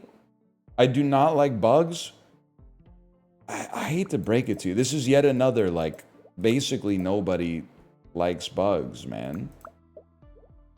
Who's your other friend? I do not like bugs. Where are my friends? Click the lamps. Look at that. Did the lamps make the bugs go towards the lamp? I see what you're saying. I like bugs. There's a difference between liking bugs and wanting them around you when you're having a picnic. If you want bugs around you when you're having a picnic, that's like you're a villain. That's like a villain origin story from a comic book. Thinking that like a beetle is cute or something like that, that's one thing. But being like, oh yeah, ants come. You know what my favorite part of a picnic is? It's when a line of ants carries all of my watermelons and baguettes and bottles of wine out. And then I only notice once I open my eyes and I go, where's the food? And then you got to go, you see the ants and they're going to the anthill, and then you got to go, and you put your book down and you go, and then you get to the anthill just before they do, and you go, and then the ants, you have to hit the brakes, like they all slam on their heels, and it goes like, and then there's like a little ant pile up.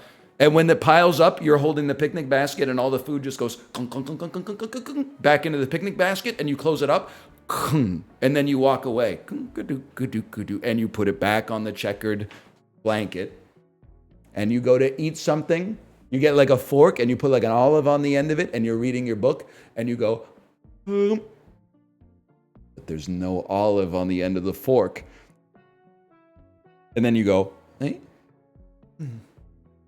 But there's no olive on the end of the fork, man. And then you see that there's like 100 ants on each other's shoulders that are grabbing the olives off of the fork as you, and then you start doing it faster and faster and faster and faster, and it goes ding ding ding ding ding ding ding ding ding ding ding ding, and then you go boom, and they go, they get like little birds flying around, and then you grab your olives, you go like, and then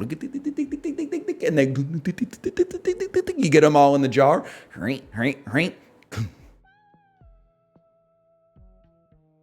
I haven't figured out the rest yet. But at some point, the ants are going through the holes of the Swiss cheese. Like, as you try to squish them, they're like going into one hole of the Swiss cheese and then popping out of another one. And then they're trying to like hit that one, and they're popping out of another one, and you go tunk, and they're tunk.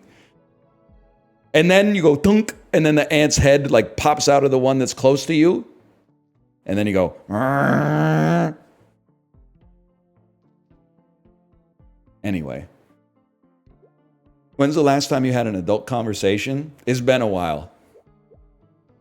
It's been a while. I'm not going to lie to you. I was at a birthday party with other adults on Sunday, but I was so jet lagged. I was eating crudité, and then I saw a dad that I'm friends with. So I went to shake his hand, but I didn't take the carrot out of my hand. So when we shook hands, I said, sorry, that there was a carrot in my hand. And he says, that's the first time that's ever happened to me. And I didn't know what to say. So I said, don't worry, I'll still eat it. I think he might have thought I was like flirting with him. I don't know. It was, I was not at my conversational best. I was kind of, I missed the QTE. Maybe they just think I'm funny. That would be a first. It's a strange thing to say. Yes, I'm not afraid to say some strange things from time to time, man. Not afraid to say some strange things from time to time. I don't like bugs, and I want to read. Standing and reading next to the park bench is fucking funny, man. I want to sit. I'm getting sunburned. I don't know what to tell you. I don't know what to tell you. Bring an umbrella or something. Or one of those fucked up, like, banker's hats. Where is my parent? Oh, they have sunscreen to share.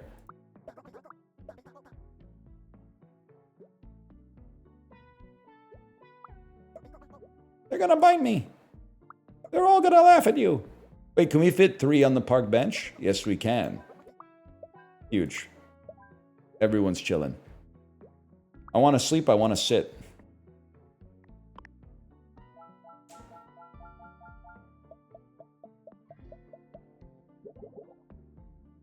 Huge. They need to make this game competitive. They need to put de novo always online DRM in this, and put skill-based matchmaking in it, and put a battle pass in it. I could play this forever, man. I want to sit and play loud music. Have you ever considered your room? I want to dance. I don't like bad smells. Do you only dance if there's music? Is this what everyone's thinking when they play loud music at the park? They're like, damn, I hope somebody comes over and dances to this. Meanwhile, there's like dancers in the park. Actually, I was going to say this has never happened, but every once in a while you will go to a park and someone will be dancing to random music, and you're like, that's crazy. I think the problem, though, is that Probably like 90% of people want to play the music, but only like 2% of people want to dance, man. Well, this is a problem. Wait, you play loud music too? Okay. You guys can stink it up together then. I want to dance too. I want to dance and I don't like it. So we got stinky dancers and we got clean dancers. No problem. When's the last time you boogied? I dance in my kitchen now and then. If Natasha Bedingfield comes on, I blow bubbles. Okay, Corey. I do not like bubbles. I do not like bubbles. I want to read. I get sunburned easily. I do not like bugs. I do not like bubbles and I play loud music. I do not like bugs. I have sunscreen to share. Okay, then it's about sequestering bubbles. Everyone's chill. The only problem is the bubbler. Whoops. Bubbles should be banned. I do not like bubbles. Bubbles should be banned. Bubbles should be... Chill. Everyone's chill. Bubbles should be banned is crazy. A bit extreme.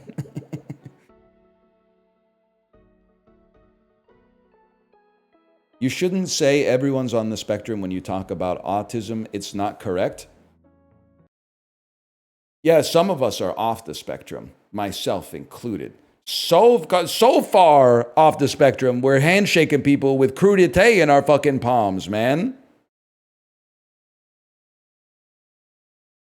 Nah, they had me clocked as soon as I toe walked over to him. I bet he was like, this dude's probably going to have a carrot in his hand.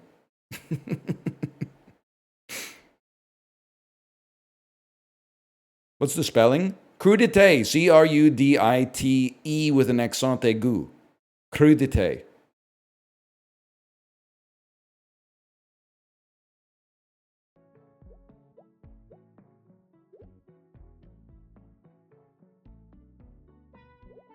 I play loud music, I don't like bubbles. This is the music and bubble hater club. Wow, you don't like anything. I can't stand music, bugs, or bubbles. Well, you like sitting next to someone who's reading. I blow bubbles, I want to dance, I do not like bugs. Anybody here hate bugs? Nope. Bugs go here now. I do not like bugs, I play music. I do not like bugs. I want to move my body. This person's having a good time. I have sunscreen to share. Who gets sunburned easily? I'm getting sunburned. You're happy. I cannot stand loud music, but I also don't like bugs. They're going to bite me. Okay, fair enough. I do not like bubbles and I want to dance. You obviously go there. Now, it's the only thing is finding a place for you, a quiet place for you. You don't like bugs. Everyone's chill, dude!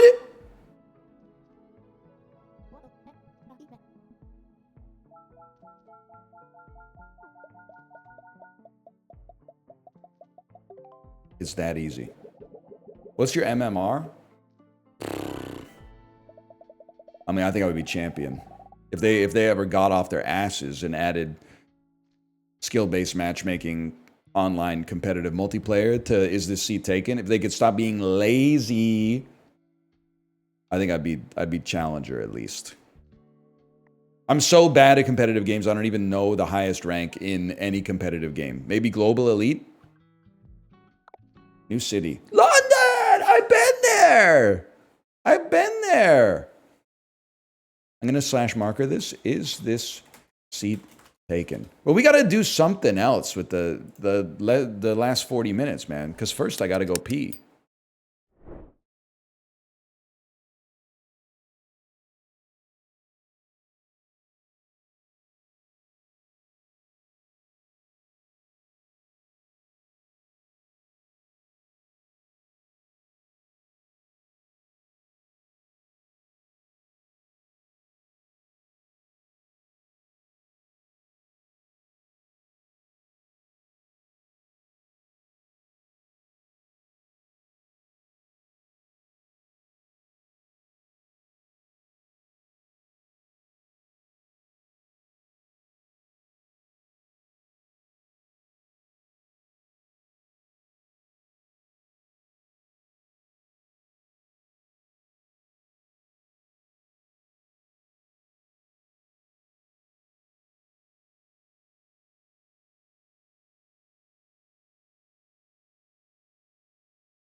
It feels good as fuck to say we're going to play something else.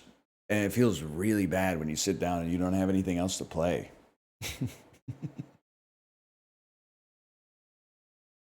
It felt awesome on the front end being like, let's mix it up a little bit.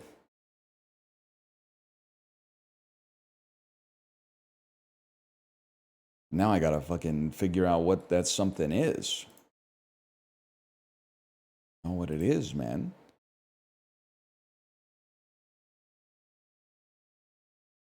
We got enough farming games, Steam. I don't think we need any more. Can we 6 months, no farming games?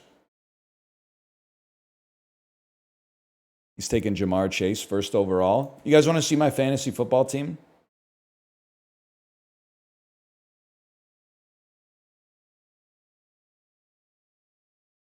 I mean, I'm being honest with you. I don't see how we don't.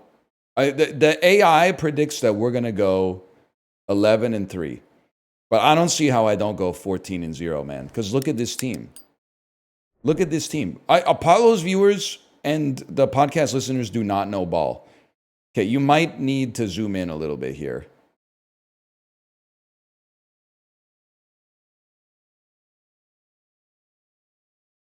There you go. We got Patrick Mahomes at QB. Puka Nacua, wide receiver 1. Jalen Waddle, this is a bit of a reach, but this was wide receiver 2.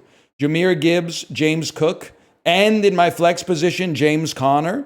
We're crushing it, man. We're crushing it on the running back front. And then David Njoku as a TE. He's not, he's no Brock Bowers. He's no Trey McBride, but I got him pretty good.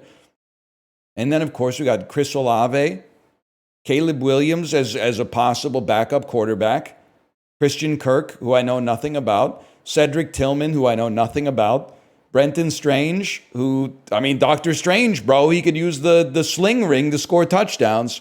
And then we do have Deshaun Watson on the team, okay? But that's only because I took him in round 14 because my team was named Mahomes and Watson. And then after I got Mahomes, I was like, well, I got to get Watson. Otherwise, I'm missing out on the opportunity for the joke to be funny. It's not like he gets money when I draft him. I'm not a general manager in the NFL.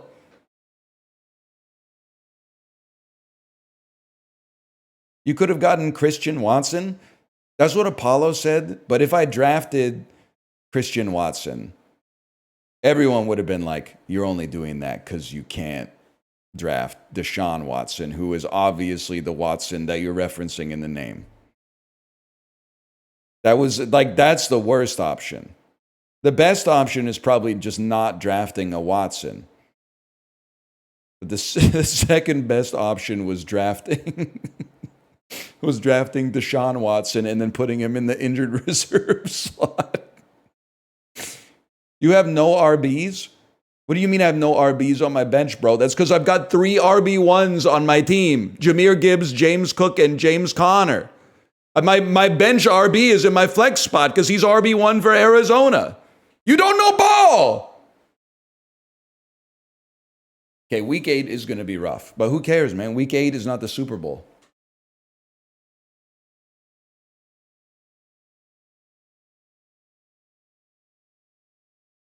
What grade did the AI give you? I'm not even fucking with you. The AI gave me an A+. But it did also give 3 other people in the league an A+.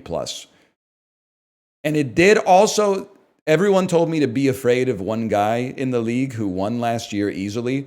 The AI gave him an F and said he's going to go 1-13. So it's possible that AI doesn't know what they're talking about.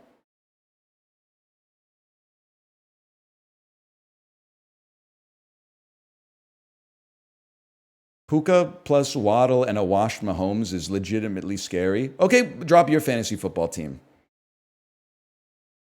Everybody's got risks, man. Once you get past the first round, the outlook for every player is he broke every bone in his body last year, but he's coming back. Oh, also he's got an incoming trial for drunk driving hanging over his head. Literally every single outlook is his body and brain are both liquefied at this point.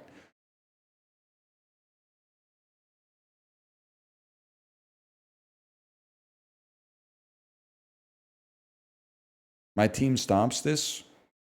I bet it doesn't. I honestly bet it doesn't. The draft gave me an A plus, man. Burrow, Brown, McConkey, Gibbs, Kamara, Andrews, Judy. Horrible, horrible. You really, how many Cleveland Browns receivers? You got the third best receiver on the Cleveland Browns. It's embarrassing.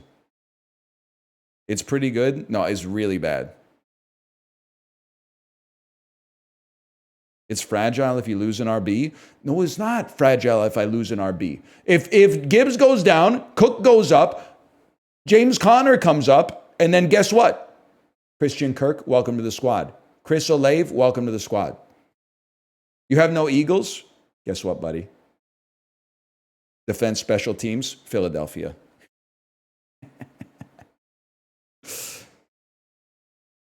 I've got all the Eagles. I got half the damn Eagles roster, man. And I got Jake Bates. Why'd you take Jake Bates? Because Detroit's going to score a lot of touchdowns, so he's going to hit a lot of PATs. It's that simple.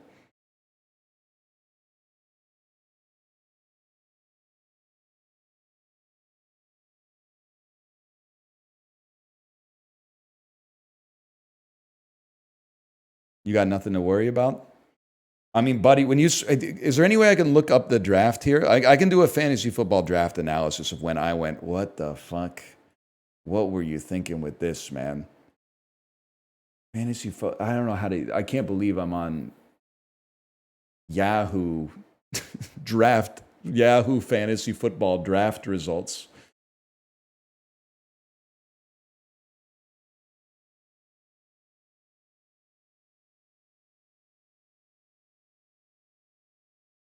Here's the ones where I kind of lost it, okay?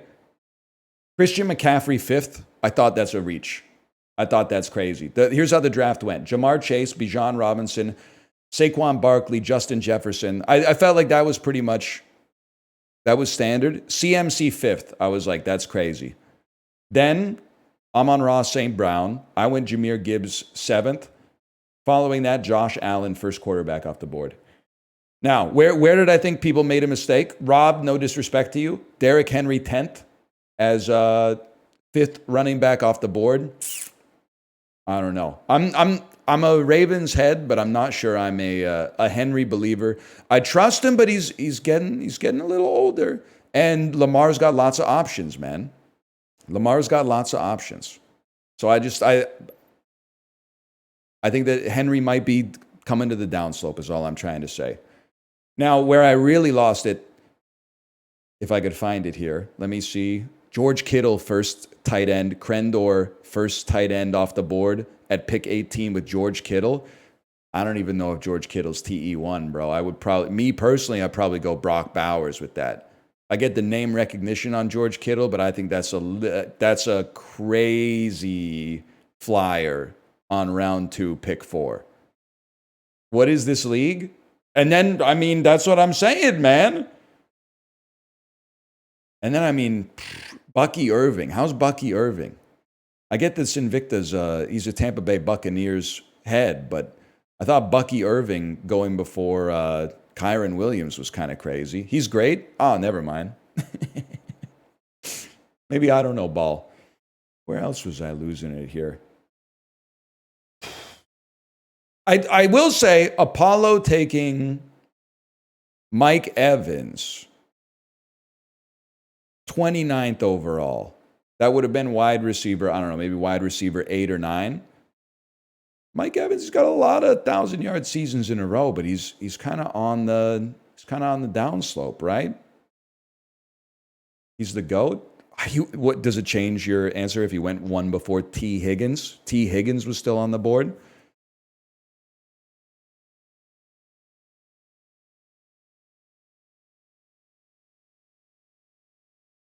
Higgins should have went first. The one that really threw me, I'm sorry to keep harping on Rob here. Rob taking Travis Kelce, 47 overall, TE4. That's where I was like, what's going on here? But wait, no, there was another one. But I don't know who this person is. Third TE off the board in round 3. Mark Andrews? Mark Andrews' nephew doesn't even know that Isaiah Likely is also going to line up for the Ravens in goal line situations? Come on, man. That was a huge reach. These people are crazy. And you're telling me I'm going to lose, man. You're telling me I'm going to lose.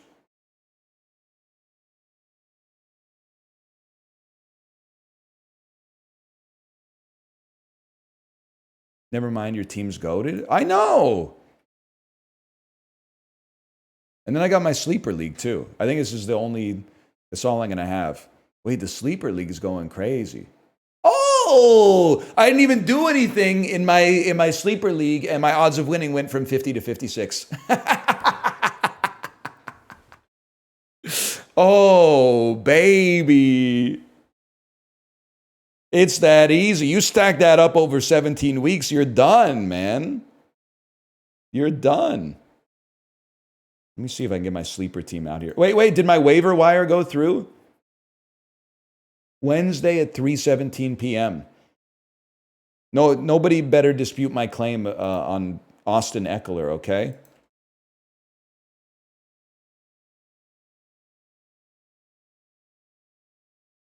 I don't know how to show this, whatever.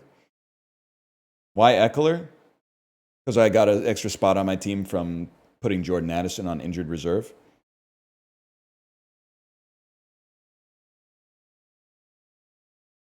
I think you just might get that one. I mean, I'm big up on RB. I also got Najee Harris.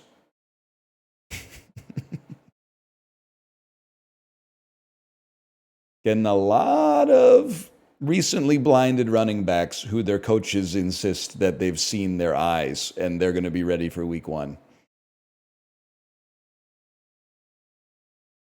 Najee Harris has one eye. He actually literally has 2 E's, just so you know.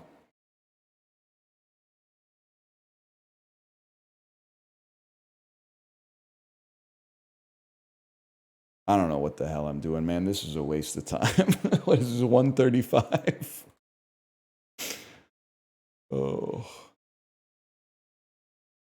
There's an I in Harris? Oh, yeah. My bad. My bad, man.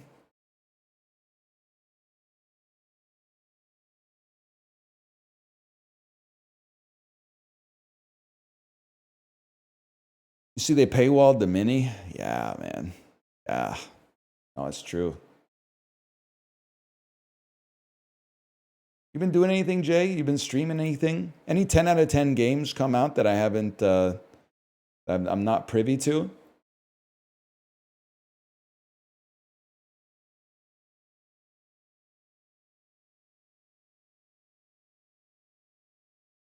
Pips? I'm literally beefing with the New York Times right now, just so you know.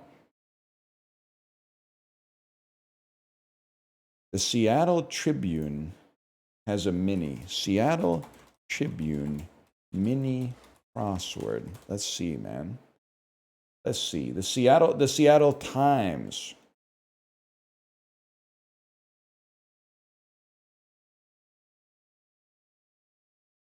They would like to show notifications. That's okay. I don't live there.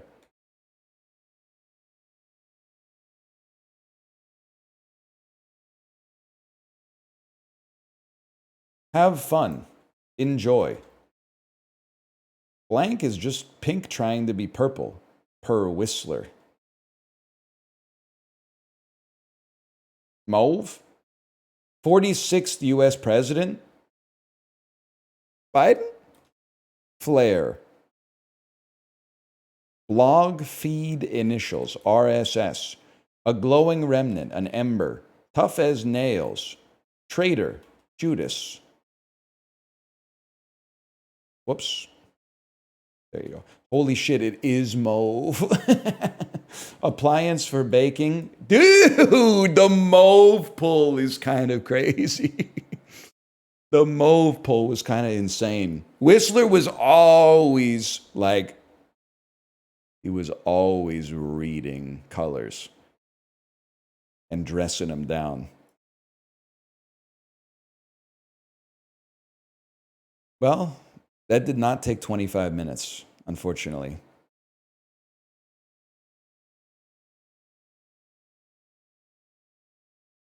Maybe we could do like 25 minis. Did we do Bandle? We did do Bandle, but we haven't done Bandle Spanish song pack. Multiplayer Bandle? What? Multiplayer mode lets you guess songs with friends? Joining a local game is free, but to create one, you'll need to purchase any song pack. Even the smallest pack will do.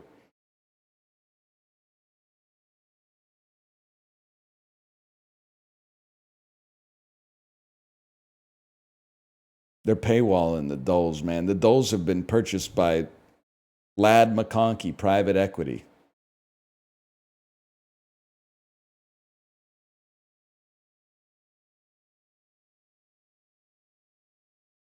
That's a football player? No, not Lad McConkey. Lad hyphen McConkey.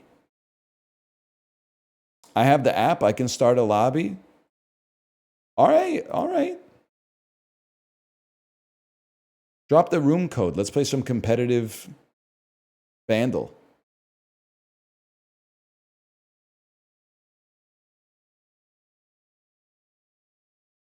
No shot. We're back.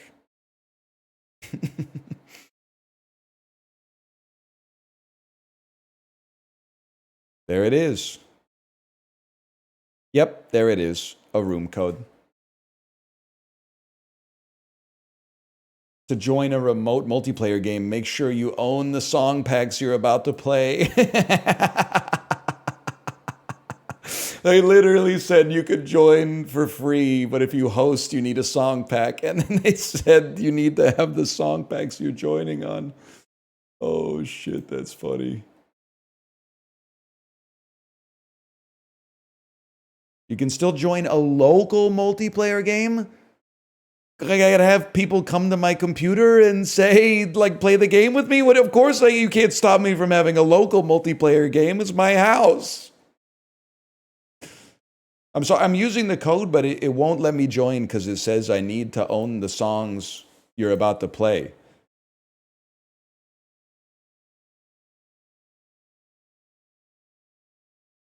That's crazy, man.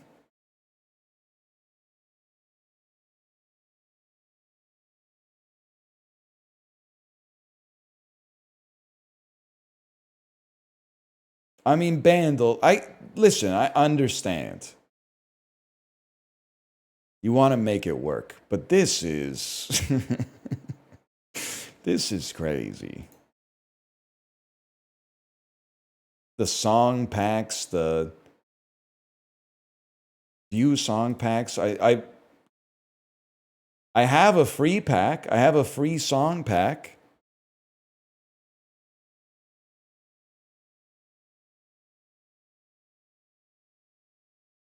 I don't think it can be done, man. I don't think it can be done.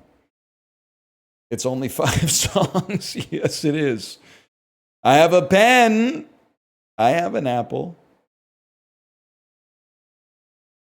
Apple Pen, people. Apple Pen.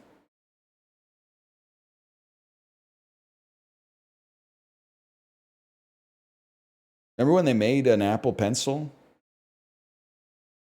Am I really going to keep this going for 18 more minutes? We'll figure something out, man. We'll figure something out.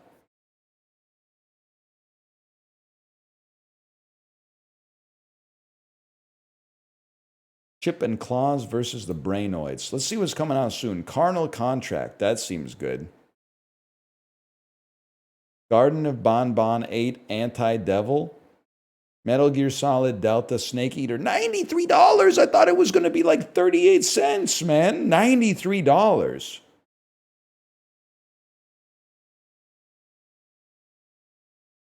Davy X. Jones. My Ex Future Family, Season 2. Rebecca and the Sword of Mystery. Oh my God. Do not look up the pictures for Rebecca and the Sword of Mystery. Yo, Neon Village. Coming out in 2 days. Early access, roguelike deck building.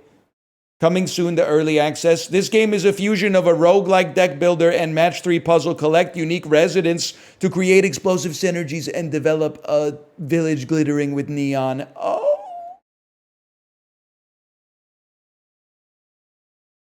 Maybe. There's a good word cell dull. Whoa!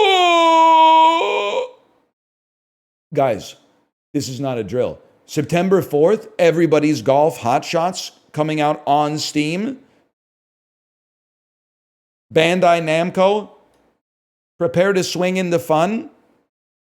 Everybody's favorite golf game series finally returns to the fairway. It's been like 8 years, man. I love Hot Shots Golf. Hit the green with a variety of unique characters and courses in online and offline play. Try out the new game modes. It has the classic gameplay you love. The controls are as simple and as intuitive as ever. Just aim and press the button 3 times.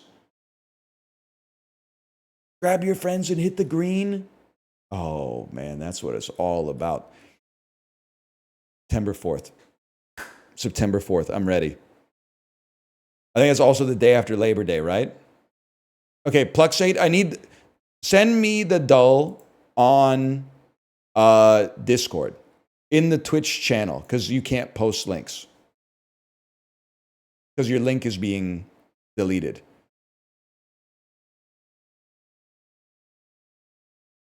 I'm sorry, I don't mean this to be rude to you. I don't care about Silksong, which is fine. But I'm tired of people acting like if you say you don't care about Silksong, it means you hate Silksong. I don't hate Silksong. I just don't care about it.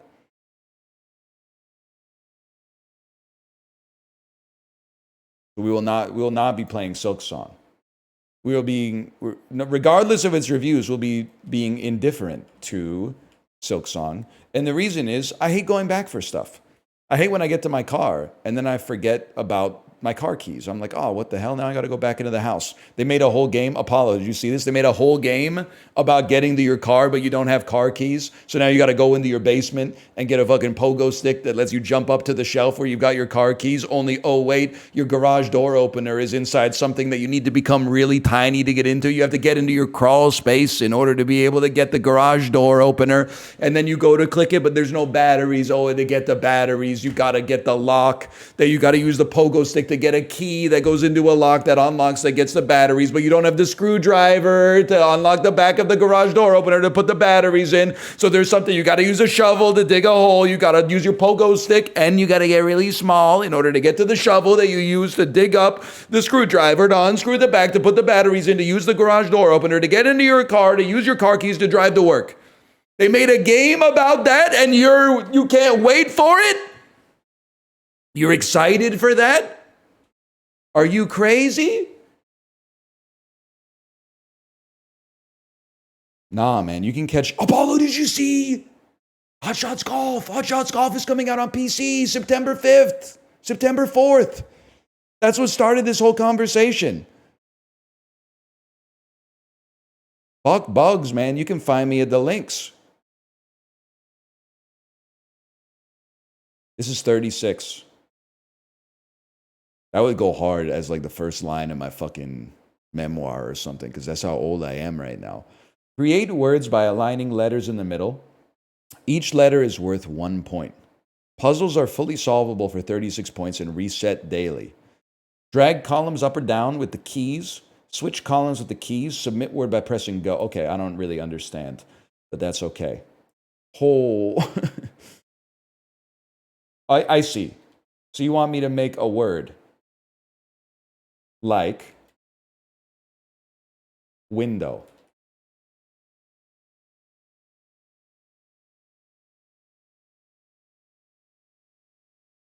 I see. You want me to make a word like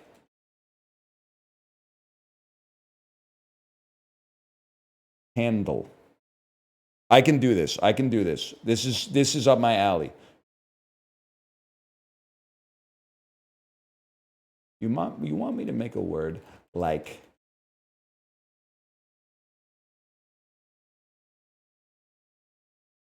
No, it can't be done. How about 2 O's at the end?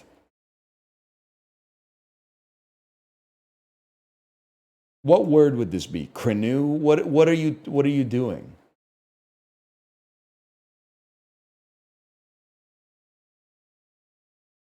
Drigo. This is impossible. This it's the hardest game I've ever seen in my entire life. Do you have to get does it have to be a 6-letter word? You can use star spaces as blanks. But doesn't that inhibit my my ability to get a maximum score? You can left right too? I don't think so. I don't think so. I'm in need of a maximum win. Yeah.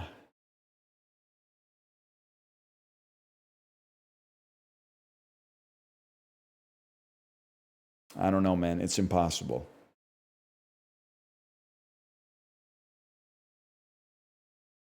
It can't be done.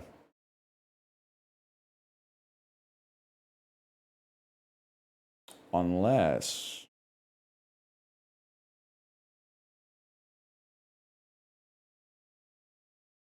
all this right after I've mastered Wordle. It's never enough for you guys, is it? Okay, how about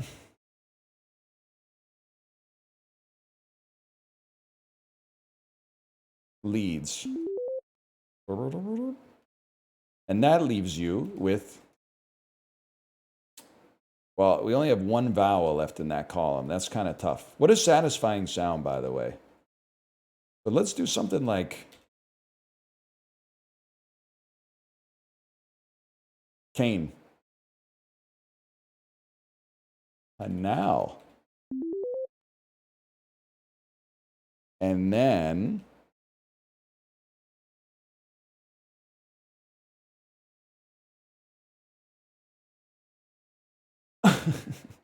that might not be as good as I think it is.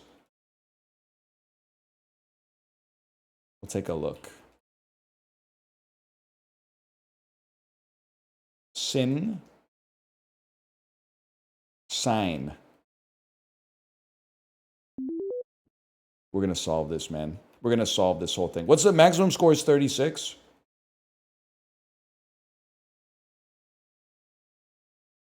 We got a problem with this Y.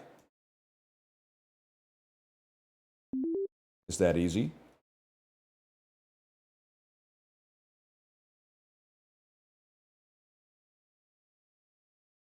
Met. It has to be 4-letter words?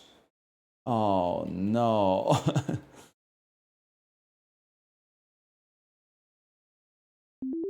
No, it'll work. It'll work.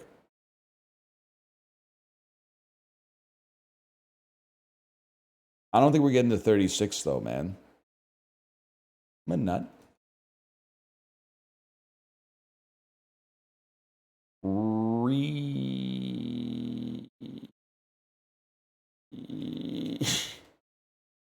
Nah, man, I'm not sure about this one.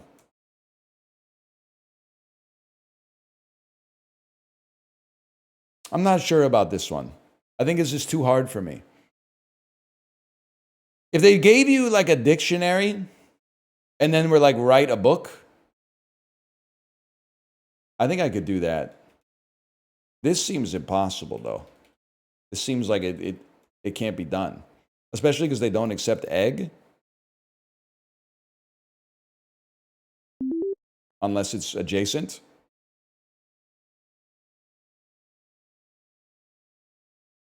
I give up. I give up. This might be too hard for me. I got 34.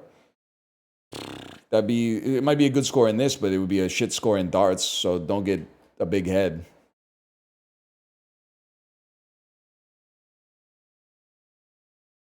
Oh, there's really a game called Roguelike Deck Builder, huh? Your house needs a deck, you have a hammer. Freedom is $1 million. It's a game where you build a deck. It's peak? How is it possible? Oh, Chibli played it. Dude, this might be what we play tomorrow. Because just this right here, watching him trying to hammer in that wiggly ass nail is... That looks sick, man. That looks awesome. Oh, man.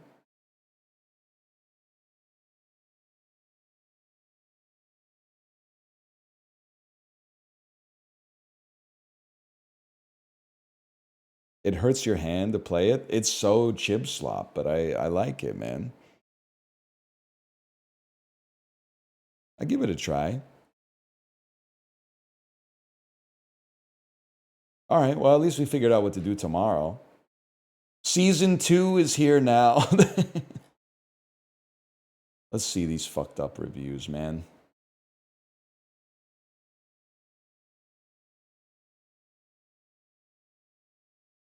Just one more deck. It's fun, but also very boring. I love that. Ooh, up hammering the nails. All right, maybe the reviews are good. Tomorrow. Oh, that's right. We're doing this. Yeah, we're playing Mario Party tomorrow. Maybe on Friday I'll play Roguelike Deck Builder. And then on September 4th, I'll be playing Everybody's Golf. For sure.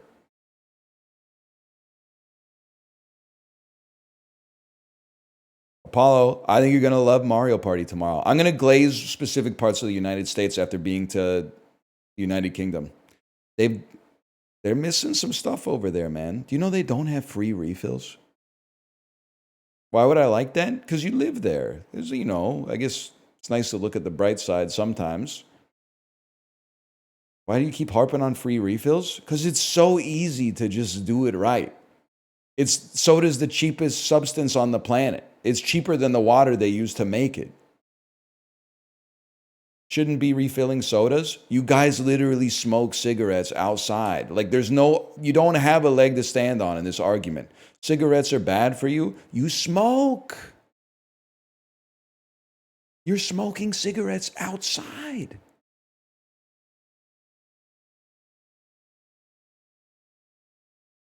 That's getting banned soon? Not soon enough, because I was just there, man.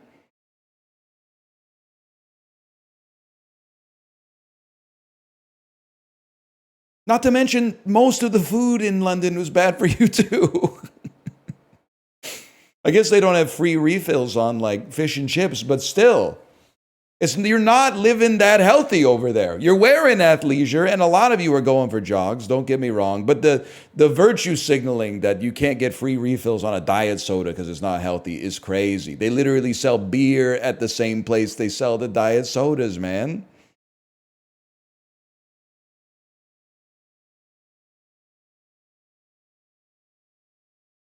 Just accept the free refills is better.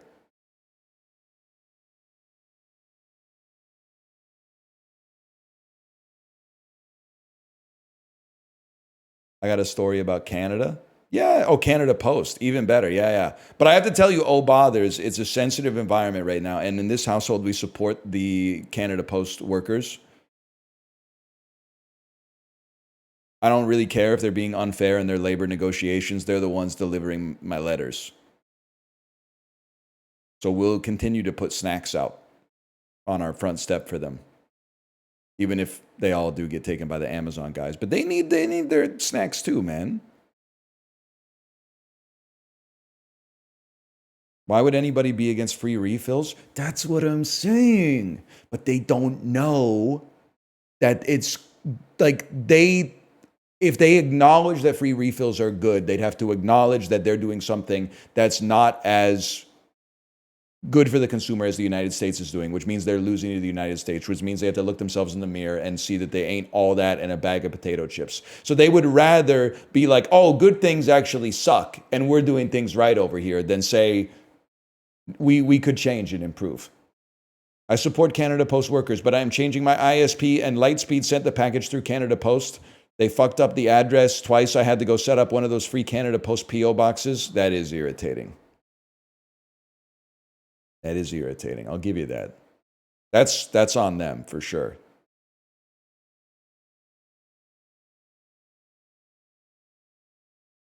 I know I think I said this yesterday, but I love getting that email from Amazon that's like, we've got package pickup locations near you. And I'm like, nice try, buddy. I get it.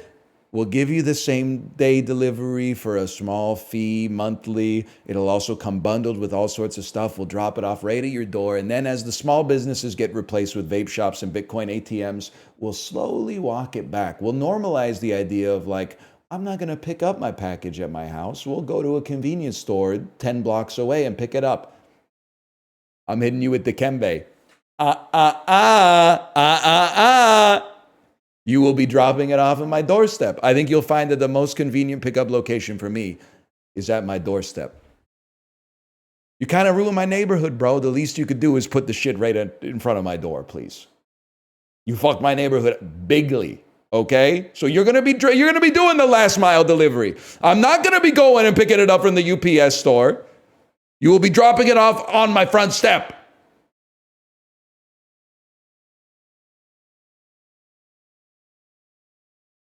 Nice try, though. The email is like, it's a little insulting. They try to make it seem like it's more convenient to pick up your packages like at a store than at your house. It says in the email, it's like, it's more convenient because you can pick up packages on your own schedule. No, I can't, bro. Those places fucking close at night and don't open till the morning. What are you talking about? I could pick it up on my schedule. I literally could only pick it up on their schedule. I could pick it up at my house on my schedule. I live there. I'll read you the email, man. I'll read you the email.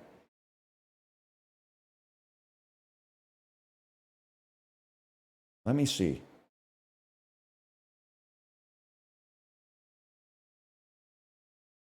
Amazon has pickup locations near you.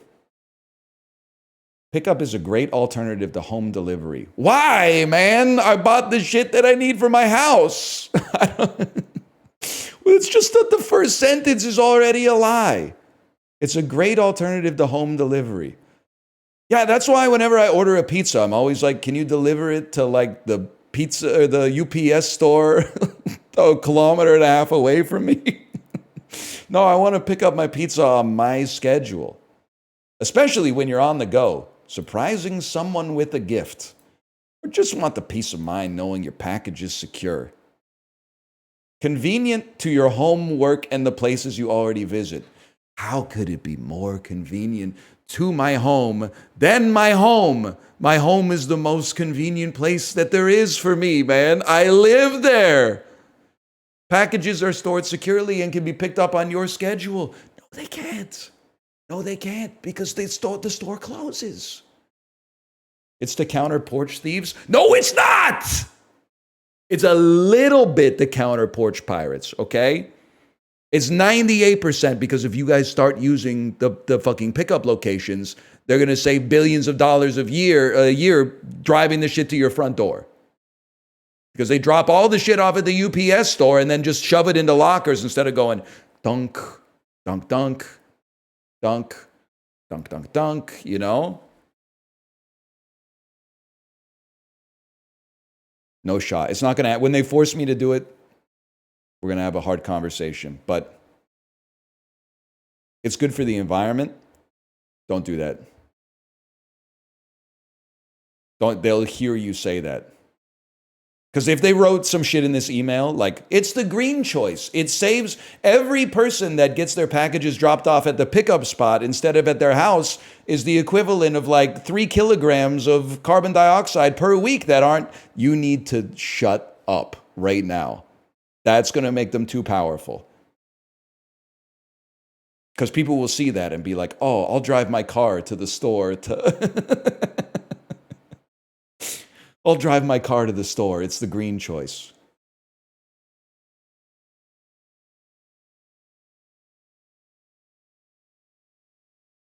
I drive my car to the pickup point? Yeah, to breathe in. And listen, like, it's not just Amazon, but like, I'm sorry. You can offer ad-free viewing and then add ads even though you're still paying for the service. People are probably not going to switch. But you can take the home delivery from my hands when I'm fucking dead. There's no shot we're gonna glaze you on the home delivery and then you're gonna be like, we're just dropping the shit off. I'm just going to the store at that point. I could just buy the shit at the store that already has it. I don't need to fuck with the cardboard box. Now I got to go to the store, pick it up. It's in the cardboard box. I got to bring it home, break the cardboard, put the cardboard in my recycling. No shot.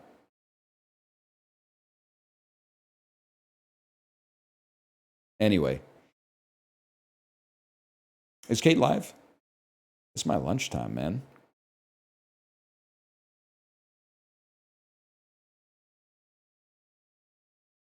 OMG, she is. All right, thanks for watching, everybody. I'll be back tomorrow. Tomorrow's Mario Party Day. I'm excited about it. Good night, y'all.